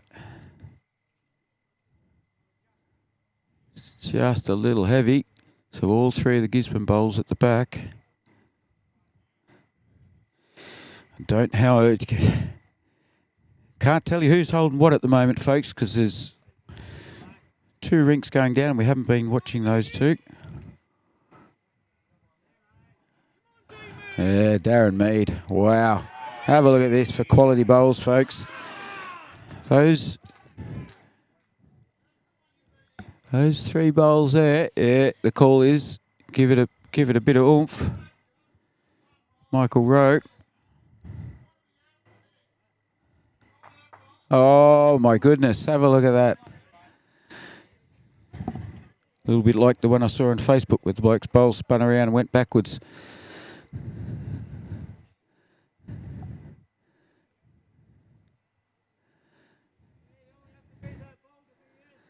So that's changed the head up quite a bit. Sebastepol were holding 4 there.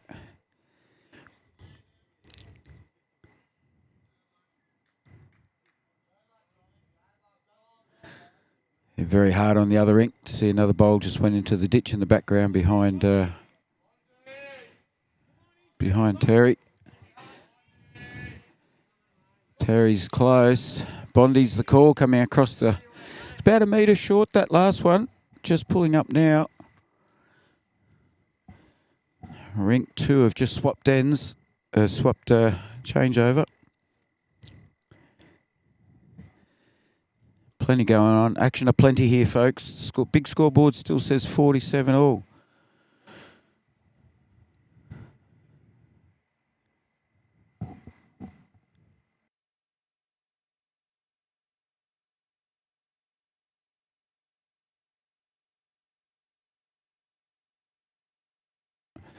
See if we can get Tim to come over and help us here, because he knows a lot more about these players.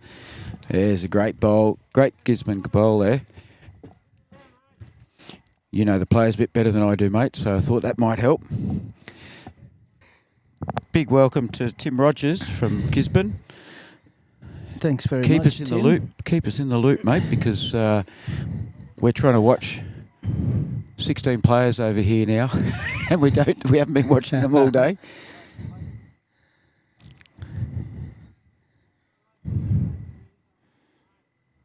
John Cameron just giving him a guide where to go now. Alan Higgins just asking for a bowl to push that one in front of his foot there up. On the other rink here in the background, folks, the jack is in the ditch. You can see a little orange marker just to the next to the number 2 there. Sebastopol probably holding 1 over there, we think. Is the big score up to date, do you know? Yes, as far as I'm aware. 47 all on 58. So Mark Kaufman on the forehand, just trying to get a roll out of his own bowl. He's got the weight for it, but he's underneath. Doesn't want to move that one, does he? 1-1. Yep. Didn't change the score, but... So Alan Higgins' nickname is Disco at our club. I did. There was a comment in the live chat about Disco. Yeah, so... Well, I think... he can do something special, you see a red bowl coming through here, folks. Coming through the head. He's pushed one into the ditch. So Rob Baker just got a good result going by the Sebastopol result. So Russell Walker. We'll get this other one down on these guys too. Is walking to talk to Bushy. It's hard to tell whether Rob Baker's bowl beats the Damien Morgan bowl. Both these blokes coming down. Rink 2 on your left, folks. Rob Baker, no, that's Russell Walker, is it? Just come down to have a look. And we got JC, John Cameron. Well, Sammy Rogers. We're going to have a bit of trouble seeing. We've got JC. an army of players out on the green, folks. JC once beat Sam Rogers in a singles game. when they were both novice bowlers many years ago. I've heard that Sam Rogers has got a pretty good coach. Oh, he's got a slider out and around it. Watch this fall in. Oh, and he's going to fall on it, trap it in. I can't ask players to move, folks. This is a regional grand final. And as you can see there, that last bowl was the green one. It squeezed the jack between it and the maroon bowl. So that'll be Sebastepol holding 2. The green and the maroon there. Yes. Yep. Gisborne 2 down. Swinger on his backhand. I'm thinking disco play, looking to spit it out. Yep, he has to. He's coming down like a rocket. Get ready for some action. No, he's not happy. There it goes, shooting by.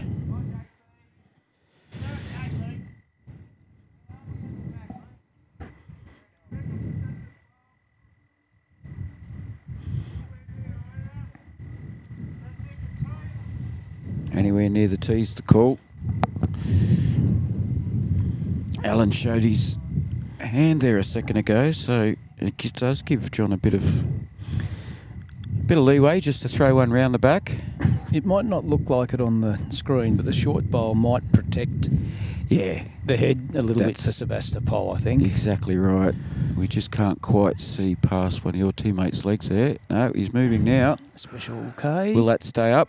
No, it won't. Okay.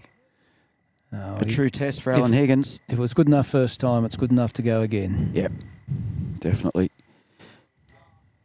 Yeah, we're not going to see anything but people's backsides, folks. And the ball went through. 2 to Sebastepol there.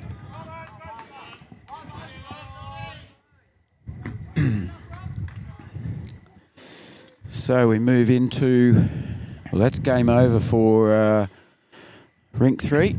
We'll get a score update there for you folks. The big board score is now Gisborne 47, Sebastepol 50.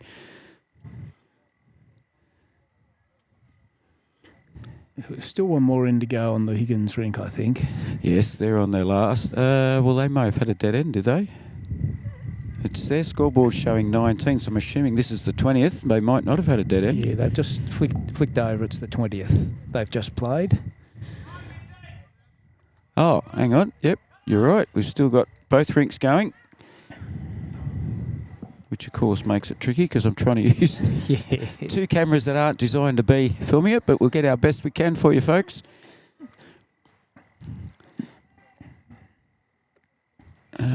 We won't.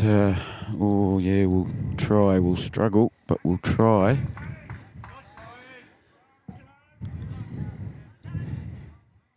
So, it doesn't. Rink 2 is the right-hand side of your screen. Looks like. Is that Tony Headley bowling now? That's Tony Headley bowling. Yeah. Okay. We don't know if we're going to be able to. We'll do our best to get that head shown. The other camera's probably wasted now that people are getting pretty excited out there, folks. So it's I think the TV or the screen doesn't show it, but it's quite wet on the green now, and the wind's got right up. So the green's probably a second and a half quicker than it was even half an hour ago.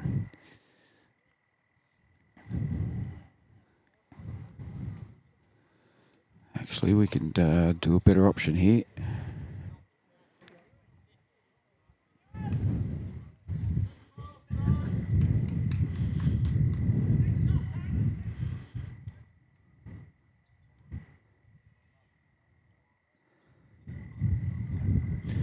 So last end on the Higgins rink, 2 ends to go on the far rink. We'll get this big scoreboard updated.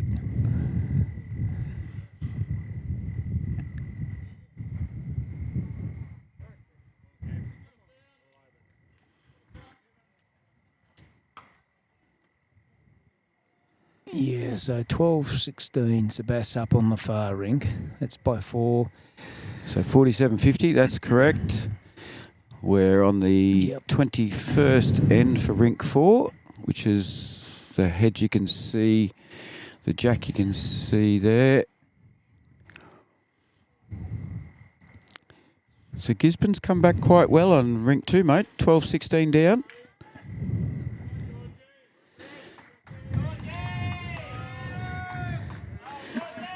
George Daly putting good bowl. He's holding shot now for Sebastopol on rink 2. Okay, Damien Morgan about to deliver his bowl on the far rink. Let's see if we can get a look at that one for you while we've got that camera.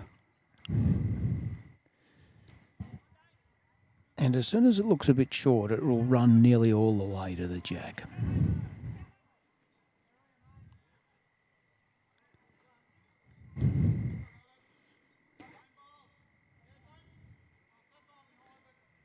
Ian Morley for Gisborne on the middle rink.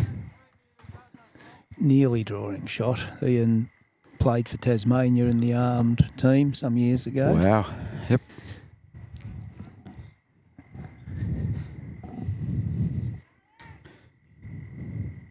Looking for the jack here. Oh, he's just slid through. Over on rink 2. This is rink 2 here. Bit of a tighter head. So Shot bowl just a foot or so behind. Here's a second for him. That's a good Sebastopol holding 2, or if he hangs around, yeah. Sebastopol holding 2 there. Thank you very much for joining in, Tim Rogers. Thank you, Tim. We've been telling everybody Michael your daughter's your best player in your team. It is true. Yeah. Sam's only the 4th best bowler in the family. Oh, okay. Yep. And he's lucky that his mother doesn't play, otherwise he'd be 5th best. Oh, a lucky result for Damien Morgan. He had good weight, though. Did he get the shot? Yes, shot to Gisborne He on did. that Gisborne rink. on that shot, on that one there, folks. So Gisborne holding shot on both rinks at the moment.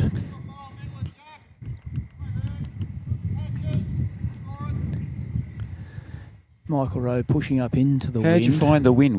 Did that start to make a difference? Yeah, after lunch the wind came from the far side of the green. It made it much, much wider. But it's a beautiful green. Good bowl, Michael Rowe. There you go. Michael Rowe drawing the shot there over on rink 2. Gisborne holding 1. So yeah, 3 shots to Gisborne at the moment. Puts the scores right on the card as we speak right now. And oh no, Sebas might have shot on the far rink. It's hard to tell. Jeez. Terry's gone under that red bowl, but it may have been enough. Alan Higgins just calling. Is that Mark? That's Mark Kaufman, who So Alan's just calling him round on the forehand here. is in his 2nd year at Gisborne. Wow. He's quite a new bowler. Second year bowler. No, he bowled at Mount Cottrell for a year. Can I say you're doing well to be in a regional grand final in your 2nd year. Yeah. Just to be in the team, you'd be doing well. We tell him that he's very lucky to be in And the I'll tell you team. what, Great bowler. Alan Higgins has given him the thumbs up. There you go, folks. You've only got to play bowls a couple of years. You put your mind to it, get the result. These blokes couldn't time it any worse, could they? We've got Sebastopol bowling on both rinks at the same time. Yeah. The bowls will cross over on the same camera angle. The skips and the supporters will tell us, though. They'll Yeah, give us I'll a very just tell you good what, idea. the support from the clubs has been fantastic. I think Sebastopol might have outdone you in the amount of supporters. Yes, we have got 12 of our bowlers, midweek bowlers, up at Country Week at Bendigo today. I did hear that. We had a couple of players. I'd have to go back in the list, but Gisborne blokes clapping this bowl coming in from your left on your screen now, that's folks. from- And it's going to be real close. Bushy Beardmore. Yep, He's bowled well today, and absolutely brilliant. he's told everyone about it too, which is fair enough too. Give him a rap. Who was it? David Beardmore. We David Beardmore? call him Bushy. Ah, I've known a Beardmore. They call Beardy. Yes, well, that came as a result of a weekend up at Moama. Okay. Yeah, the commentators were very insistent that everyone have a nickname. So, Yes. Yeah. I've actually asked players for their names for the games before too, and they've all come up with nicknames. At one game, there was a bloke called The Best. Another bloke said Not Quite. That was his nickname for the entire game. That's lovely. All right, JC for Sebastopol. John Cameron.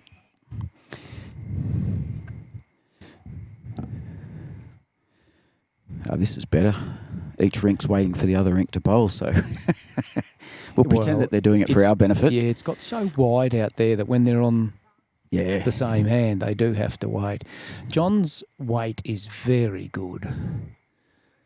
Yeah. Bad luck. You won't mind that being behind. Now, Alan Higgins he's been up there for a look. Disco Higgins, he looks cool, doesn't he? He looks like he's got it under control. There is every chance that this bowl will be overweight and narrow. We call those Tony Bowditch bowls. Okay. Yeah, we've got a bloke who loves to play narrow and heavy. He gets the results, though. He got the result on the weekend, Tony Bowditch did. His nickname's Buzz Lightyear, and if you put him next to Greg Carpenter, I swear to God, it's like a spitting image of Buzz and Woody. This is... He's not as narrow and heavy as you predicted. He is still narrow, though, notice. Yeah. Gisborne holding one there. So if John keeps a very similar pace, he drags the jack back and makes a little number and might even close the game out. So this is a very important bowl. We can't show you the bowlers delivering at the moment, folks. We'll let you know when there's a bowl coming down. They're both going to bowl simultaneously, unfortunately.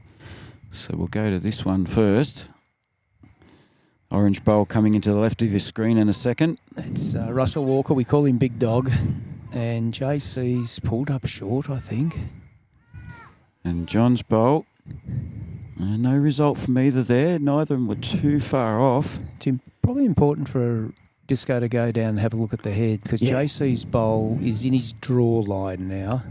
And Special K has called him up. Yeah.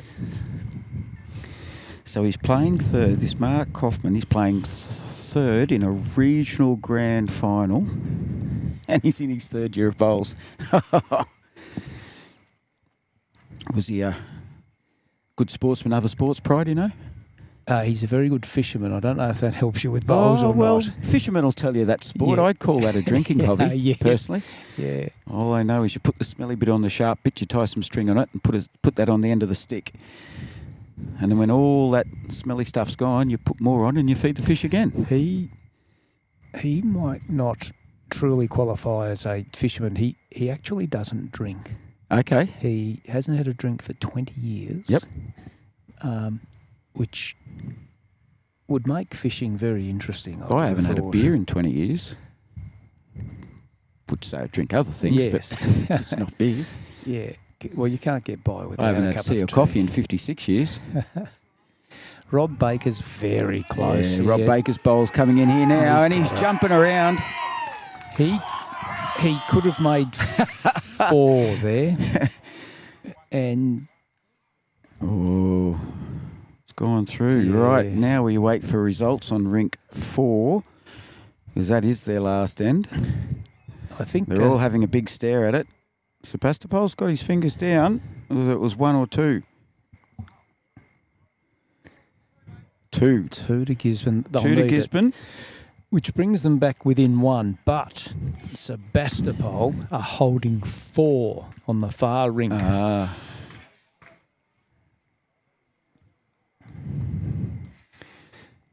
Russell Walker walks back extremely slowly, probably visualising the shot in his head, I would imagine. So He will play forehand, Yes. hoping to sit a bowl. Oh, Bushy's got him on the backhand, I think. And he put his first on the backhand, so that's reasonable, but I think he's going to play forehand. Right.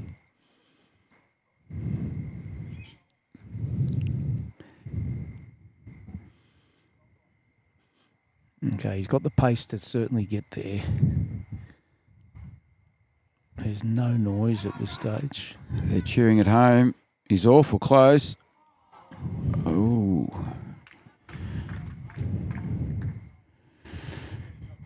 And Rob Baker threw his head back in. There's 1, 2, 3 as kicked if, out. As if it was bad luck, but he was 4 very out. happy. Yeah, I think it's still at least 4 in the measure. There's 4 gone already.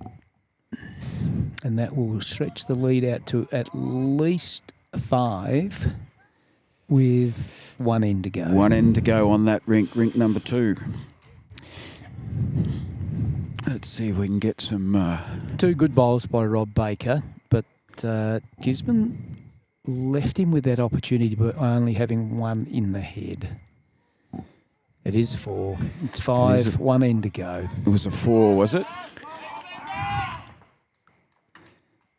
So 54 to 49 on 62 ends.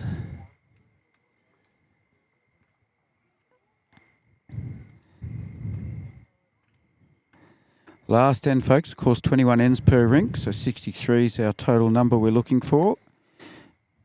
We've got 5 the distance. My co-commentator here with me, thank you very much, Tim Rogers, skipper of the live stream rink that won 21-17. He's now got to watch his teammates nervously to see if they can pull a rabbit out of the hat and get a 5. It would be Make you go back out and some rabbit. It would be. put your gear back on and get back into it. Yeah, we were pretty clever. We bought all of our opponents alcohol, and we're all on the soft drink just in case. So you've done the first shout already, Yes. knowing it could come down to a tie break. Well, I have been fortunate enough in recent weeks to get some very close games, some of which have ended up draws. So the odds are in your favour at the moment. 5 down, it is a tough job. Well, of So course, the Gisborne team of Tony Headley, Damien Morgan, David Beardmore and Russell Walker, OAM, need to get a 5 and Tony to draw Headley, the match overall to cause a tie break on all 3 rinks. They're up against Sebastepol, Joe Hames, George Daly, John Garvin and Rob Baxter. Robbie Baker. Yeah, Robbie... Baker. Oh, so that's Yeah. Baker. Yep, Yeah. sorry. My apologies. I think we said that by mistake earlier. Okay. 1 to Gisborne. 1 to Gisborne, 4 to go. Here's Joey Hayes. So Rob Baxter's champ singles and pairs and a VBL player. Robbie Baker has a very good history of bowls in our region. Yep. Great As do bowl, probably Joey. a lot of the players that are out here at the moment. If we're fortunate enough, nobody's going to get in the way and we'll still be able to see this head here as well. It's not going to be the best view everybody wants, but it's the best we can do. Good home from Tony. Little toucher. Didn't move the jack the right way, but they're building their head up to make the number.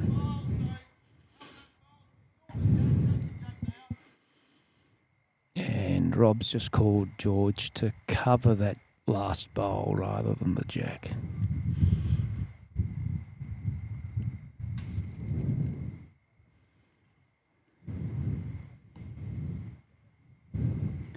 Crowd's gone quiet for a while. This is a great finish to this game.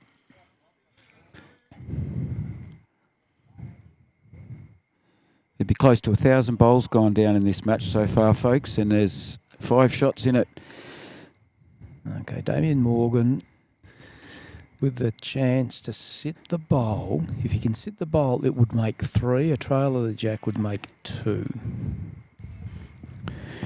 Bowls behind are imperative right now, aren't they? Right now they are. Yeah, just group them behind. Short bowls will never be in the count. Well, and nor will never say narrow never. ones. Yeah. We've seen strange things happen. Yes, I do a bit of coaching at Gisborne, and I always say if your bowl isn't short, it can't be knocked up. That's right. Yeah. There's pros and cons to short ones and long ones. Okay, George Daly again.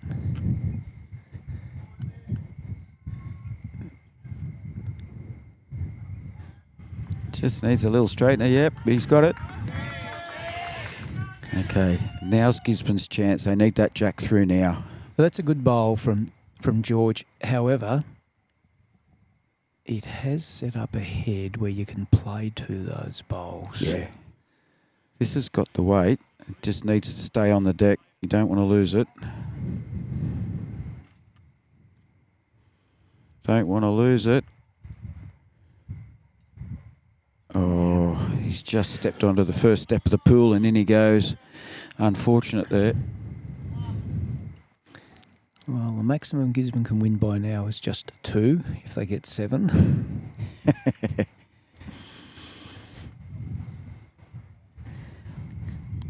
Johnny Garvin, who put the jack in the ditch going this way 10 minutes ago, 10 or 15 minutes ago. Oh, we watched that. We actually caught that on camera, that one where he trailed it through. So he would be liking the backhand a lot, I would think. There you go. Yeah. In the count. Well, you can always kill the end. There are other options. Yeah, just unfortunately for Gisborne, there's really no one coming that have a what you'd call a big drive. Yep. So it would take a good bowl here. If the jack gets moved, unfortunately for Gisborne, they will have 2 short bowls in their head.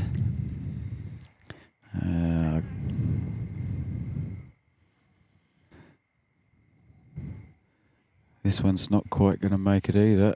And Sebastepol have played this end very well. They've set their head up far better than Gisborne. Yep, and we can give credit to the players. We can give credit to the skipper as a bowled one, but at least he's guided the team in. I thought they might be looking for a bit of Sebastepol might look for a bit of insurance around the back at the moment, but Well, I guess if you clog up the head, makes it harder for you guys to Sebastepol kill it. have got the very back bowl. Yep.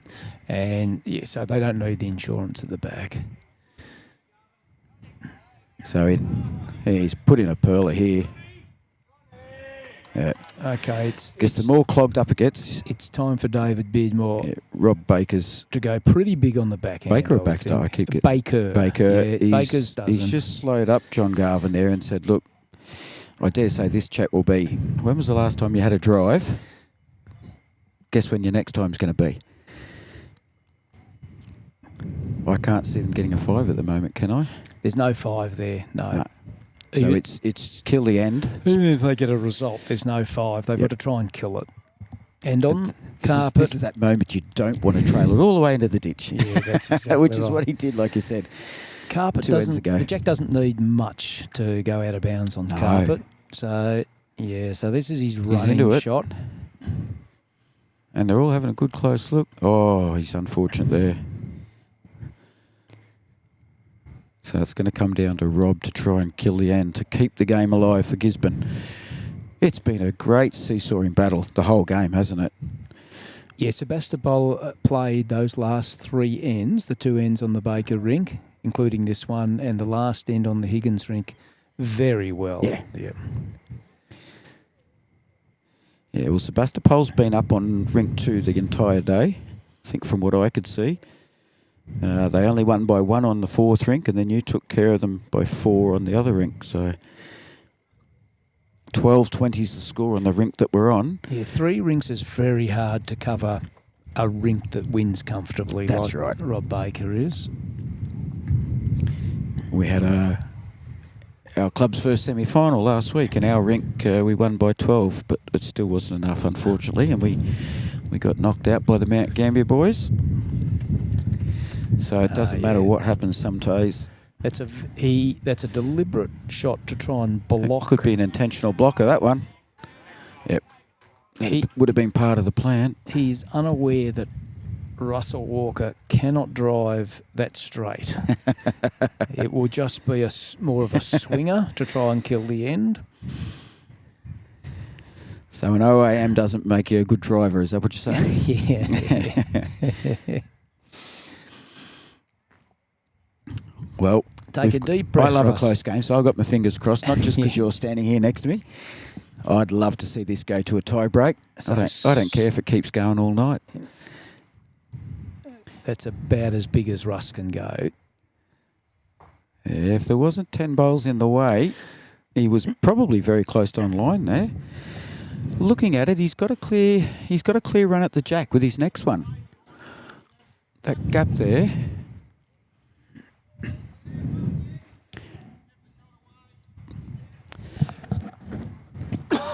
Excuse me.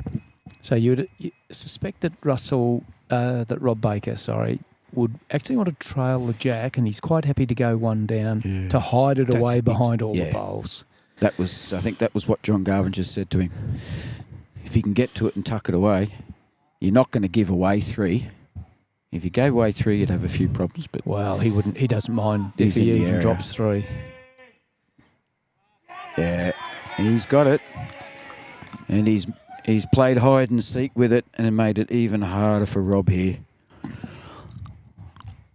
All right, folks, it's down to this 63 ends of on the mat bowls. quickly, It's there down is- to this very last bowl. There is a slide off that outside bowl. Anything of can happen Gisborne's. in the area. No, he just got the front one. And that's it, everybody.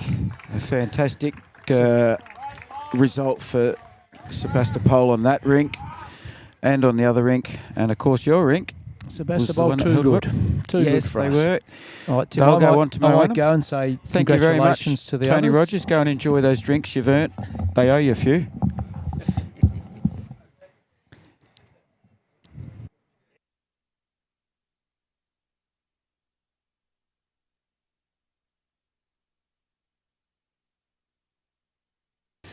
All right, folks, we're going to stick with you. We're going to try and get some comments from a Sebastopol player as well. That was lovely of Tim Rogers to come in and chat with us, so that was great. Yeah.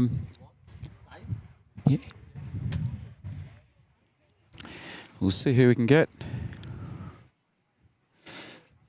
As I said, folks, we've got lots coming up. I'm going to be jumping in the car later on this afternoon and driving all the way back over to South Australia. Similar game to this one, the Division 1 midweek Pennant Grand Final at Road between Mount Gambier and Mount Gambier RSL on Saturday. Good on you, Matty. Good to see you watching from the car. And on Saturday, being fortunate enough, Mount Gambier RSL Bowls Club and Millicent Bowling Club have got together with Francis and come up with a plan. We're going to live stream that one on Saturday as well. So we've gone from a Div 1 Champ of Champs here today to a midweek Div 1 Grand Final tomorrow and a Saturday Open Div 1 Grand Final on Sunday, that would be. Big welcome to Rob Baker. And I have to apologise in advance. I think I called you Baxter a couple of times. Oh, I did was you? looking at Yep. somebody else's handwriting. Congratulations. You had a very big win for not only your rink, but you also got the team over. Yeah, well, you could say it that way, I suppose. But, yeah, the whole team did a great effort to set it up as close as it was. And I was just fortunate to have the last end and take a little bit of the glory, I guess. But Well, would you win 12, 20, more than 20 to 12?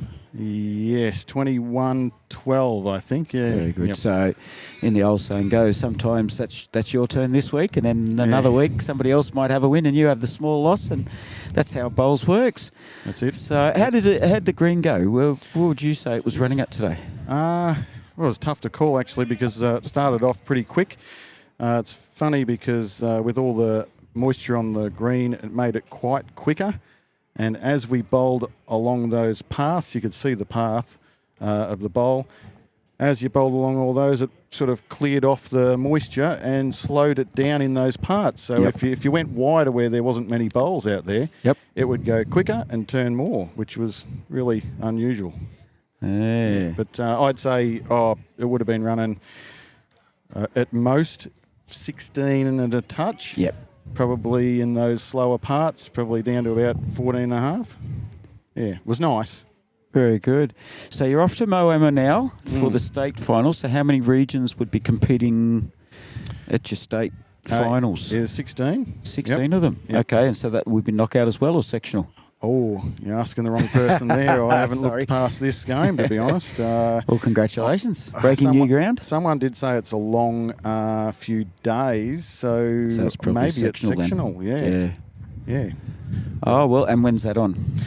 It's the end of next month, I believe, after the Champions Week. After end of April. Yeah, yep. I think it might go for 2 days, I think. Ah, terrific. Yeah. Yep.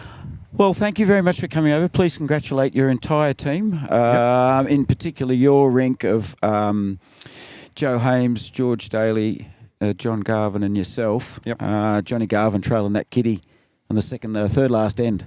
Yeah, Down that's that right, end. into the ditch. That- that was a ripper. That made a hell of a Yep. difference, didn't it?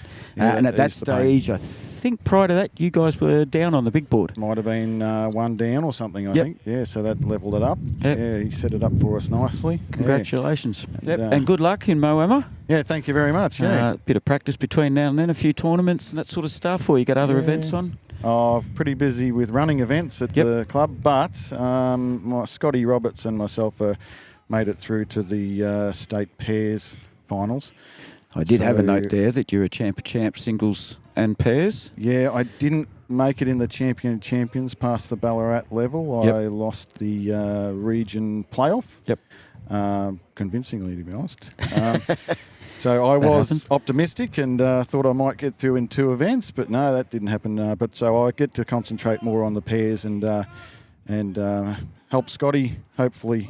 So to Scott, some you're with in the success pairs? as well. Yeah, Scotty Roberts. He's Is he playing your Saturday team with you? Or yeah, he's our greenskeeper. Yep. I'm the bowls administrator, so we do a fair bit at the club, and he is an incredible bowler. Yep. Yep.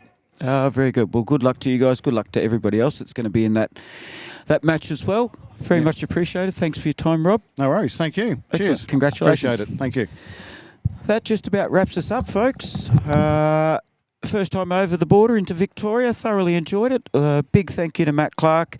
Popped in after a game of bowls at Ararat yesterday in memory of his grandfather, and still managed to drop on his way back to Melbourne to come in and say good day. I hadn't met him before. He was a champion. He helped us out with the IT and chimed in the commentary. Also, it was lovely to hear from Boyd Browning from Sebastepol, Tony Rogers from Gisborne. And I apologise. I'll apologise, and I'll say it one more time for incorrectly pronouncing Gisborne's name. I'm not going to say it the wrong way again. Thank you very much to Wayne Morgan, who's teed this up and allowed us to come over and do it. I see that a lot of people have been viewing this game. It's great. I hope I get to come over more often as a playing commentator, so to speak. I still like to play my bowls, fit in as much live streaming as we can. Big thank you to the Wood End Bowling Club. Mike and his team here have been very hospitable, looked after us, and also organised sponsorship. Big thank you to the Wood End Bowling Club sponsors, Barker Trailers, Berkey's Bakehouse. I certainly tell you all, go over there and grab some tucker if you're ever in the lovely little town of Wood End, and also Brook Street Medical Centre. Hopefully we won't be needing them today, but nice to know. Ballarat Highlands, Bowls region. You've done a good thing. You've got your Bowls region on the map. You've exposed it to lots of new people, to their sponsors, the Golden City Hotel, and also to WD Finance Investment and Loans. Thank you all very much. The winners today, the Cookers. They've done a great job. They were behind a fair bit of the time today, but they've come from behind, had a big win. Congratulations to Sebastepol. From Tim Wrightson, thank you very much for tuning in, folks. Hopefully you'll be able to catch us tomorrow, coming to Road Bowling Club for another Div 1 Grand Final midweek, and then on next Sunday, a Div 1 Open Saturday Pennant Grand Final. Until next time, be safe, and thanks for tuning in.